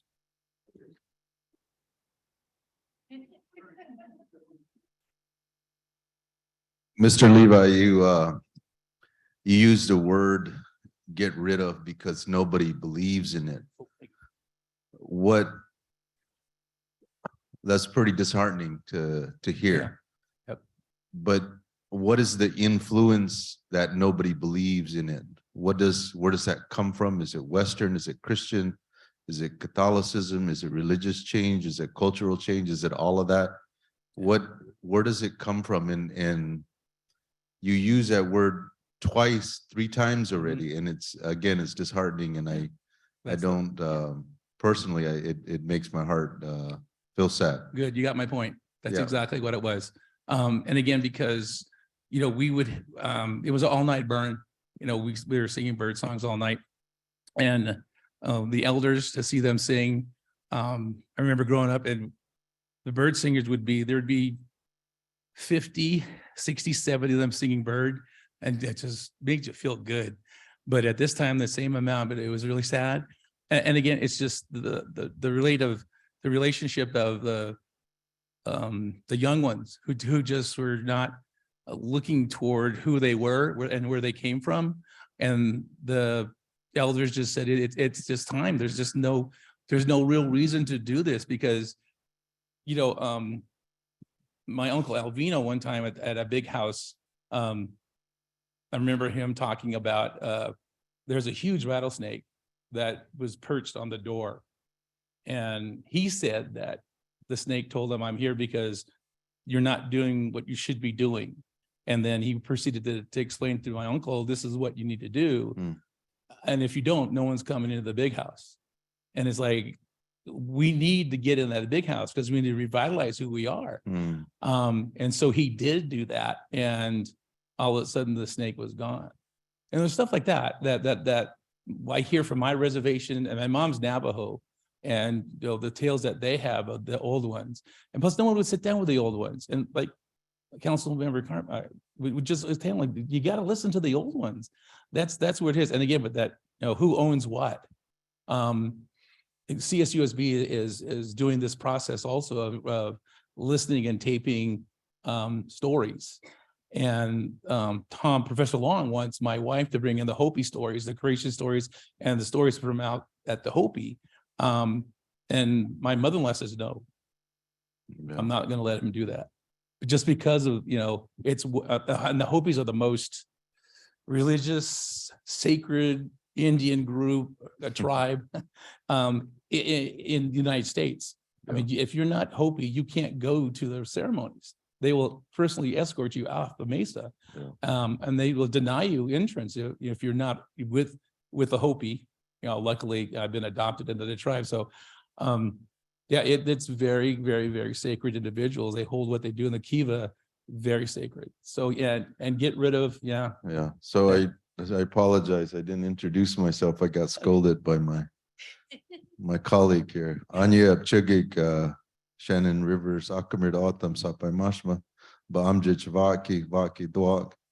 My name is Shannon. I'm Akamir Autumn from Gila River Indian community. That's nice to meet you. When I hear all this talk about what do we do with these things, in the Autumn way, we just say it's not yours, it's ours, so bring it back.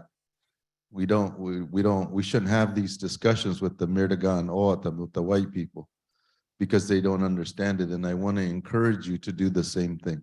Just bring it back, because your ancestors will know. I remember 25 years ago, there wasn't that many bird singers around. Now you see them all over the place, so that the burning of that big house, or the house, is sad to me, because I see all these young people. Maybe they don't understand completely what it means to be a Kuya or a Kumeyaay or whatever nation they're from, but they'll get it in a few years.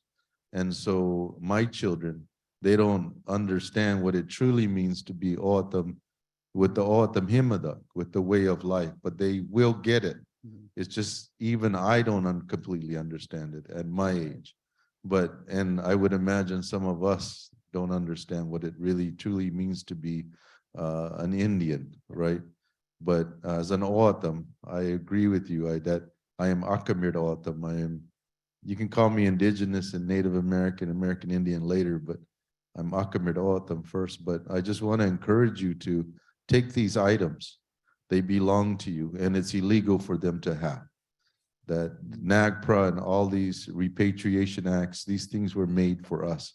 The Native American Religious Freedom Act allowed us to conduct these ceremonies, and we should not be hesitant when we ask for these items. These items are ours. Stop asking the anthropologists, to help us prove it. We know that they are ours. We have been in these areas and for millennia. So I just want to encourage you to do that. Thank you. Before taking the next one, let me introduce Gerald Clark, who's a CWA also. So it's not Cal State San Bernardino, it's going to be CWA State San Bernardino. So he's also a young elder, according to him. We've been hanging around for about 2 months now, and we're finding out that we kind of think alike, which is scary. But Gerald, I think you make a point real fast, and then we have 2 more questions. Yeah, I don't know how I got up here, but I got up here. So just have some observations. So yeah, I'm an enrolled citizen of the Kuya Band of Indians. I also am a professor of ethnic studies at University of California at Riverside. So I am in the belly of the beast, so to speak, when it comes to NAGPRA. And I have some experience here, and I'll tell you that since my experience working in repatriation efforts, I hear a lot of talk, and I've heard it today actually, about NAGPRA as a federal law, CalNAGPRA as a state law, AB 275, and I hear a lot about the legal requirements for returning ancestors or what have you. And I'm the one that's always correcting people. Never mind the legal requirements. This is a human rights issue. This is an ethical issue, a moral issue, and there needs to be buy-in on all parties for this to actually proceed in a respectful, mindful way. And with all due respect to the committee, you don't know what you don't know. And so I appreciate you sending those surveys out to your chairs, your different departments or what have you. But unless there's teeth involved, you don't know what you don't know, what different, even theater I found, even a theater department could have things like that. The other thing I found is that there seems to be a lot of impatience on the part of educational institutions as well as cultural institutions when they finally determine, right, working with tribes, where something needs to go. That they don't understand that they have to have patience, that not all tribes have the capacity to simply, to have staff to be able to work on a daily basis with institutions or what have you. And so it requires some patience. The other thing is this: there's not a culture or civilization that's ever existed that thought that they would be overrun by another culture and then have their ancestors dug up. And then a century later, oh, by the way, here you go, right? Nobody predicted that would ever happen. Nobody had rituals or ceremonies or cultural protocols in place to prepare for those repatriations of those ancestors, right? And so I've actually heard from non-native people at these institutions who say, well, I guess they just don't care. And I'm the one in the room that says, wait a minute, you can't say that. It's those institutions that have incapacitated a lot of tribal communities that don't have the capacity to work with them and get those things back. As well as, you got to have time for these tribal communities to figure out what you do with these ancestors. And we even had an issue on my reservation, didn't involve any outsiders. It was just us who uncovered some things. And there was some conversations within the community, and we had a reburial right there on the res. And even that took time because there was no pre-existing ceremony or ritual on how to do those.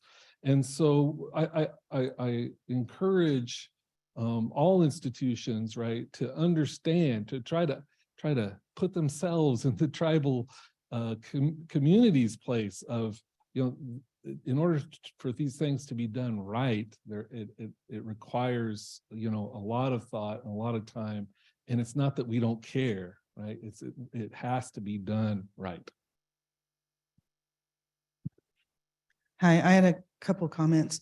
One of them comes to archaeology. We have a love-hate relationship with archaeologists.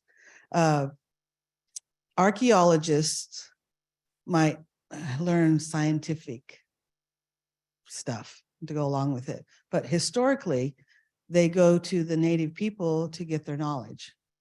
And then the institutions recognize them as the experts and not the natives that they got their information from. Secondly, not all items that qualify under NAGPRA maybe not should go through the tribe, maybe should go through the ceremonial leaders. It's not all, tribes don't put on ceremony. Ceremonial leaders put on ceremony. And they are not through the tribes. Those of us who carry ceremony don't do it because of the tribe we're in. We do it because that's the calling that we were given and the duty, and not necessarily supported by the tribe. Tribes are businesses. They are not keepers of the language and culture necessarily. There are many ceremonial leaders in California who are not part of a federal recognized tribe. We don't have any state recognized tribes. So it has a loophole. There's something missing in the NAGPRA policies and laws.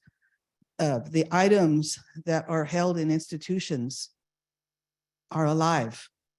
They have a spirit. They have a purpose. Songs are owned by individuals. You don't sing someone else's song unless you have permission to sing that song. Burning of a house is very sad. I can't imagine that. We rebuilt the first dance house for the Tolowas in two generations. And the old people put a stop to the ceremonies. They didn't burn the houses. The white people did that. But they said when blood was drawn on the dance floor, it's time they stopped. And then they went underground with their ceremony. You don't know if the person to pick up and carry that ceremony has been born yet.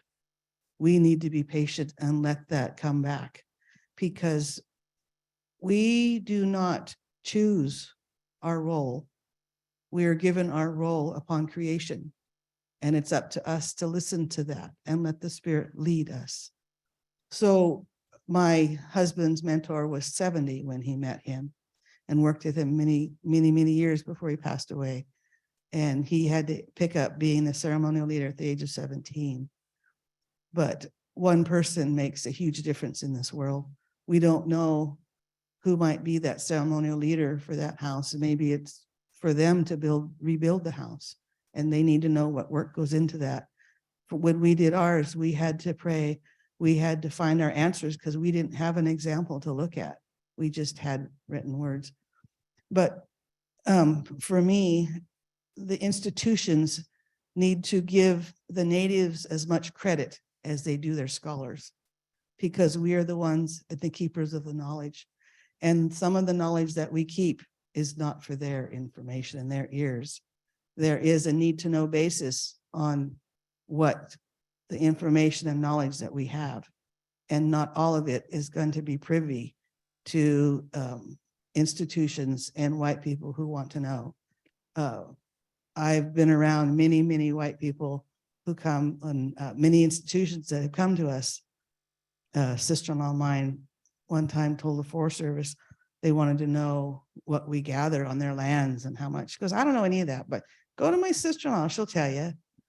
And they came and I went, no, what I gather is on a need to know basis. All you need to know is I will gather and it will be on your land. You don't get to know how much I gather, what I gather, and what I use it for. That's my traditional knowledge that I will share with the people I choose to share it with, who was meant to know that knowledge. So our way of thinking is different than what is established in these laws and these institutions. We are still here. We still practice our traditions. We still carry on. And some of the things that are in these institutions don't belong there. They belong back in ceremony. They need to be living their purpose, and locked away in a cabinet in glass behind plastic is not what they were created for. So maybe what needs to be acknowledged is that the items that you have their own life and purpose, and they need to be acknowledged for that. And they need to go back and live their life, because what they're doing is they're in a prison and they need to be released so they can live their purpose. Got another question back here. Can we get the one in the room and then? Hi, in 1970, at the Southwest Museum of Natural History in LA, a group of Indian students at Cal State Northridge took it over, chained themselves in. This is not common history or common, information. They chained themselves in. They got locked out in about 24 hours, unlocked in 24 hours. But my parents were part of that organization, that group, and I was there. I was like 4 years old. And they did it because they found out that the museum had on exhibit a body and a medicine bag that had been opened. I don't remember what community that person was from. And so they went in. They, spent a few months infiltrating and volunteering at the museum and made plans. And they went in, I want to say like 12 or 15 of them went in and locked down. That's what we need to do, because that's what's going to change us. We're following their laws and they're not following their laws. We've been waiting and waiting and waiting, and our people need to come home. Their belongings need to come home. And, that's kind of the only way at this point it's going to happen. I appreciate what you guys are doing, and it's a process. But it's too long, and it takes a lot of time, and you have to be approved and wait for appointments to go in and visit them, just to sing to them. They don't want you to touch them because, they've been poisoned. I mean, there's all sorts of stuff going on, and I'm kind of old school and like old aim, and that's what my elders would say, we're going in. So I am encouraging people to do that because it worked. That was like the first NAGPRA conversation came out of that uprising, and other things are going around, like Alcatraz and, all sorts of stuff, BIA takeover, but it worked. It started the process of us fighting for our rights and for our people in those museums. So that's my first point. The second one is, I don't know, like 20 years ago, I was working with a group called, I think it was Circle of Voices, something like that. And it was several people through California, and we were going into communities, got a grant, went into communities to train communities how to do video interviews of their elders so that they could have them for themselves. And I became part of it because I was asked by a graduate student at UC Berkeley who was a non-native, and they put a call out and said some elders in the desert, I don't remember what tribe, what community it was, but one of their elders was sick, and they wanted to document the songs. And I didn't know a whole lot. I was young. So I said, yeah, I'll come, I do video. And we went to the casino, and we went to different communities, and he took us around during the salt songs is what it was called. I don't remember the elder. And it was like 115 degrees, and we're out there doing video, and I said, it's too hot. We need to go in. This elder's, having a hard time. And I got into an altercation with this, again, non-native graduate student. And we went in for the day, and we got home, and he said, so when are you going to come edit this? And I was like, wait a minute. I came down on my own money, did this, you didn't ask me about editing. And if you and I go into an editing booth together in a dark room, only one of us is going to come out alive. And I knew it would be me, and so we had this issue, and I don't know what he did with the work, but then a few years later, I got called to do this Circle of Voices, and we were down here in San Diego someplace, and we had a lot of groups come to get trained how to do interviews. And a group came from this community, and they were saying, why are you here? And they said, well, we're here because somebody came into our community and interviewed our elder, and he was a graduate student in anthropology, and he won't let us access those tapes anymore. They're locked up in Berkeley. And I started crying immediately. I'm like, oh my God, it was me, and got up, and they said, no, it wasn't you. We know what you did, and we know that you took video, and, you weren't part of what was going on. And, but that's why we're here to get trained. So I think and I know a lot of communities do that. They're training their youth to do that. We have a lot of graduate students. You know, I had a friend who was teaching in Washington, and I was fighting for a sacred site in Santa Barbara, and she sent one of her graduate students to interview me to write a paper on the work that I was doing. So that's something we need to remind our youth to do, whether in the high school or college, to write about these things, contemporary things that are going on, because it's history, but also, you know, to learn from it. So I will say, I understand what you're doing, and I know working with Native communities is really important, but I've been a big advocate of not letting universities record our stories because of that experience. You know, if we're going to do anything that, and when I do videos, I always ask, well, I want somebody from the community to train how to do it, because I may not be here next year. And, you know, one of your youth can do that training. One of the videos, I will teach them how to do it. So I think that's a really important way to do it, is the department or the agency, as part of the MOU, is to train somebody from our community to do that, give them access to the audio recordings and the video, because you guys may be here doing this work and then you're not here in 10 years and somebody comes in and says, oh, we're locking that up. You know, how do we protect ourselves from that stuff happening? Because it happens. And even though we have the best intentions, we've learned that somebody else can come in, you know, a new president of the university, a new dean of the department, and change the rules on us, because usually they're not following the rules anyway. So I like that what I've heard you guys talking about, doing best practices and stuff. And I don't think the term creating a culture in the department is appropriate, because culture means something different to us, but creating, ensuring that accountability is set and that the law is being followed, and that you're setting, beyond setting, because you're setting a great example for other CSUs, but how do we make it laws that people are going to follow? Because even, you know, I've been fighting the National Forest Service for years, and they've got best practices and all these rules, but they don't follow them.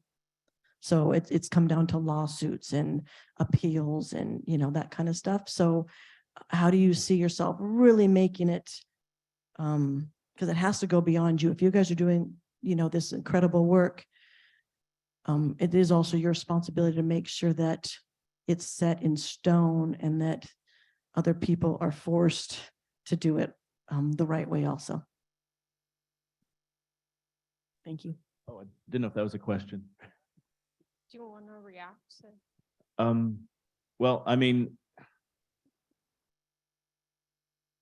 our idea was to take these changes to the regulatory environment, and rather than seeing them as an obstacle, rather than seeing them as something that we had to comply with and, you know, have our arms twisted into doing, was to view it as an opportunity to really get behind the spirit of what is trying to be done.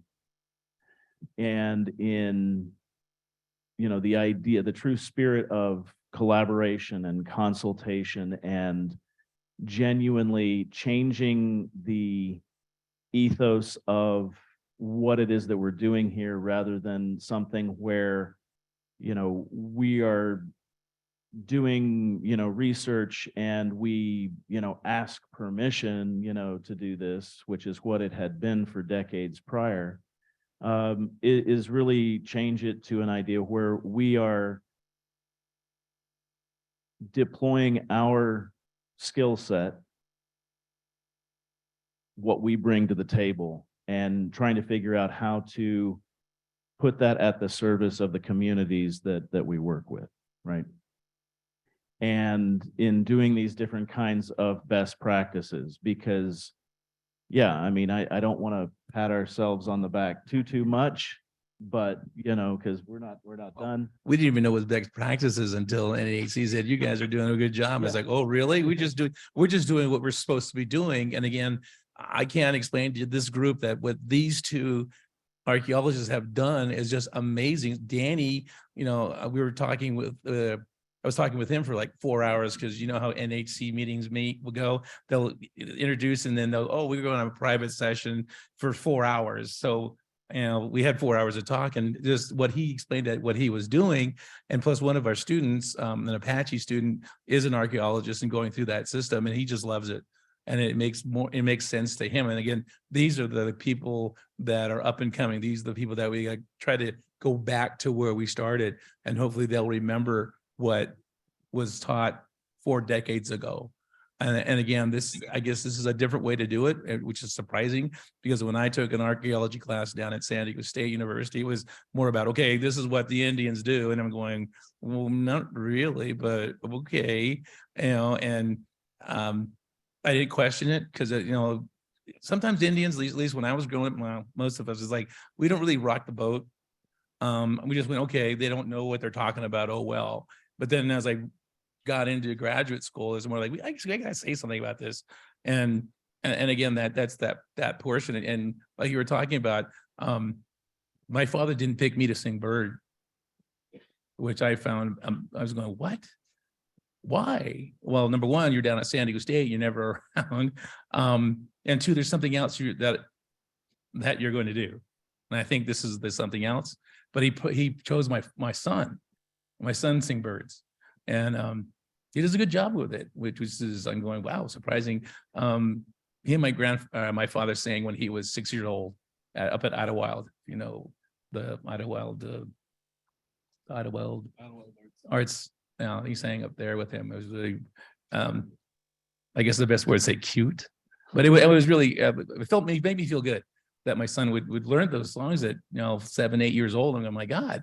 And again, he does a really good job. But yeah, that's, you know, maybe he's one of the chosen ones. I don't know. And like, that's what I was, and with my father, I said, why wasn't I chosen? And he just, no, you got something else, like, you know, whatever has you to do. And I think this is part of it. And then again, to make sure that this institution does their part in terms of what we're doing at NAGPRA, we're establishing an American Indian Studies department. And hopefully we'll have 2 California Indian faculty members. So again, shameless plug, but if you know anybody who's going to get their PhD who's California Indian, let me know, or let Professor Long know, because that's the reassurance that we're getting from President Morales and Dr. Nava and these two. It's like we're going to do the right thing, and I'm going to make sure they do. I guarantee you guys that we will do the right thing here at Kauai State University, San Bernardino. But again, another one of those name change. I know how we have to to change it too. There we go. And change that coyote name too. I mean, we have a coyote out there at statues. His name's Windsong. Where that came from, I have no idea. So we're Cody. We had to change Cody to Coyote too. Fierce Cody the Coyote. Oh yeah, go ahead. I'm sorry.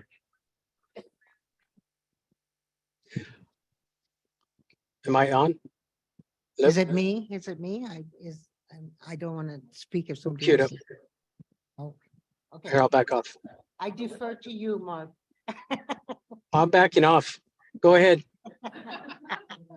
One of the things we've been saying for years is that we would like you as archaeologists to implement and help design for everything you do in environmental impact.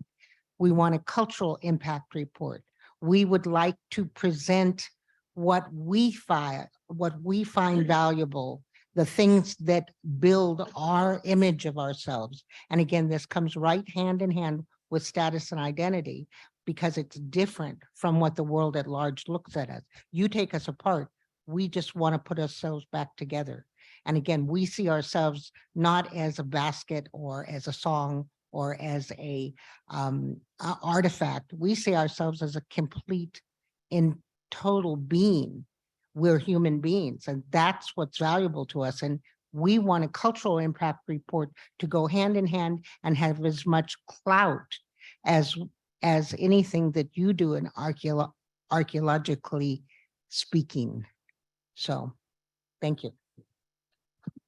Or more, because it's from time immemorial. And it's a very long time. So Councilmember Maccaro. Yeah, thank you. Just wanted to touch on actually a couple of things that were brought up. One was about the, I forget the term that Mr. Levi was using, since he's my elder, that where ceremony, the big house was burned and it was put away. And there was a comment that it sounded disheartening to hear it. And it is. I mean, I've heard about this actually from your dad, Robert, of course, and from others in the Kuwait community. Our tribes, although we're neighbors and we share a lot between us, our custom was not with a big house; it was with a wampkish, a brush enclosure, which was erected for ceremonies and then taken down. And so, but the end result was the same. And the term that our people use is, it was called "put away." And there was a trajectory for this. But the ceremony, the point is that the ceremonies that went along with everything that happened in that sacred enclosure called Wampkish, that all was put away. The ceremonies were ancient. They were based on a dual clan relationship, and there were three things really that helped break that down. Well, actually four if you count the missions. But things might have survived the missions, but the boarding school experience got a lot of people stopping speaking our language, and then which was absolutely necessary for the speaking and the singing that took place in these ceremonial. Somebody's honking at me. I'm in a parking lot. That to carry out the ceremonies. So when people stopped speaking the language, they stopped understanding the language.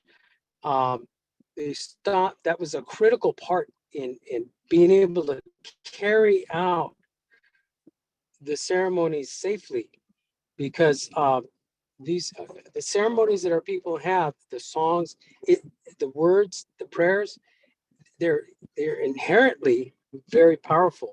Just like everything that was buried and put into the ground was put into the ground with ceremony, and those things have power.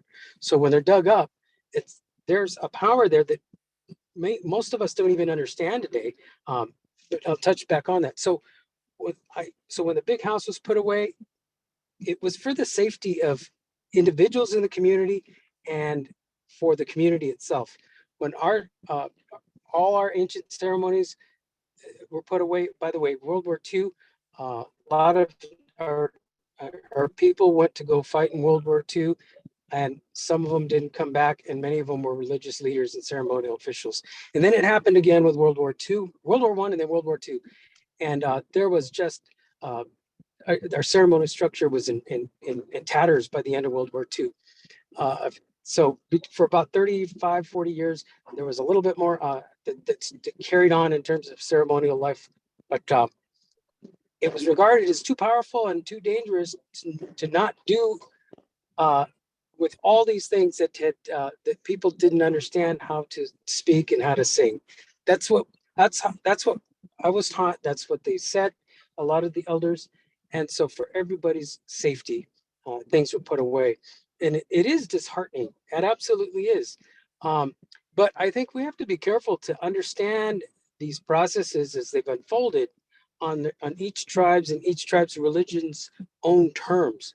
It's hard because it's not, and this was also made very clear to me as a singer of our funeral songs, that it's not up to us as an individual now to revive a ceremony that's been put away. In order to do that, you need a ceremonial official to do that. And we don't have ceremonial officials anymore, not in that ancient custom, not in that ancient way. And so it's maybe some tribes have that ability to say, okay, you know what, this was once ours and it's been gone for 50 years and I'm going to revive this. We don't have anything that works like that. And if a person does it, they risk certainly their own safety and their own they do it at their own peril. But first, it's going to be their family and the people they care about the most that will be affected first. And that's our belief. And that's why these things being so powerful, being put away, they couldn't harm the community and their people thereafter. So it's very important to not ascribe your own beliefs on another tribe's beliefs and practices. And so I just wanted to put that word of caution out there. It's important to understand these things on their own terms. Where that played out was when Interstate 15 was being built, and there was there were things that were dug up that nobody had ever seen before. And there was months of meetings that took place amongst elders. This was in the middle 1970s. And in the end, the admonishment that was given to Caltrans and was to leave these things in situ. Don't dig them up and don't put them in our hands. The people that put these in the ground, put them away. They knew a lot more than we did today about what this was, the ceremony they performed to inter these ceremonially. They knew what they were doing. Today, it's don't, at least this is our belief, don't give it to us and make us or expect that we're going to rebury it somewhere else. No, you leave that stuff in situ, and that's where it stays. And the power that was part of that ceremony stays in there. And so that it's been a very difficult lesson with every generation since to understand, but it's a very powerful understanding once you come to terms with it. Other tribes have different beliefs, and they believe things should be dug up, and maybe they have a spot for reburial. And that's the way they do things within their tribes and their religions. So having a homogeneous approach to solving these kinds of things is also going to be a difficult thing if there's an expectation that it's homogeneous. The last thing I want to say is that the dangers of archaeology can reach an absurd end in conclusion. When we were fighting to save our sacred mountain, Poeska Mountain, the construction company brought in an expert witness from the anthropology archaeology world to kind of refute our assertions of the sacredness of that mountain. Of course, our information has come from oral traditions, it came from songs, our own songs. And the person they brought in, Lynn Sebastian was her name, is her name. I think she's still alive. She had an academic background from being a faculty member somewhere in New Mexico. And of course, had never studied our tribes, but the granite construction and the mining company, they held her up as the expert in front of the decision makers. And she basically deconstructed our worldview, our cosmology in front of County Board of Supervisors and tried to tell them, look, the tribe doesn't know what they're talking about. Listen to me. I'm the expert in the field, and it's not as sacred as what they're saying. And like I said, this was absurd. It was appalling and really hard to swallow. So there are practitioners living now in archaeology, in anthropology, that are willing to do this to a tribe and say the tribe has no idea what they're talking about. And we ran up in that against that. And this was in 2012, 10 years ago. So she went on to be part of the advisory council on with the Interior Department and National Parks. So we've got those things. We have to be on guard, but there's something wrong in that academic field of study where these individuals are allowed to come forward like that and undermine a tribe like that. Anyway, thank you for the time. Appreciate it. Thank you. Any other thoughts or reflections before we allow our panelists to step down?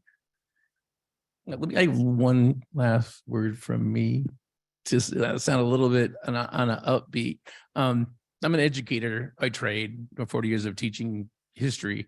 In the last 5 months, my AP class was, took the test. They had 5 months, 5 weeks. I wish 5 months, 5 weeks. And I included a Native American history unit that I designed myself. And again, what Gerald's been talking about this whole week, what we've been talking about this whole week is that, his students at UCR get mad. And so did my students at the end of the 5. Where was this, in the regular history class, and, we have standards that we have to meet, and really there's basically no time, to be honest.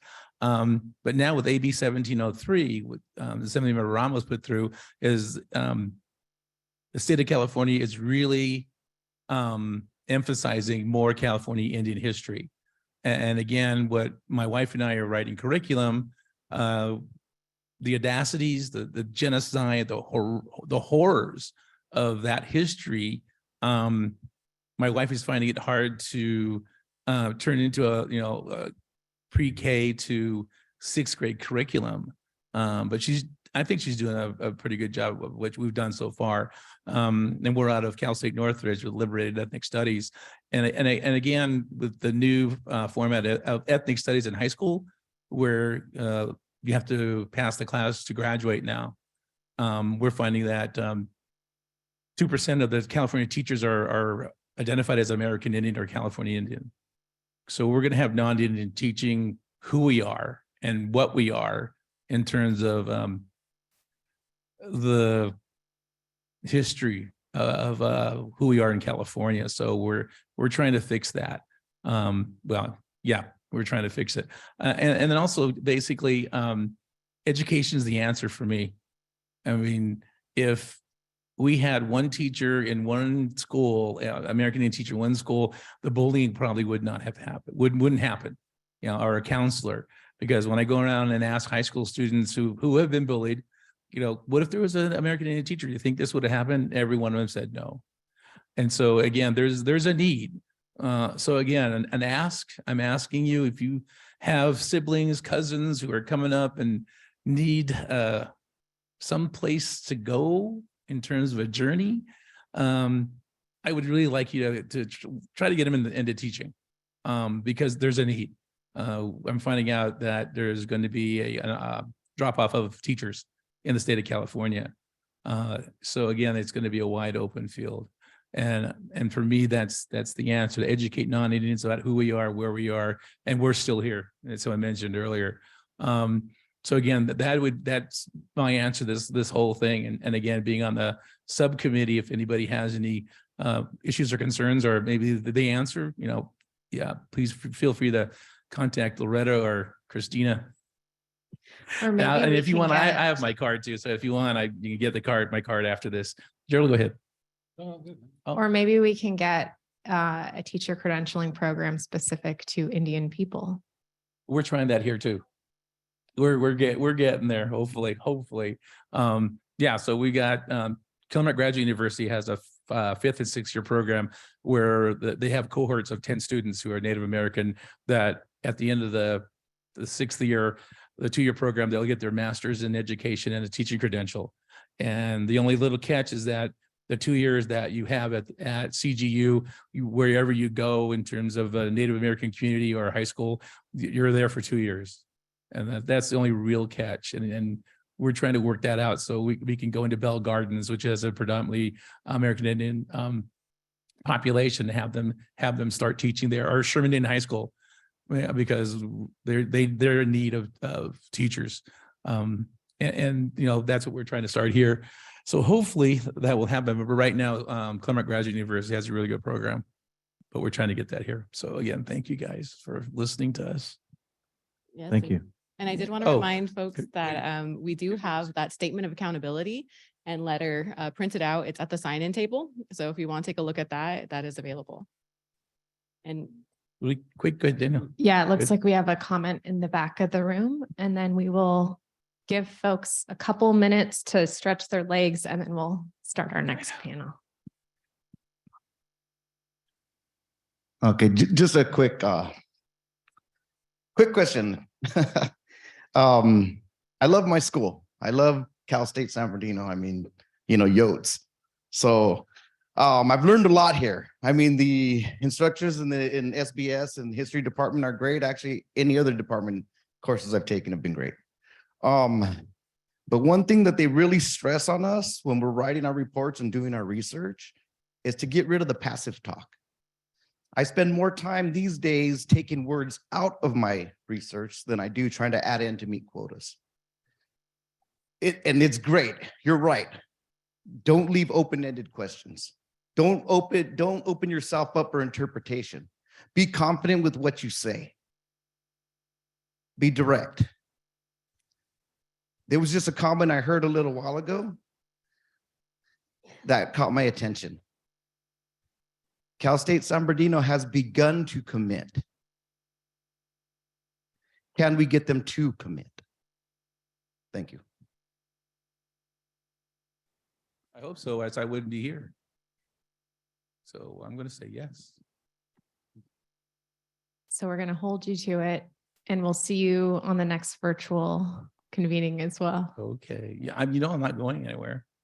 I'll be, if I'm not here, I'll be someplace else doing crazy things too. But again, thank you, everybody. I really appreciate you showing up here, and hopefully tomorrow, so you can see my surprise at Sherman High School. So everybody take a break. Thank you all. And we'll take about 2 minutes, 3 minutes. It'll probably turn into 10 minutes, but we'll say 2 minutes, and then we'll start our next panel on Indian child welfare.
Everyone could start wandering back, please. We're going to have our next panel.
Okay.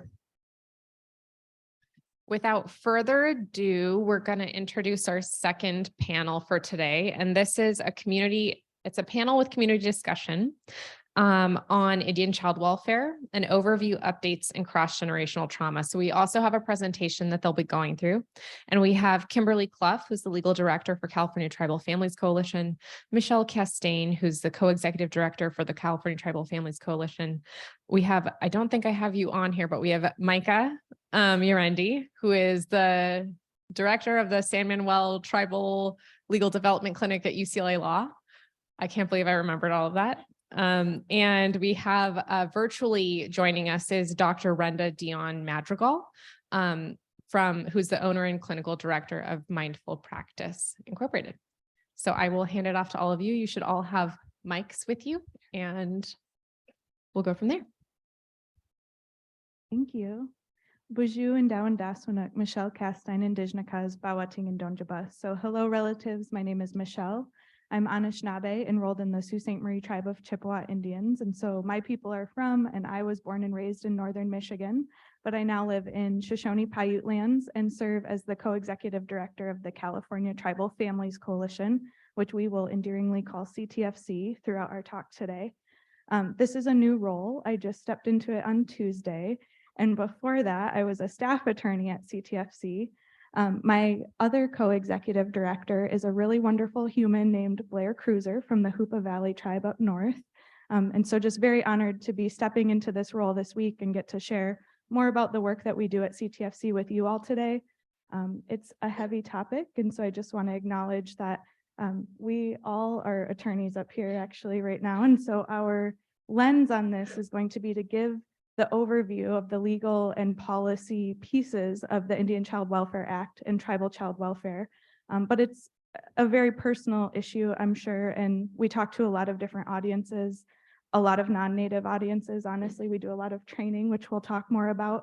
But I just wanted to acknowledge and thank you all for being here and listening, because I know ICWA can be a very personal topic for many of us. And so with that, I'm going to hand it over to Kimberly, our legal director, to introduce herself. Miigwech. Good evening. My name is Kimberly Clough.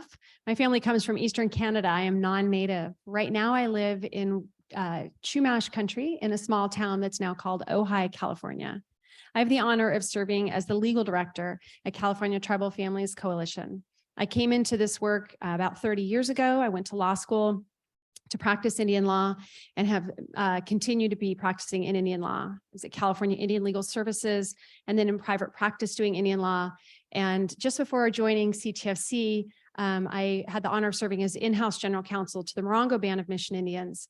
During COVID, decided it seemed like a good time to go back to school. So recently graduated from the Berkeley School of Public Policy and was very, very aware in that conversation about some of the issues that were talked about earlier this evening. Berkeley being, in my opinion, one of the worst of the UCs with regard to NAGPRA and repatriation. So I'm going to hand the mic over to Micah to introduce herself. Yat Micah Yorandi Yinxia, Lukatana Enishla, Tohana Bashichin. My name is Micah Yorandi. I am a member of the Navajo Nation. As Christina so gracefully introduced me with, I am the San Manuel Band of Mission Indians Director of the Tribal Legal Development Clinic at UCLA School of Law. And very new to this role. And I got pulled up into this wonderful panel because I used to work with these lovely ladies at California Tribal Families Coalition. As Michelle has stated, we are all attorneys, so we're very grateful to have Dr. Madrigal to provide a different perspective of the importance of the Indian Child Welfare Act. But just by way of further introduction in my background, I have done quite a bit of work with the Indian Child Welfare Act, child welfare generally. Initially, it got started when I worked on the Navajo Nation on my own tribal lands, where I was doing domestic violence work. And I saw a lot of times how children were getting removed because of misunderstandings or just misunderstandings of family relations. And from there, I ended up working on the Gila River Indian Reservation, where I was a deputy prosecutor handling the children in need of care cases, as well as doing some juvenile dependency work. After that, I went over to Salt River, where I was a guardian ad litem. They have a very robust program where they handle all of the cases in their own tribal courts, and I was representing children in these cases. Then I moved over to California or Children's Legal Services of San Diego, where I got a great deal of understanding of California dependency law. That was very helpful in the next two jobs that I held at California Indian Legal Services as a staff attorney, and then with California Tribal Families Coalition, where I did primarily ICWA work. So very excited to be here, very excited to listen in, and these two are very great experts in this area, and I think we pass it over to Dr. Madrigal.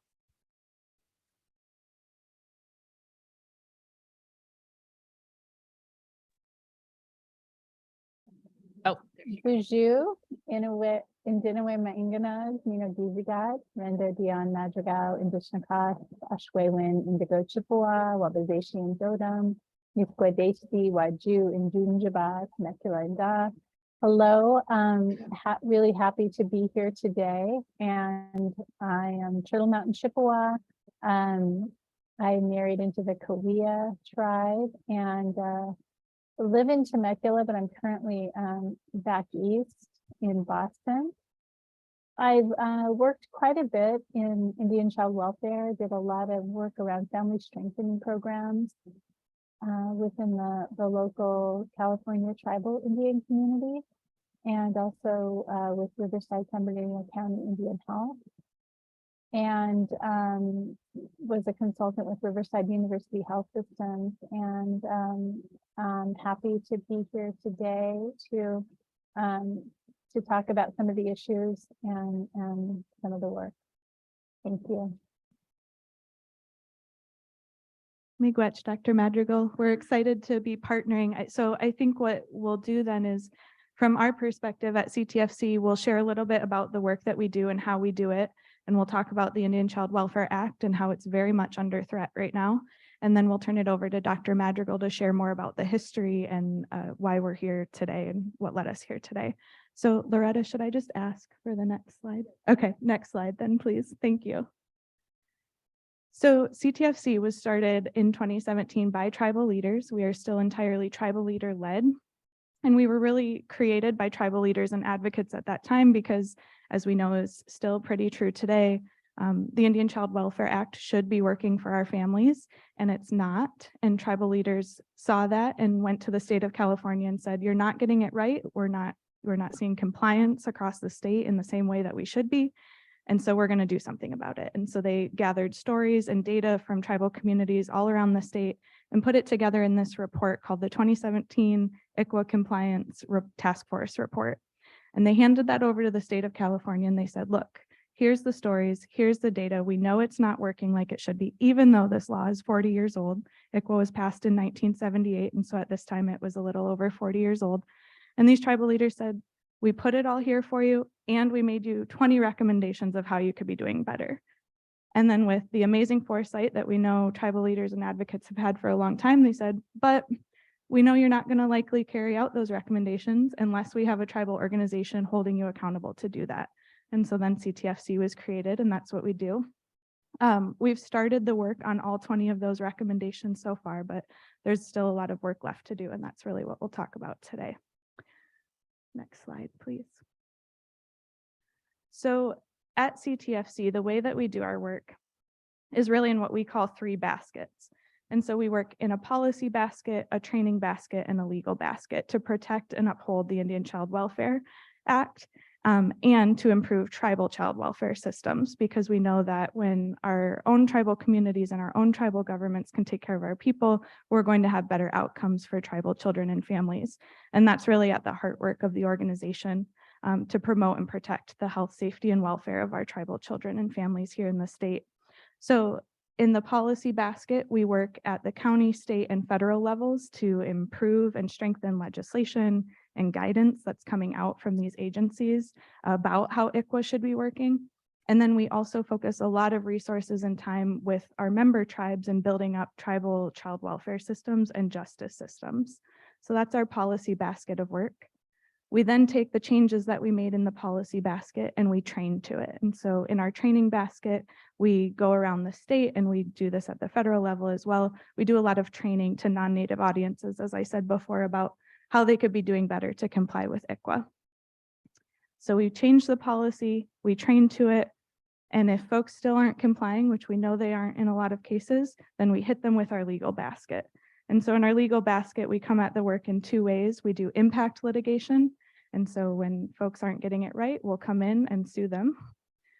And then we also represent tribes in state ICWA cases. And so we'll talk about a little bit what that looks like more. Next slide, please. So I'm sure many of you, I saw a lot of heads nodding earlier, know about ICWA, know the history of it. We know why it was needed, and Dr. Madrigal is going to get more into that. But really where we're at right now is that it's still needed. And there's a lot of folks right now questioning whether it's still needed.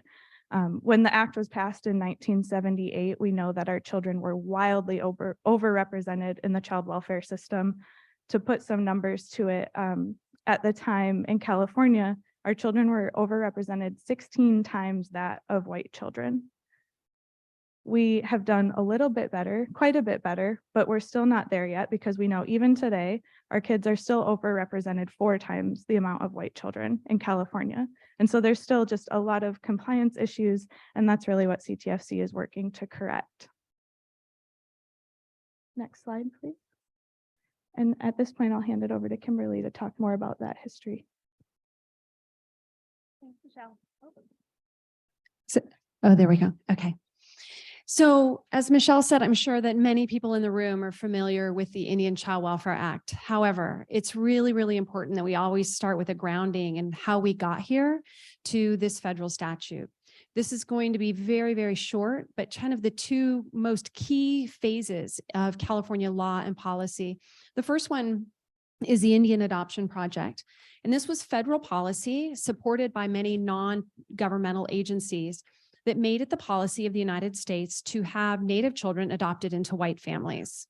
This was not just an idea. This was not just an errant group, say, from the Catholic Church. This was the policy of the United States. Underpinning this theory or this policy was the idea that is ever present, continues today in the work that we do, that Native families are inherently unable to effectively parent their children. We need to be aware that that mindset is not a historical mindset, but that continues today. The Indian Adoption Project was incredibly successful. Hundreds and hundreds of Native children were removed from their families and placed in non-Native homes to be raised there under a worldview of white superiority. And it was interesting listening earlier, one of the elders made the comment that, you know, the person who might be the next leader or bird singer here in California, you know, you don't know what child that is. That child may be an infant today. And if that child was one of the children removed through the Indian Adoption Project, how would we know? We would never know. But that child, then adult, is missing from the community. And the stories and the narratives of people that were adopted through the Indian Adoption Project are intense and heartbreaking and so important that we hold on to because they do underpin the policy as we move forward. Next slide, please. We also know of the boarding school project, right? The boarding school project and kind of how we got to the Indian Adoption Project. The boarding school project was, again, federal policy, also spurred on oftentimes by organized religion.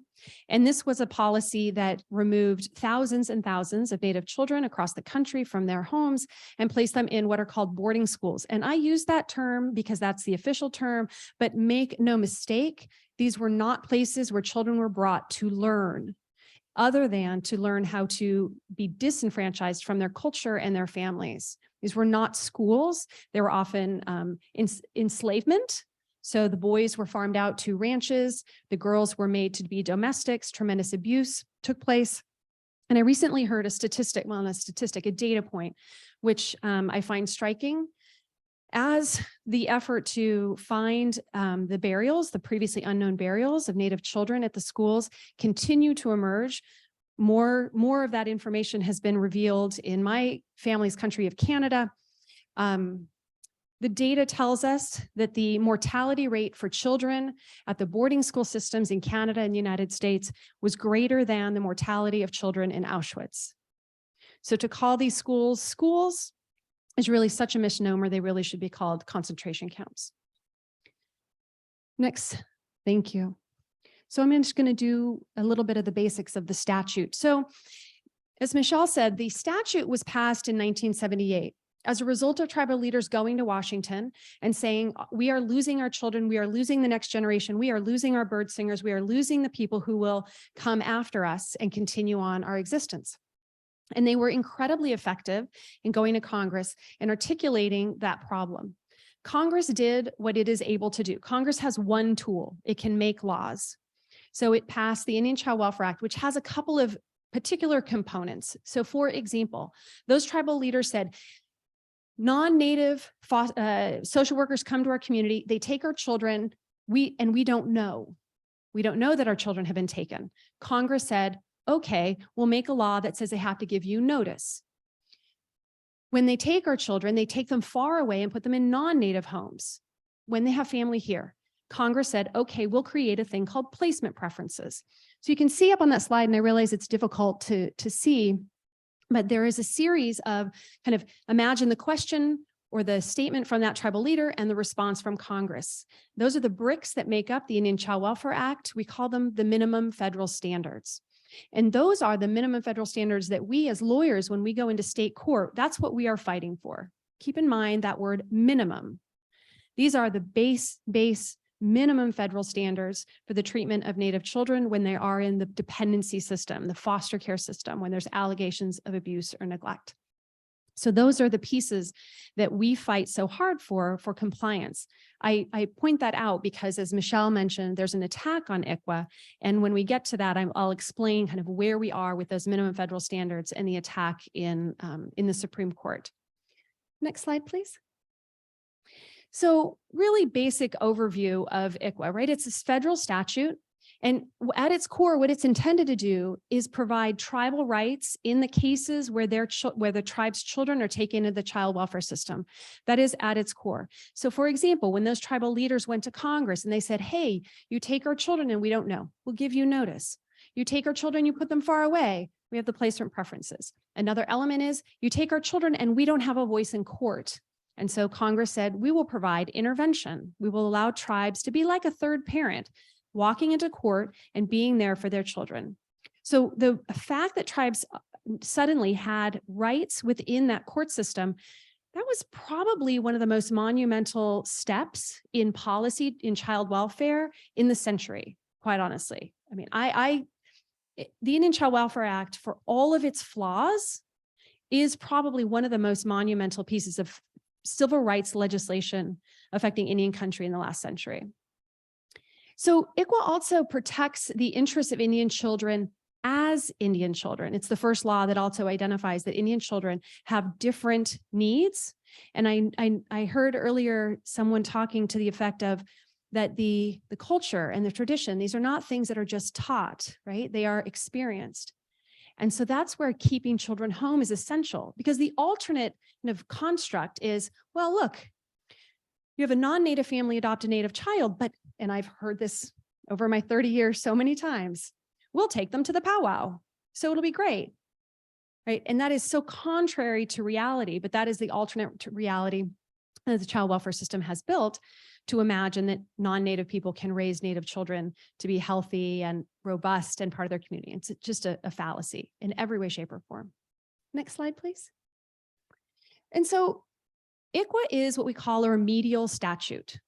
What that means is when Congress passed it, the intention was that they were fixing a historic problem. Remedial meaning to fix, to remediate.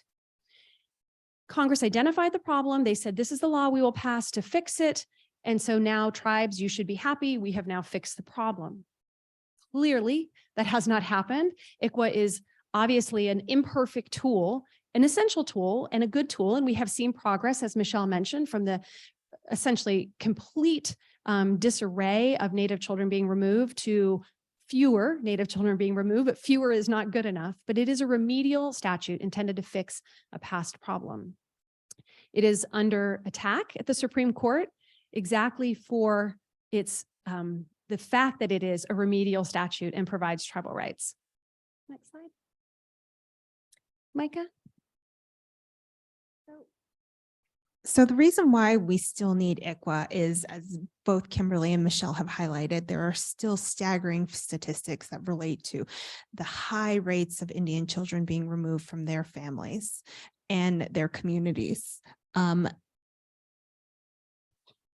one of the bigger reasons is that, you know, ICWA isn't designed for tribal communities to enact. ICWA doesn't really apply for tribes to say like, okay, this is how we handle the care of our children. It is a mandate for states. And what we're often seeing and often hearing about is that states are failing to apply these federal minimum standards. As Kimberly will address, some of the arguments that states have for not applying ICWA is the federal government shouldn't be telling us what to do.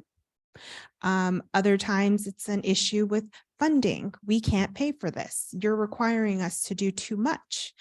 And at the bare minimum, what we're constantly seeing in states across the United States is that there's still a huge failing to our Indian children.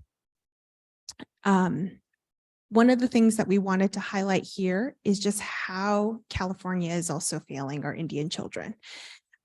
We are still seeing high rates of removal of Indian children in different counties. This here highlights the different disproportionate rates of removal. In Humboldt County, we're seeing 38% of the population in foster care are Native children, are Indian children, despite the fact that in Humboldt County, Native people don't even meet 10% of the population. So just really, really outrageous numbers. Inyo County, another area where there's high rates of disproportionality, 36% of the children in foster care are Indian children. And what's really staggering and what's really disappointing in all of this is that these are just the reported cases of children in foster care. There are these weird statistics that come through the way California reports numbers. And if a child is reported as having a mixed identity with being Hispanic, sometimes they are not being documented as an Indian child. There's efforts by the state of California to ensure that we are getting accurate data as to which children are Indian children. but for the time being, we're still getting inaccurate data, and we're still seeing these high numbers of Indian children in foster care. And I think Kimberly is going to jump to talk about the threat, but before we get into the Brackeen case, I just want to plant the seed because I was reflecting on it on my way here of what's really at the heart of this case and what's really under threat. I mean, we can share the specific provisions and the numbers and all of that, but I think when I was trying to pull back and really think about what's that threat with ICWA, it's that our laws generally in the US impose a non-native viewpoint of advancing individual interests. And that wasn't necessarily our people's way of thinking before these laws started being imposed on us. What ICWA allows our communities to do is reintroduce the lens of thinking as a community and protecting our kids as a community rather than just in an individual way. And so if we lose ICWA, we lose, as a specific provision, you know, tribes being able to be in the courtroom and honestly resources that tribes can have to get involved in those cases. So we're losing that community lens to the work. And I just want to plant that seed. I'm sure we're all thinking about that and that's front of mind, but to pull back from the numbers and the specific provisions that are under threat, without ICWA, we lose the ability within the current United States and the current California laws that are imposed on us to help our families and serve our children in a communal way.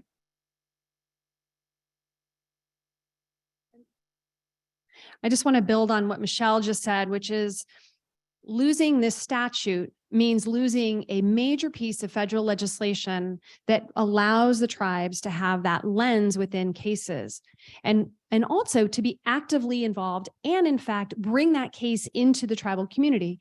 The Indian Child Welfare Act has a provision that allows tribes to transfer a case in whole from state court into tribal court. That is very unique. There is no other federal statute that provides for tribes to take whole jurisdiction back to themselves to adjudicate something. Now there's bits and pieces, but this is very unique. And so to lose that as a place that we look to support other areas of tribal strength and jurisdiction, we look to the Indian Child Welfare Act and say, there's a place where tribes are able to take over. And at the core, right, you go all the way back to the core, it is because tribes are better at taking care of their children than the system. And recently I've been positing to when we do training for social workers, so state people who have a degree, a master's in social work, and deposit to them one piece in order to walk into this work and really do it with authenticity as a non-native person who's got a master's degree, maybe from a UC school or a state university, is to say all of the education I have, all of the work that I've done still means that I am inferior in terms of the system than the tribal system. And that sometimes takes people a little while to really embrace. So the Indian Child Welfare Act as a statute is under attack. Now I want to start very clearly. You might have heard the title Brackeen v. Haaland or Texas v. Haaland or whatever the terminology, because the case has made its way through the system, through the court system over time. As much as this is a facial constitutional attack on the Indian Child Welfare Act, writ large, this has nothing to do with child welfare. This case is about attacking tribal sovereignty and tribal nationhood and citizenship. The side that has, I sometimes call it the dark side, I'm not going to do that. The other side looks to places where they can engage in litigation in order to what I call low-hanging fruit, get to the low-hanging fruit, create legal precedent, take that legal precedent, and then go to other areas of Indian law to attack. So a loss on Brackeen can be then exported over to an attack, for example, on Indian health or tribal lands or NAGPRA. So it's not truly, the other side is not truly that interested. They will say that in tribal children as they are in tribal sovereignty and nationhood. Next slide. Oh, by the way, I just want to point out the photo that's there is Michelle and our other co-executive director in front of the Supreme Court. That is on the morning of oral argument. And I just want to note, it was a really powerful kind of moment in front of the Supreme Court. A lot of people there. And it was just an incredible sense of community with tribal people from all over the country. I had the opportunity to be in the courtroom and listen to oral argument in person. This is just last week. It's been a whirlwind. And it was very somber and very difficult. But I will say without any hesitation that the attorney that was representing the 4 intervening tribes did an amazing job. I say we because I work for the Morongo Band of Mission Indians, but the universe of tribes was well represented. I was more optimistic walking out than I was walking in, which I did not anticipate. So next slide, please. Okay, so just very briefly how this case got going. You know, we would think maybe it was just by chance that there was this family that was adopting a Native child. Child had connections both to Navajo Nation and to Cherokee Nation, and then joined by some other non-Native families who were also adopting Native children. And they had difficulty in that adoption because ICWA came to play.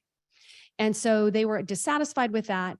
And then they were connected with the Goldwater Institute, which is a very right-wing organization out of Arizona, founded by Barry Goldwater, who, by the way, they seem to have forgotten at the Goldwater Institute, voted in favor of the Indian Child Welfare Act when it was passed. And they joined forces with a very large multinational law firm that happens by chance to represent large gaming interests and also large oil interests. And they brought that case to the Fifth Circuit Court of Appeal. They I think deliberately chose Texas as a place where the judges would be more amenable to their case. And what they said in Texas and then at the federal court is the Indian Child Welfare Act violates the Equal Protection Clause of the Constitution and also violates the anti-commandeering clause of the Constitution. Within the realm of constitutionality, the Indian Child Welfare Act should be stricken in its entirety. Obviously, from the tribal side, the arguments are that Native nations are sovereign nations. This is not a matter of race. Being a enrolled member of a tribe is not a matter of race. It's a matter of citizenship in a sovereign nation. And as to anti-commandeering, lots of legal arguments that I will spare you this evening. We ended up at the Supreme Court of the United States. On one side is the United States. So the office of Deborah Haaland, Secretary of the Interior, that's where the Haaland comes from. When you look at the V's, the other side, the Brackeens, that is that family that was trying to adopt a Native child. And important to note, the adoption of those Native children that prompted those families to come to court, those are all done. Those cases are done. There's no child that will change their placement or move or be ripped away from the only family they've ever known. All of that all is completed. So unlike the case that some of you may remember from about 10 years ago, called the baby girl case, where there was news footage of a little girl being taken from her Cherokee father to be returned to the white family that originally had custody of her, that will not happen in this case. The underlying cases are all resolved. You might say to yourself, well, then what's going on? Why is the case continuing if the adoptions are already completed? It's a good question. Next slide. So this case started 3 years ago, and it's made its way through. You can see there up on the slide if you're interested in some of the dates and kind of the process. And it was in February of this year that the court granted the review of the case, and oral argument was heard last Wednesday. We anticipate a decision no later than June 30th, probably in June, but it could be sooner. And of course, what we're looking for is to have a majority of the justices find that ICWA is constitutional on all grounds. Next slide. So I mentioned this, the first argument and the most dangerous argument is equal protection. This idea that tribal nationhood is race-based, that tribal citizenship is race-based, very dangerous because it is, again, that is what the other parties are really looking to do to undermine those legal constructs. At oral argument, some of the justices were very clear. They understood that if this case successfully knocks down the Indian Child Welfare Act, you are looking at undoing all of federal Indian law. 200 years of jurisprudence could be theoretically wiped away. And there were justices who asked many, many questions about that because it was of great, great concern to them. Next slide.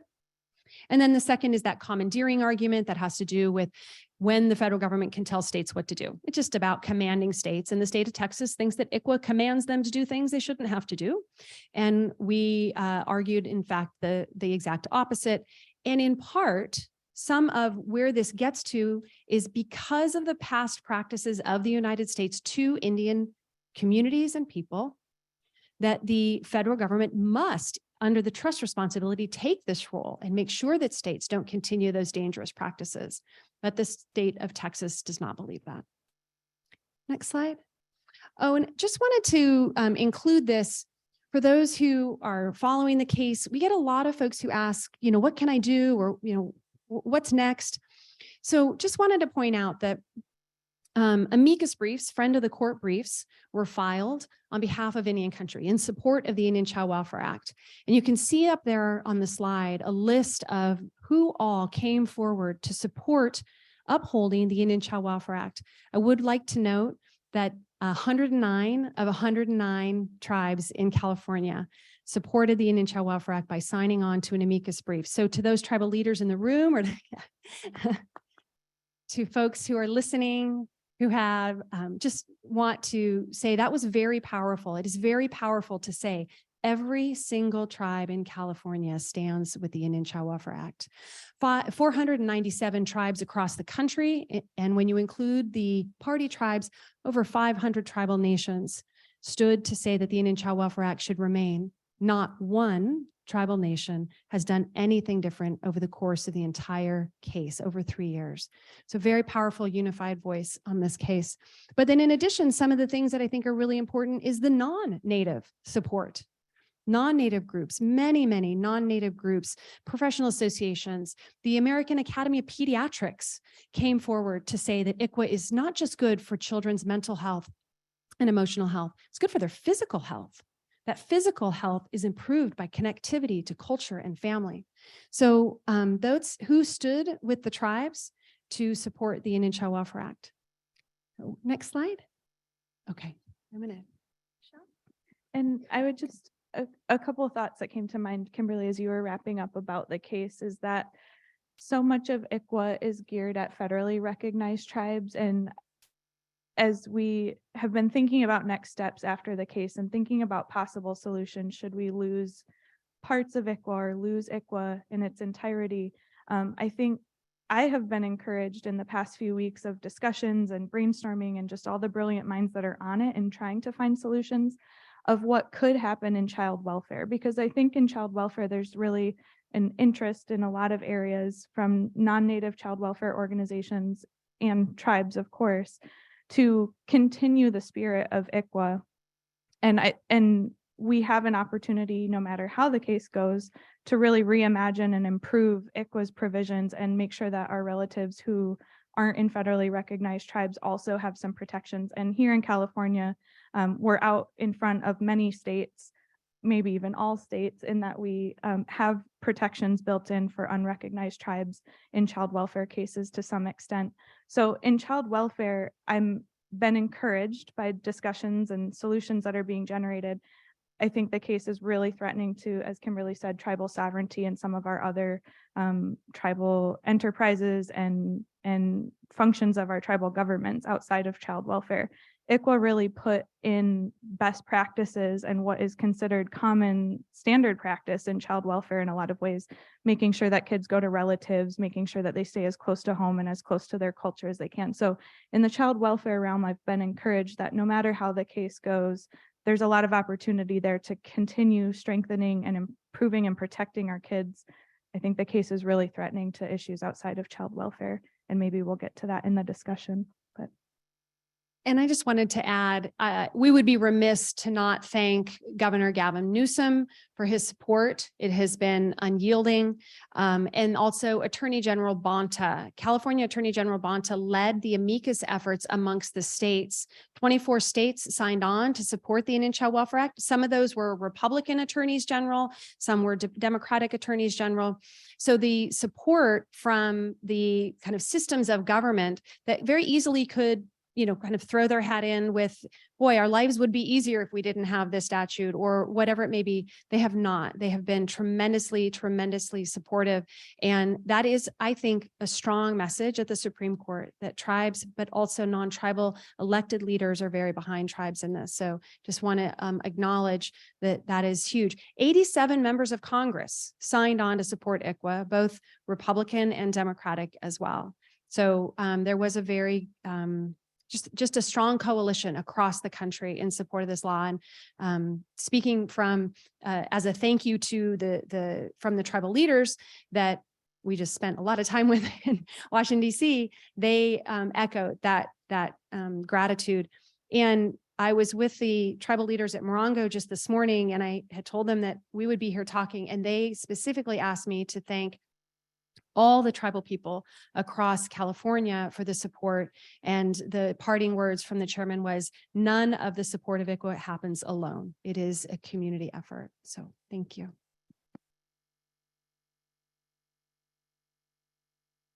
Thank you all. And do we have any questions at this time?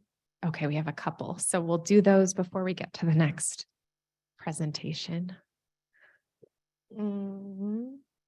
Back here.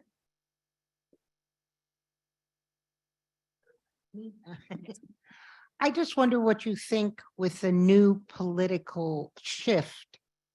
The opportunities are they, and what you feel the gist of this will be. And if you do by any chance get threatened, do you have to go back and reinvent the wheel? Are you talking about the bigger politics or the Supreme Court specifically? I'm not quite sure because I'm not quite sure how it goes down the pipe. So all the questions. Okay. So that's a terrific question, and we've been wrestling with it ourselves. So I'm going to just reframe the question as we have just seen a pretty big shift in Congress just recently, and we of course see shifts on the Supreme Court on occasion. And so what does that mean for kind of moving forward? So I will say that knowing that ICWA is under attack, tribes have come together and are moving a piece of legislation to fix some of the issues that make ICWA legally vulnerable. So from a political perspective, there's action at Congress. The shift of Congress from this most recent election likely throws a wrench in some of those efforts, but not entirely. For example, you have tribal leaders, or you have tribal people that are in Congress, right? You have Tom Cole and various others who continue to do their work, whether they're Republican or Democratic. So probably not a huge shift. Don't anticipate any shifts on the Supreme Court, although the more recent shifts on the Supreme Court certainly don't bode well for Indian country, and we know that. So we just got a horrific decision in the Castro Huerta case, although we can look back not too far and see the McGirt case, which was very supportive of tribal rights. So it's hard to read sometimes. However, as Michelle noted, even as we wait for the decision to come down, tribes, tribal leaders, and we have the opportunity to work on some of these things. We're continuing to do the work, right? We continue to do the work at the state level. For example, when the legislative session comes around this time, we will be doing work to do everything we can to empower tribes. So let's imagine ICWA is gone. Tribes aren't going to stop protecting their children. So what do we do policy-wise to strengthen the tribal role in tribal child welfare, even in the absence of a law that supports that? It's hard, but that doesn't mean that it's not going to happen. And so then state politics become important to make sure that we have champions. And gosh, I mean, we're right here where we have, Assemblymember Ramos, who's been a fantastic supporter. He has carried all the bills that we did in the last session and been tremendous. And so being mindful of those types of champions continues to be extremely important. So the interplay between the politics and the ability of tribes to be present and exercise that sovereignty that they have, there is definitely an intimate link there. I guess, first of all, in the context of ICWA, but probably not directly related, I see more and more courts mandating therapy for foster children. I would like to see that offered also to our children as a I know mandate's a strong word, but if you've been even accidentally or unintentionally mistakenly taken from your own home, there's some trauma there. So, and we need, of course, more counselors that understand our ways and know our traditions and stuff like that. So any future ideas that you have about it, if this does solidly stay, how can we make this better for our children? I guess another thing about it, our people, as we're often referred to as the asterisk nation. So we're usually an asterisk at any federal or state report that says no significant data was found, these numbers like that. So I know that our counts that you displayed are staggering, but also probably more likely underreported at the same time. So how are you guys able to kind of build up more robust data to bring these people in, including maybe descendants? Because we know that if you're struggling to feed your families and under a lot more stress, you're probably not going to be registering with your tribe, but you still have children that are tribal that need access to this. So how does this really affect our descendants too? So I'm going to take the first part. I used to be minors counsel, and one of the things that we oftentimes advocated for was for all of our children to get therapy of some sort. Again, the biggest challenge there is funding. It's a matter of getting the child connected to Medi-Cal and then getting in line with a therapist and so forth. And as you can see, therapy is one of those underrated careers, and we don't have enough therapists, one. And then we don't have enough therapists who are people of color or Indigenous therapists as well. And all of the therapists who do have the credentials to work with our children are oftentimes overbooked, or the state or the county, actually more likely the county, may not be able to afford them. And what do we do then? There have been some really great moves in California legislature, and California Tribal Families Coalition is really working on a program called the Child and Family Team. There is a new guidebook that is supposed to be forthcoming. And the whole point of child and family teaming is really to bring everyone together for the child, in a sense, to wrap around and find all of the services and supports that the children need, that the family needs, and making sure that they're connected to culturally appropriate supports, as well as therapeutic supports, behavioral supports, and everything else. But again, I think this goes back to one of the bigger ideas that has been floating around here today is, how do we get our people to become therapists? How do we support them? Where do we get the funding to encourage them? And then what you have already previously highlighted with, how do we support them academically and being first generation students and so forth. So there is a whole line. I definitely agree with you, but I know that as Minors Council, that was one of the things that we advocated for all of our youth, was to get therapy of some sort. And I would just add to that, I'm going to try really hard not to get in the weeds on it, but like Micah said, so much of it is wrapped up in the funding streams when it comes to our foster children. And so when our children are in the state system, it's funded through a program called Title 4E it stems from the Social Security Act. If tribes transfer cases to our tribal courts, if they're not a 4E tribe, they don't have a 4E agreement, which only 3 tribes in California have those agreements. That funding isn't there for that child anymore. And so what we're looking at right now, while ICWA is under threat, is building up our tribal child welfare systems, as we talked about at the beginning. But what that means is trying to find a sustainable source of funding, whether it be through 4E agreements or otherwise, to provide services to both the children and the parents if they're in the tribal child welfare system rather than the state. So that's the goal. A lot of it's tied up in funding, and it's something that we're very much working on right now. CTHC works with several of our member tribes to both strengthen 4E agreements and start drawing down the funding in that way, but also strengthening and building up our behavioral health system so that regardless of whether the child's in foster care or not, we have the tribal behavioral health system to tap into. And then just very quickly, another piece of work that the state of California is working on right now through the Department of Developmental Services is trying to get their services to be more accessible in tribal communities, because we know our Native people are very underserved by that system. The developmental disability system in California has 21 sites around the state, and their service rates for Native people is very, very low. But the system recognizes that, and they're now pouring money into trying to get their services more accessible into tribal communities. And that's mostly for our very little ones.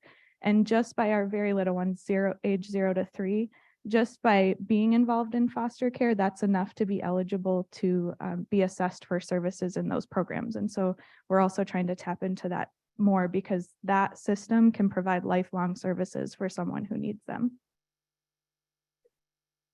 We're going to hand it over to Dr. Madrigal, but I did want to leave maybe on a bit of an up note, which is just in this legislative session, through Assemblymember Ramos, in partnership with CTHC and others who came together, 2 bills were passed to address very much what Michelle is talking about, which is that resource issue.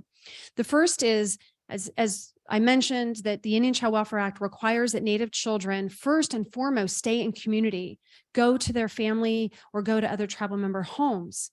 There's not enough of those in California.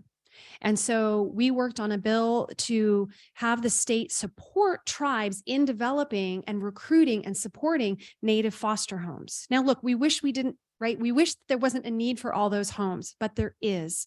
And so the tribally approved homes bill was signed by the governor, and that provides a funding stream that the state, through the California Department of Social Services, passes down directly to tribes for tribes to have the resources to recruit and support Native foster homes. So addressing right at its core that issue of resources.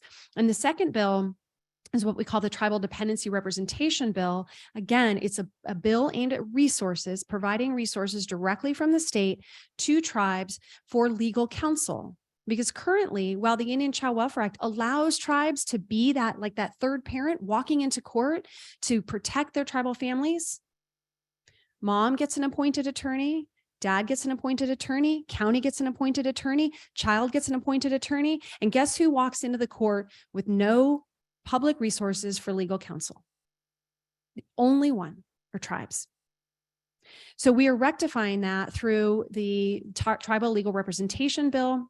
Again, it provides resources through the state that will go down to tribes. Now, the process of getting those bills implemented will take some time, but trying to get to the core of some of these issues while at the same time trying to work to advocate to save the statute.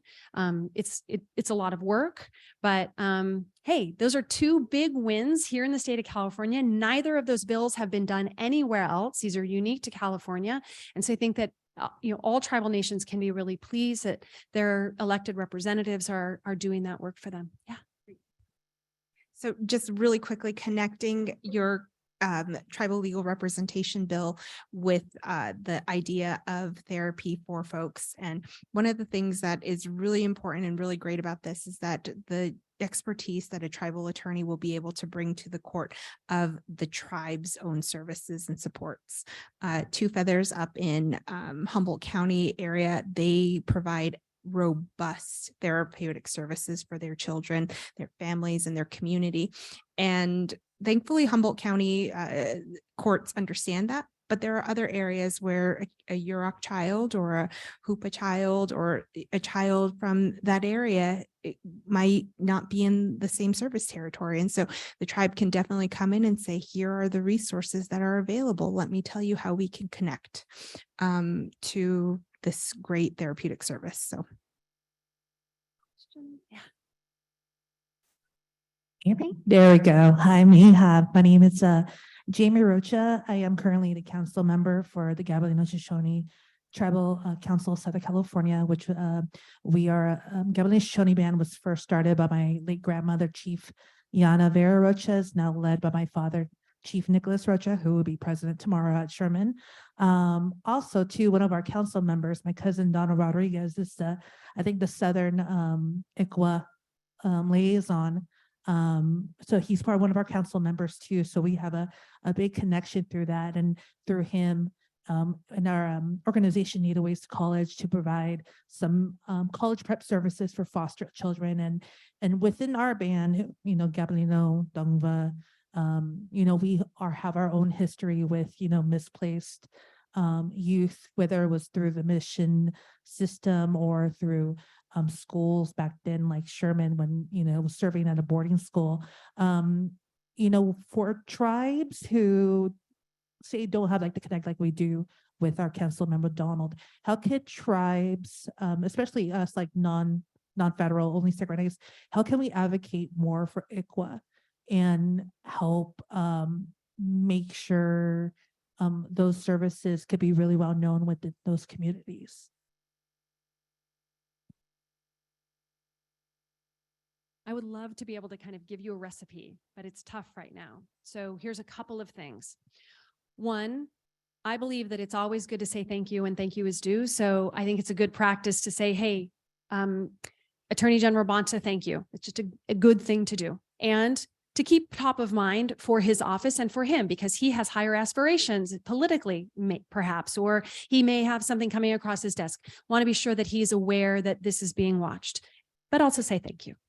Number two, as the legislative session gets going, to identify and say, oh, that's that bill, oh, that one, and reach out and write the letter of support and do those things.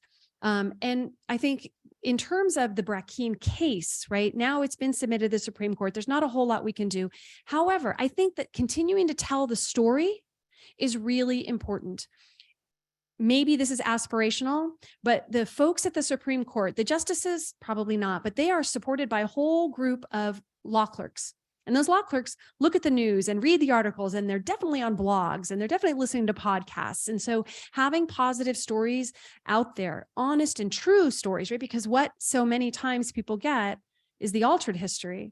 And so if the folks who are there, who are thinking about these cases, hear the true narrative, I think that is important. I think that is helpful. So just those three are three things that can be done.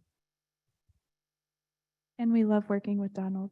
I know that one of our panelists has to run, and I also want to make sure that we're giving enough time to Dr. Madrigal. So I think we'll take the one last question, and then we'll turn it over to her presentation.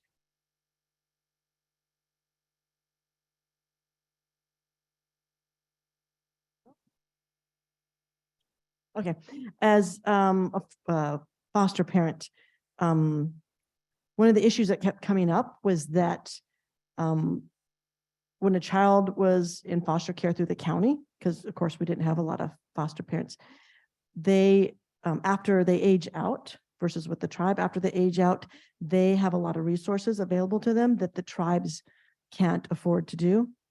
So I'm wondering if there's a way to include the children that are in foster care through the tribes to benefit from those resources, because I mean, I get kids going homeless after they've aged out as tribal members.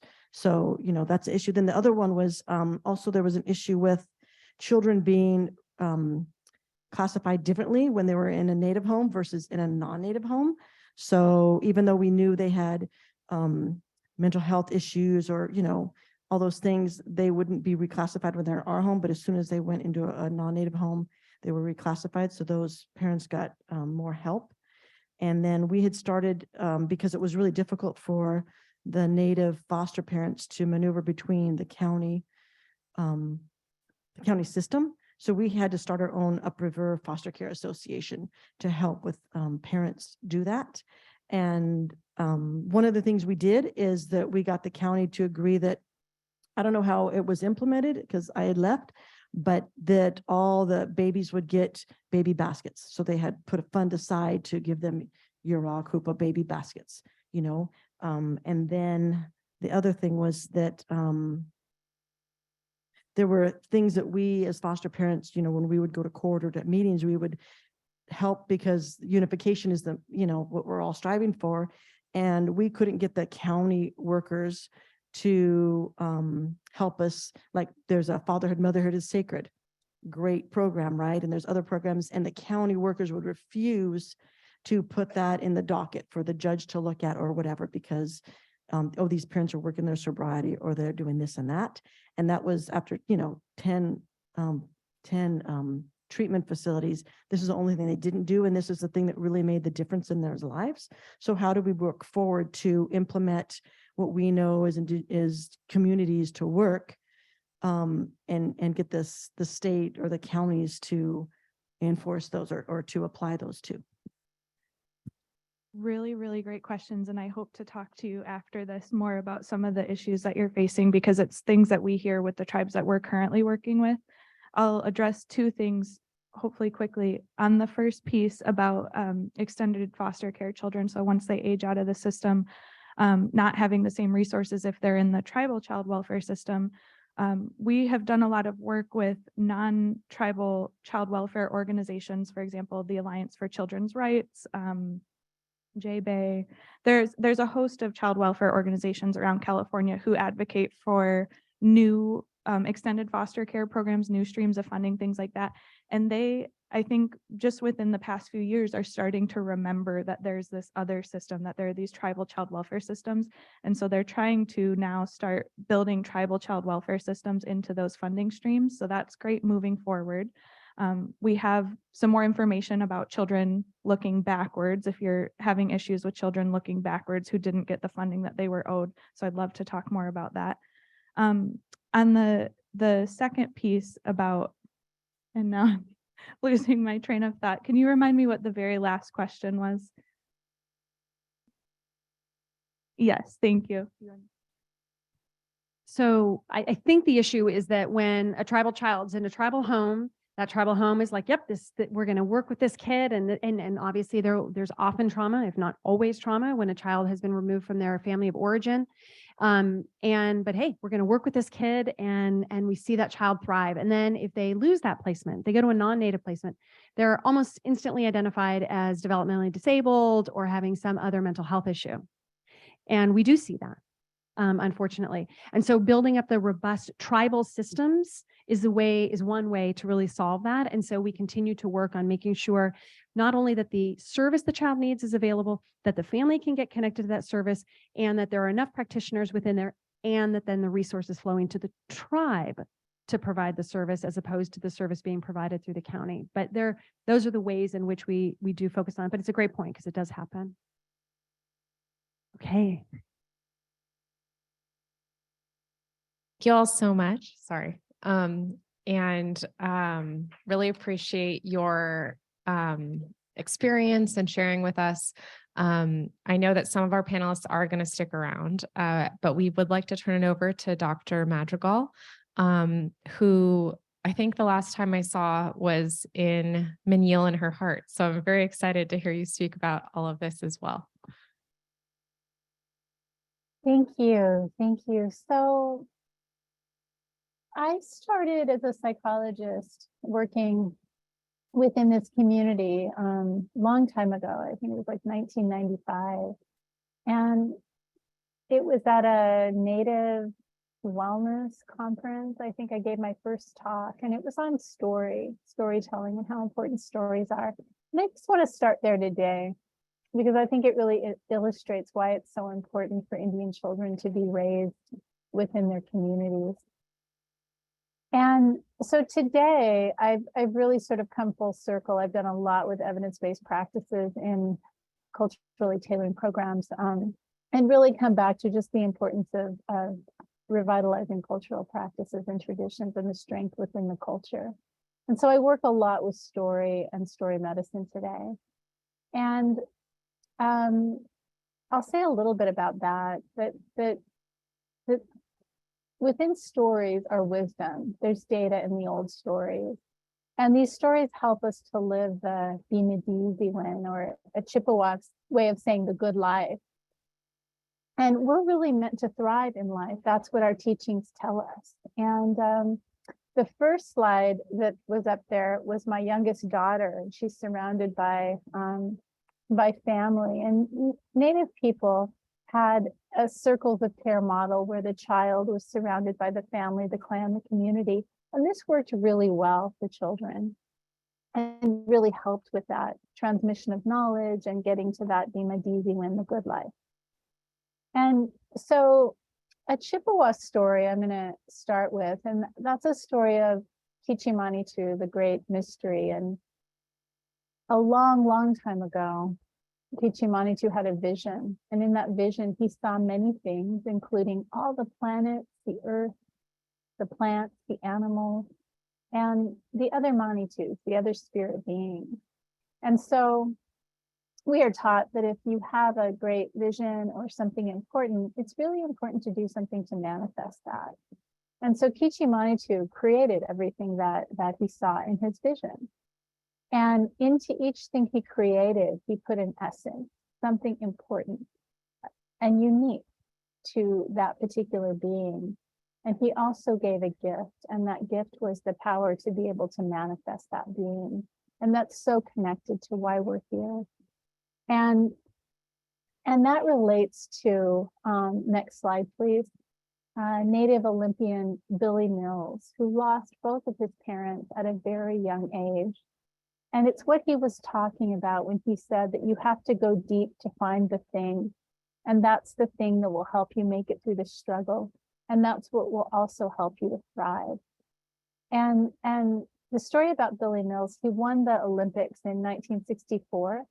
And it was a 10,000 meter run. And he wasn't unknown. Nobody knew about him or expected him to win. There were two other runners that day, one from Tunisia and the other from, I believe it was Australia, who was the favored person to win. And the next slide will show Billy Mills. And so Billy, before that day, he talked about, as I said, his mom died when he was 8 and his dad when he was 12. And he was in a pretty dark place. And there was one night where he was in a hotel room and he took a chair and he sat it by the window. He was 3 stories up. And he looked out the window and he thought, if I jump, it'll all be over. And he heard the word don't 4 times. And it was the voice of his father. And he remembered his father saying shortly after his mother died that it takes a dream to heal a broken heart. And so he got down off that chair and he wrote on a piece of paper, 10,000 meter gold medal Olympics. And so on that day, he was behind those 2 other runners. And he, out of the corner of his eye, he saw the back of a jersey. And on that jersey, he saw an eagle. And he remembered his father's words that he'd also told him, that son, you have the wings of an eagle. And he just started thinking, I can win, I can win, I can win. And with that, he sped up and he crossed the finish line first and he won the gold medal. And afterwards, he looked for the man whose jersey he saw. He wanted to thank him. And he found him, but there was no eagle on the back. And so the thing that he attributes to winning the gold medal was ancestry and archetype, which is something we understand traditionally within Native communities and how important it is for us in our journey to find that thing. And we're taught that through our stories and we're taught that through our culture. And so the stories tell us how to live, they tell us who we are, they tell us about our place in the world and how we can access our own power and even in the face of great adversity.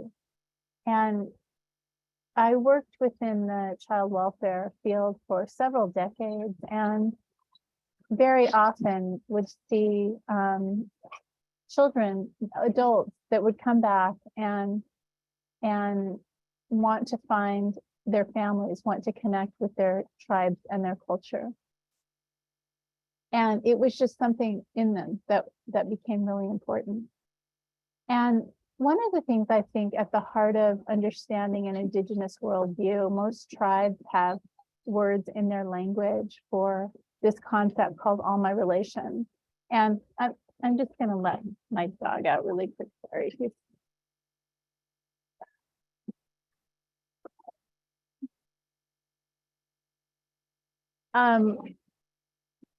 And what that means is it's this respectful relationship to ourselves, each other, and the larger world. And interestingly, Western science has also found that there's those three concepts: self to self, self to other, and then they call it transcendent self to the larger universe. That when you're high in all three of those areas, that your sense of well-being is the highest. And there's even practices that you can do that correspond to those areas in the brain that go to self, self to other, and then transcendent self. Mindfulness practices, when you're doing those kind of practices, those areas light up, and then the well-being center of your brain lights up. And when I heard about this, I thought, well, wow, that's an all my relations practice. We can go ahead to the next slide. And so this is the relational worldview that I'm talking about, that I hit it again. Yeah, Terry Cross, former longtime director of the National Indian Child Welfare Association, would talk about this relational worldview. Next slide. And we currently live in this world that is absolutely out of balance, not just for Indigenous people, but for everyone. The World Health Organization reports that depression and anxiety are problems that are leading health problems around the world, across gender, across ages. And loneliness is an epidemic in the world. So in a world such as this, you know, we might ask this question of what can stories possibly have to offer? And the answer that I would say is everything. I agree with Leslie Marmon-Silko, one of our storytellers, when she says, I will tell you something about stories. They aren't just entertainment. Don't be fooled. They are all we have, you see, all we have to fight off illness and death. And the stories that we believe shape our world, and they shape our children's future. And Native children need to be in Native homes so they can know Native stories, so they can know who they truly are. And that is what will give them the strength to not only make it through the struggle, but the purpose to become who they're meant to be able to manifest that authentic vision. Next slide. Quickly, I'm going to share with you my journey I got my PhD in clinical psychology when I was 27. And I can tell you that education did not help me at all in terms of working within tribal communities and helping Native families. I actually thought I wanted to work with Native women, but it was children that were brought in at the Indian Health Clinic into my office. And to work with children, you have to work with families. And so that's really how I got into family strengthening programs. But I had to go and learn from other Native psychologists and Indian elders and Indian tribal people. Duran and Duran's book, Post-Colonial Psychology, became sort of my handbook for trying to understand how do we work within Indian communities. And one of the things a Native Canadian psychologist, Art Blue, told me early on was, you know, most importantly, do no harm. And I really thought about that a lot in the work that I've done over the years, and especially around not further assimilating Indian children and Indian families into being something that they aren't. So some of the work I did, the Indian Family Wellness Assessment, was looking at, it was with Indian parents and talking to them about historical trauma and colonization and how those processes work to why they got where they are today, so that they could really sort of see that the problem isn't in them. The problem is in a much larger historical, cultural context. We can go to the next slide.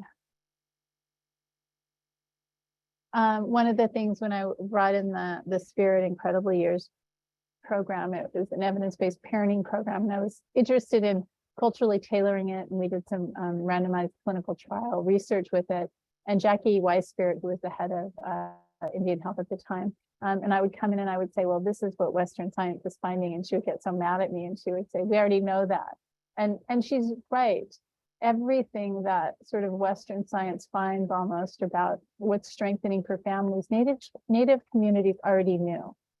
And not only did they already know it, but a lot of practices were outlawed, and then things happened to make things more difficult. Okay, next slide. I also worked as a consultant with Riverside University Health Systems and put together a council. You can see some of the people. I think Matt Lavis in the middle there, you're going to probably hear tomorrow at Sherman. Luke Madrigal, my husband, Greg Cajete, he's an incredible Tiwa Pueblo, PhD in education, worked with him around curriculum building, Larry Venegas, Jim Fenelon, Teresa Mike, Julia Boggany. And so we put together a report to Riverside University Health Systems because they had millionaire money, and part of their mandate is to give mental health services that help underserved communities, and American Indian communities are one of them. And so one of our biggest mandates was support tribally run programs and support programs that help develop the infrastructure for revitalization of traditional kinds of practices for Native people. Next slide. This is Chief Little Shell. He was one of the chiefs of my tribe. And I just put this, my dad was actually in a boarding school. You know, when we think about these boarding schools, sometimes we think a long, long time ago, but it touches our lives today. So my dad was sort of World War II era. And he was in one of the schools where you're punished for speaking your language, or, you know, you can't practice your traditions, and you're taught basically, you know, the further away you get from Indian, the closer you get to God. Next slide.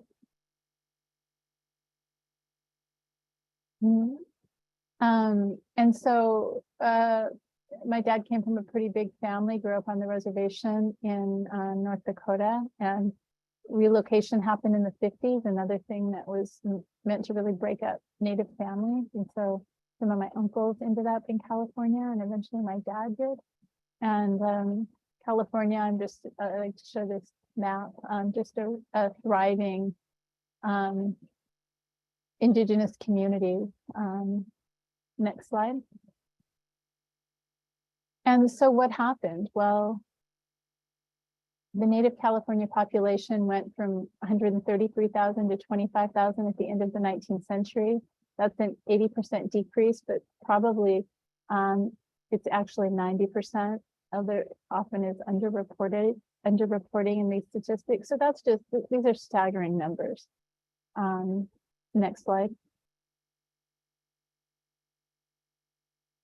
So trauma-informed care, I have Floyd Red Crow Westerman up there because I had the honor of being able to present with him. He would come and we would do ICWA trainings, and this was a matter that was very close to his heart. And he was taken away from his mother.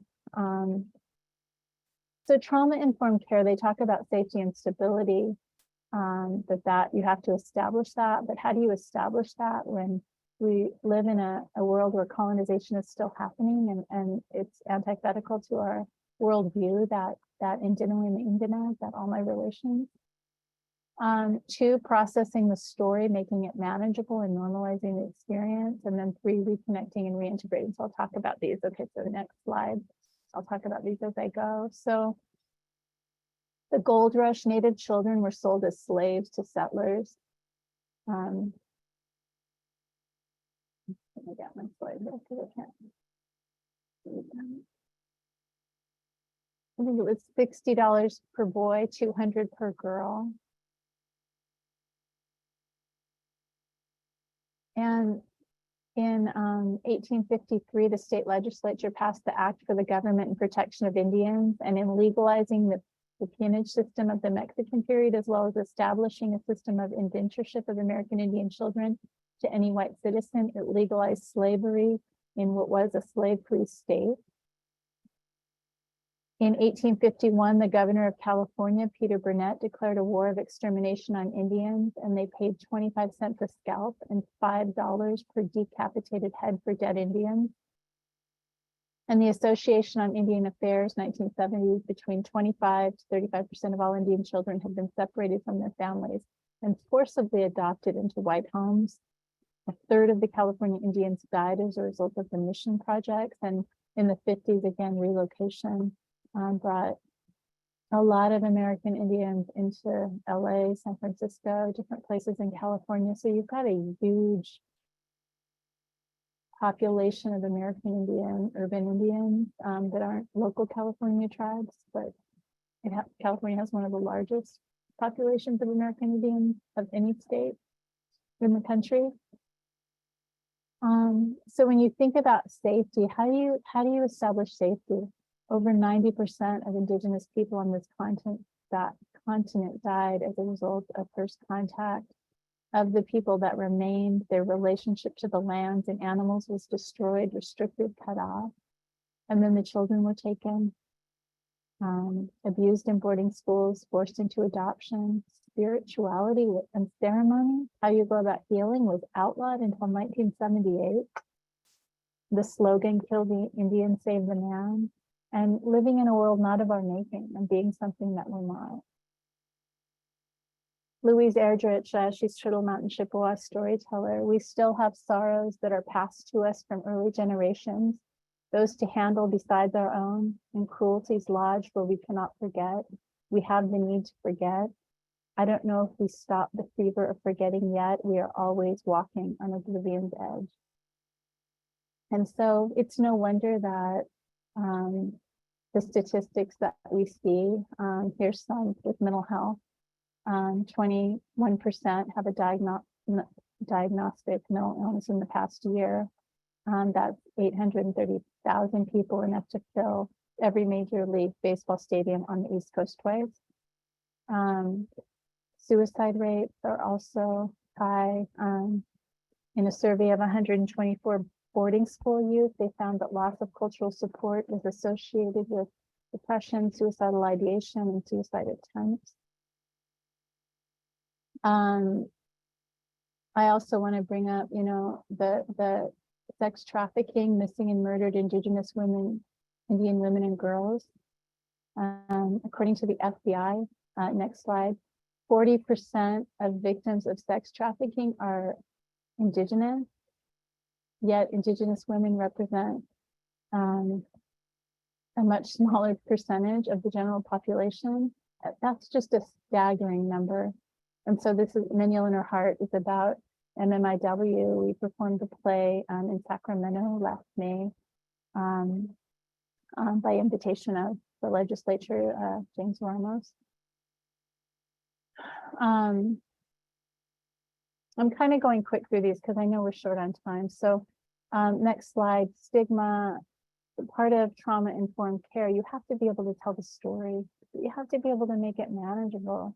And how do you do that when there's something so horrific? So you really have to expand the context within that you talk about it within.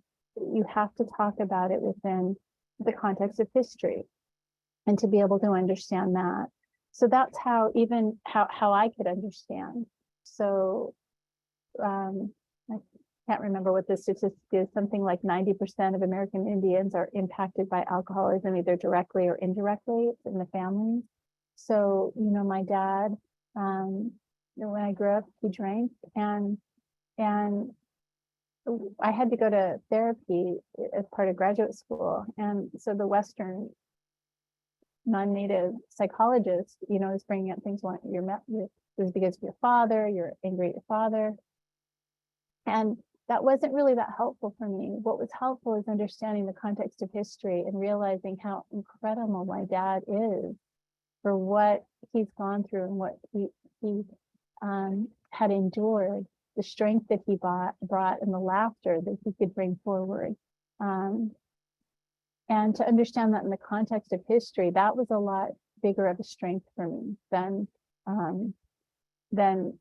if I just looked at it in terms of, oh, this is just my parent and this is what happened, and forget about history. Maria Yellowhorse Braveheart did a lot of work around historical trauma. Let's go to the next one. Epigenetics. So for a long time, our elders have been telling us that there's this spirit of trauma that carries down the family line. Well, epigenetics is a newer science, and they find that yes, trauma is carried down the family line, but the expression of genes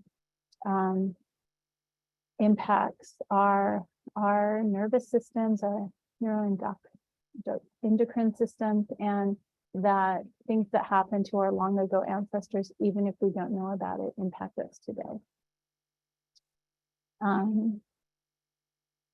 So intergenerational trauma is real, and historical trauma can be seen as a contributing cause to the development of PTSD, depression, type 2 diabetes. Here's Bonnie Duran. Many of the present day health disparities can be traced back through epigenetics to a colonial health deficit, including addiction, suicide, mental illness, sexual violence, all these things. So why is it unhealthy for American Indians to live today in this nation? And that we've heard too many times that was a long time ago, yet there is no recognition that deep within our nation's structure, it still remains and contributes to systemic bias and disparities today. And that's from the U.S. Commission on Civil Rights. From the beginning, American Indians were deemed lesser than, and when we're deemed lesser than, it has an impact on our physical body. So I'm going to go to the slide on telomere research. A telomere length is a marker scientists use to evaluate biological aging. So essentially, the shorter your telomere length, increased risk of premature death and chronic disease like diabetes, stroke, dementia. And so some of the research they've done, they found, for example, African-American men who experienced greater racial discrimination and who displayed a stronger bias against their own racial group had the shortest telomeres of those studied. And that culture, being strong in your culture, seems to be protective and result in longer telomeres. I'm going to skip a little bit. I wrote a book, a Mindful Family Guidebook, that really came out of my work with Indian children and families. And the three kind of pillars of that is ancestral strength and knowledge, the spirit of respect, which is like that in Dinowin Inganag, and cultivating joy. Go to the UN report. So UN 2017 report, much of the testimony that I received referenced the historical trauma that deeply affects Indigenous individuals every day. And this trauma accumulated as a result of the largely discriminatory policies of the government towards Indian tribes and individuals since first contact, and today still results in distrust of government initiatives and poor health outcomes for Indian individuals. And so when we think about, what's happened, well, the etiology, what's the problem? Why do we have the depression or substance abuse or whatever it is? And it's historical trauma and continued colonization and oppression. And it hit us at the very heart of what we're about, and that's our relationships. And when we think about the symptoms we have and we diagnose things with a Western lens, it looks very different than when we look at it from an Indigenous view. And the treatment intervention is really about restoring our connections and remembering who we are and re-indigenizing. And so the third step of trauma-informed care on the next slide, reintegration, reconnection. You can't do that if you don't know who you are. And so in a mainstream mental health system, what do you reintegrate into? Like the idea of kill the Indian, save the man, be something you're not. You have to know who you are from a cultural perspective. And this is another native, Leslie Marmon Silko, who I quoted earlier in her book Ceremony. For Teo, survival is contingent on his ability to keep telling the story, to continue the circulation of narrations and words that make up the past, present, and future of Native American culture. The Army doctors are stifling this flow, severing the links that comprise the chain of time that sustains his people. White people's medicine is poison for Teo. And we've stopped relying on our intuitive ways of knowing and stopped practicing our most fundamental human ways of communicating with each other. And youth and civil are neuroscientists, and they note that once we lose our ability to construct narrative of stories, we lose ourselves. And this loss is experienced in Native communities through the process of historical trauma. And it's critical that storytelling and narrative be revitalized in communities in order to restore self-identity, as well as communal and tribal identity. And Scott Momaday, we are what we imagine. Our very existence consists in our imagination of ourselves. Our best destiny is to imagine at least completely who and what and that we are. The greatest tragedy that can befall us is to go unimagined. Let's go ahead to the Native vision, a focus on improving behavioral health and wellness for California Native Americans. It was part of the Reducing Disparities project that tribal groups worked with, and concluded that American Indian communities should be supported in efforts to revive or sustain their cultural traditions and practices, languages, and ceremonies, and to address the loss of culture and improve wellness. And we see this also in the UN Declaration on the Rights of Indigenous People, that Indigenous people have the right to practice and revitalize their cultural traditions and customs. And this includes the right to maintain, protect, and develop the past, present, and future manifestations of their cultures, ceremonies, performing arts, literature. And so re-indigenize. Indian children need Indian homes so they can learn Indian stories. So it's easier for them to know their essence, build their power, and manifest their vision in the world to become who they are meant to be. And this is again in reference to my dad and what he learned in boarding school, and the closer I get to Indian, the closer I get to God. And I want to thank you. That concludes. And sorry I went so quickly with that. And such important work behind the Indian Child Welfare Act, and all the efforts that went into getting that passed in 1978, same year that we could legally practice our ceremonies, and how important it is to be fighting that fight. And Gwetch. Thank you so much, Dr. Madrigal. We really appreciate all of your expertise, and a little disappointed that we didn't have more time for your presentation, because it was just wonderful, and we'll share that with the group as well. I know we're a little over time. I think if anybody has any thoughts before we close out for today, I don't want to cut off any conversation or questions. Okay, I think people are kind of tired today, and I know tomorrow is going to be a very long and hard day as well. So again, really appreciate all of our panelists today. I also know that you're on the East Coast and probably getting a bit tired as well. So really appreciate your joining us. Any council members have any comments at this time?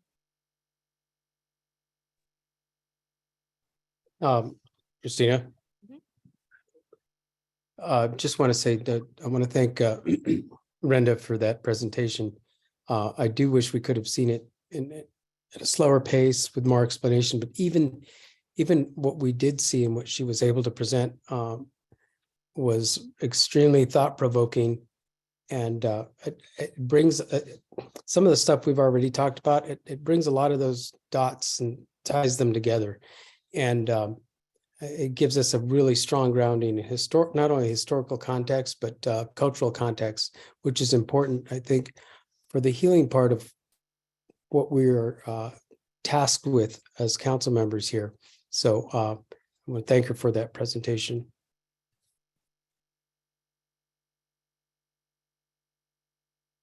Great. Any other thoughts from council members joining virtually? Okay. So again, thank you to all our panelists, and we'll make those presentations available. Just a flag for tomorrow. it may be possible that we can stream, but we might not be able to. So I would say that we'll have the recording available after the fact. Wanted to say thank you again to Loretta for putting all of this together. Yeah, we've got some snaps in the room. Thank you all for all of your time and energy and just sharing today. We know it takes a lot to be in these spaces, and it's been a long day. Thank you to Cal State San Bernardino. This has been amazing and a beautiful space, and we really appreciate it. And thank you to San Manuel for providing water and providing all of the support that that you've brought today. We had, this was a real thing. Okay, so we have Councilmember Myers has offered to close us out today. So we'll turn it over to you. Would you like us to stop streaming, or is it okay? So we're going to stop streaming for our closeout, and appreciate all of your joining us virtually. And for those of you who are joining us tomorrow, we'll see you tomorrow. Thank you so much.